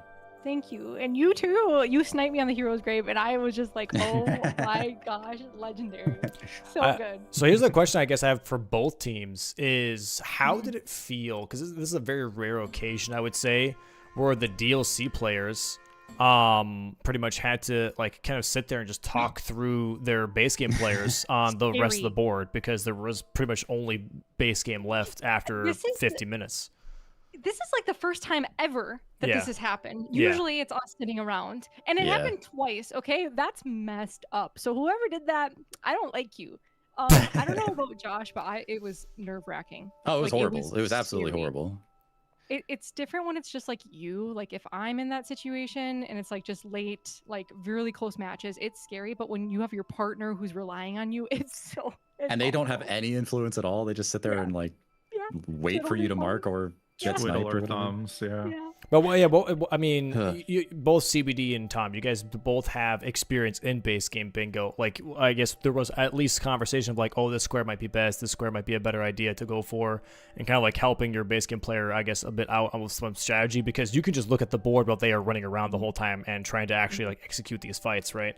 What was the, like, I guess, like overall idea / what was to you guys the most important on when it came down to like the last 5 squares with, you know, like Tibia Mariner, Unique Seals, Melania, Fingerslayer Blade, and Incants Only? Like, I guess, what was the overall thought process? Because it seemed like at the very end, for Itzerino, if they just had the right movement, they could have just brought that all the way back. Yeah. So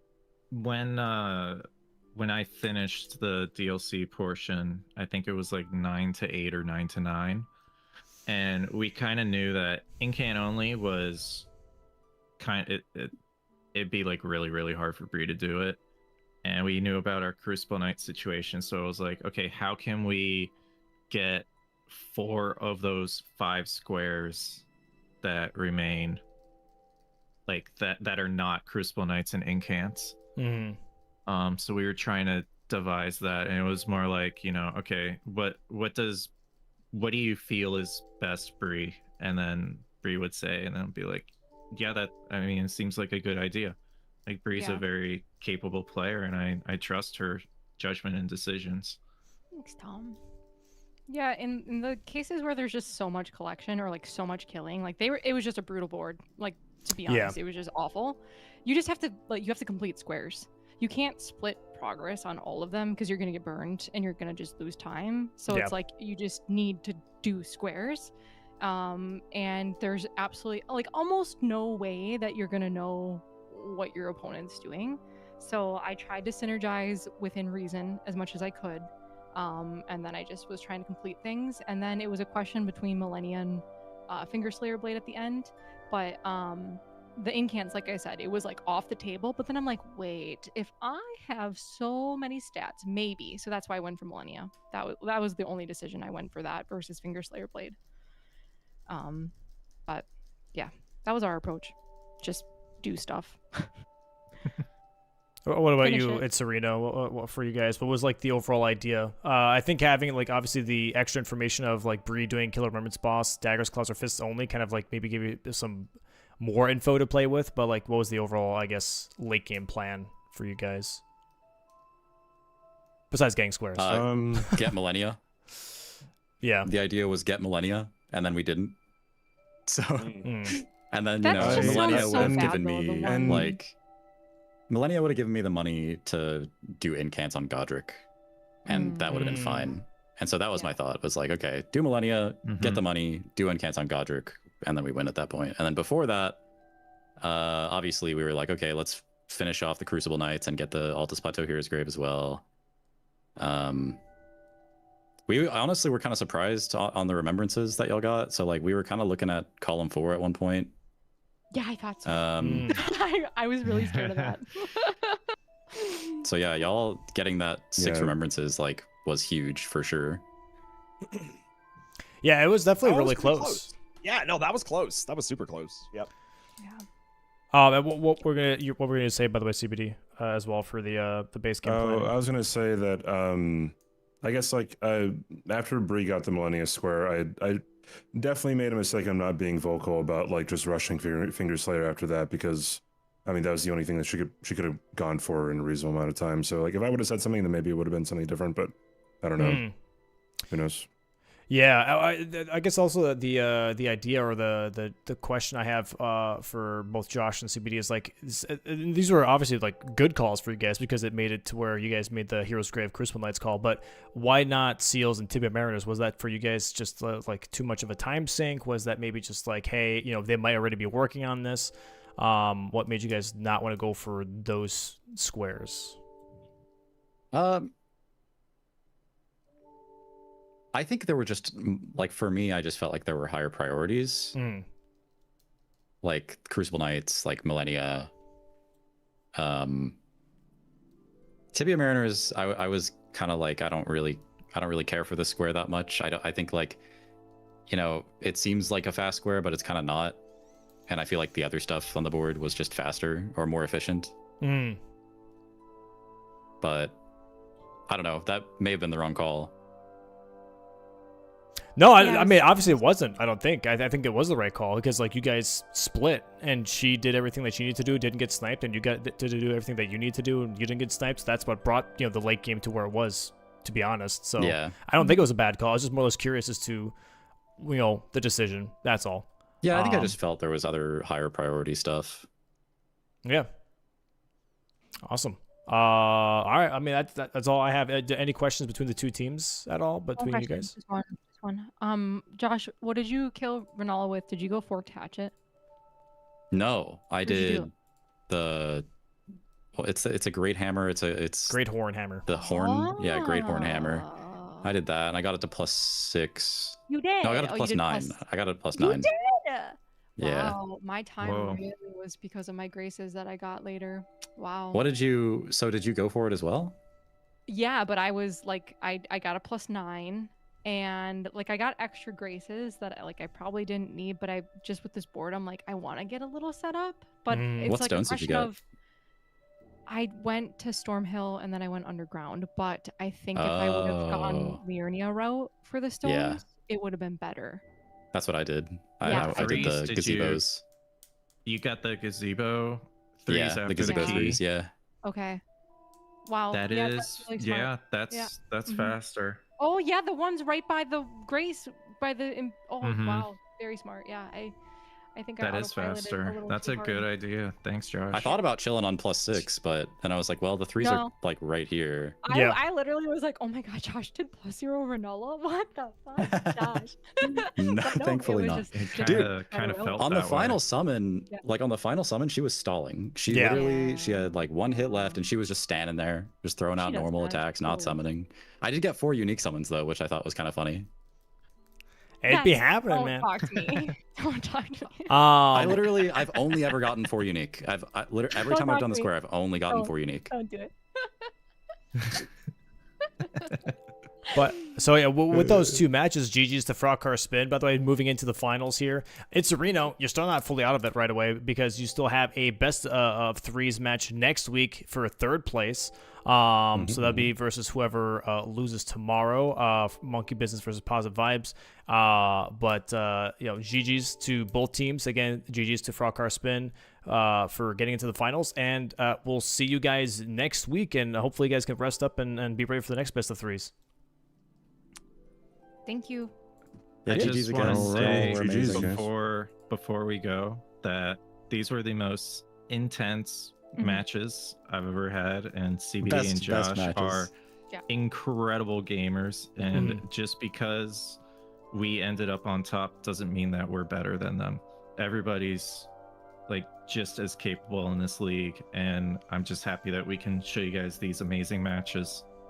Yeah, you guys were amazing. I very much appreciate it, guys. You guys played very, very well. Both matches were insanely awesome. Like I'm very happy of these best of 3 matches so far. So thank you so much for playing. You guys will like watching them back, that's for sure. Yeah. Maybe. I promise you will. You will. All right. Take care, guys. GG's, guys. GG's. All right. Have a great Saturday. Bye. GG's.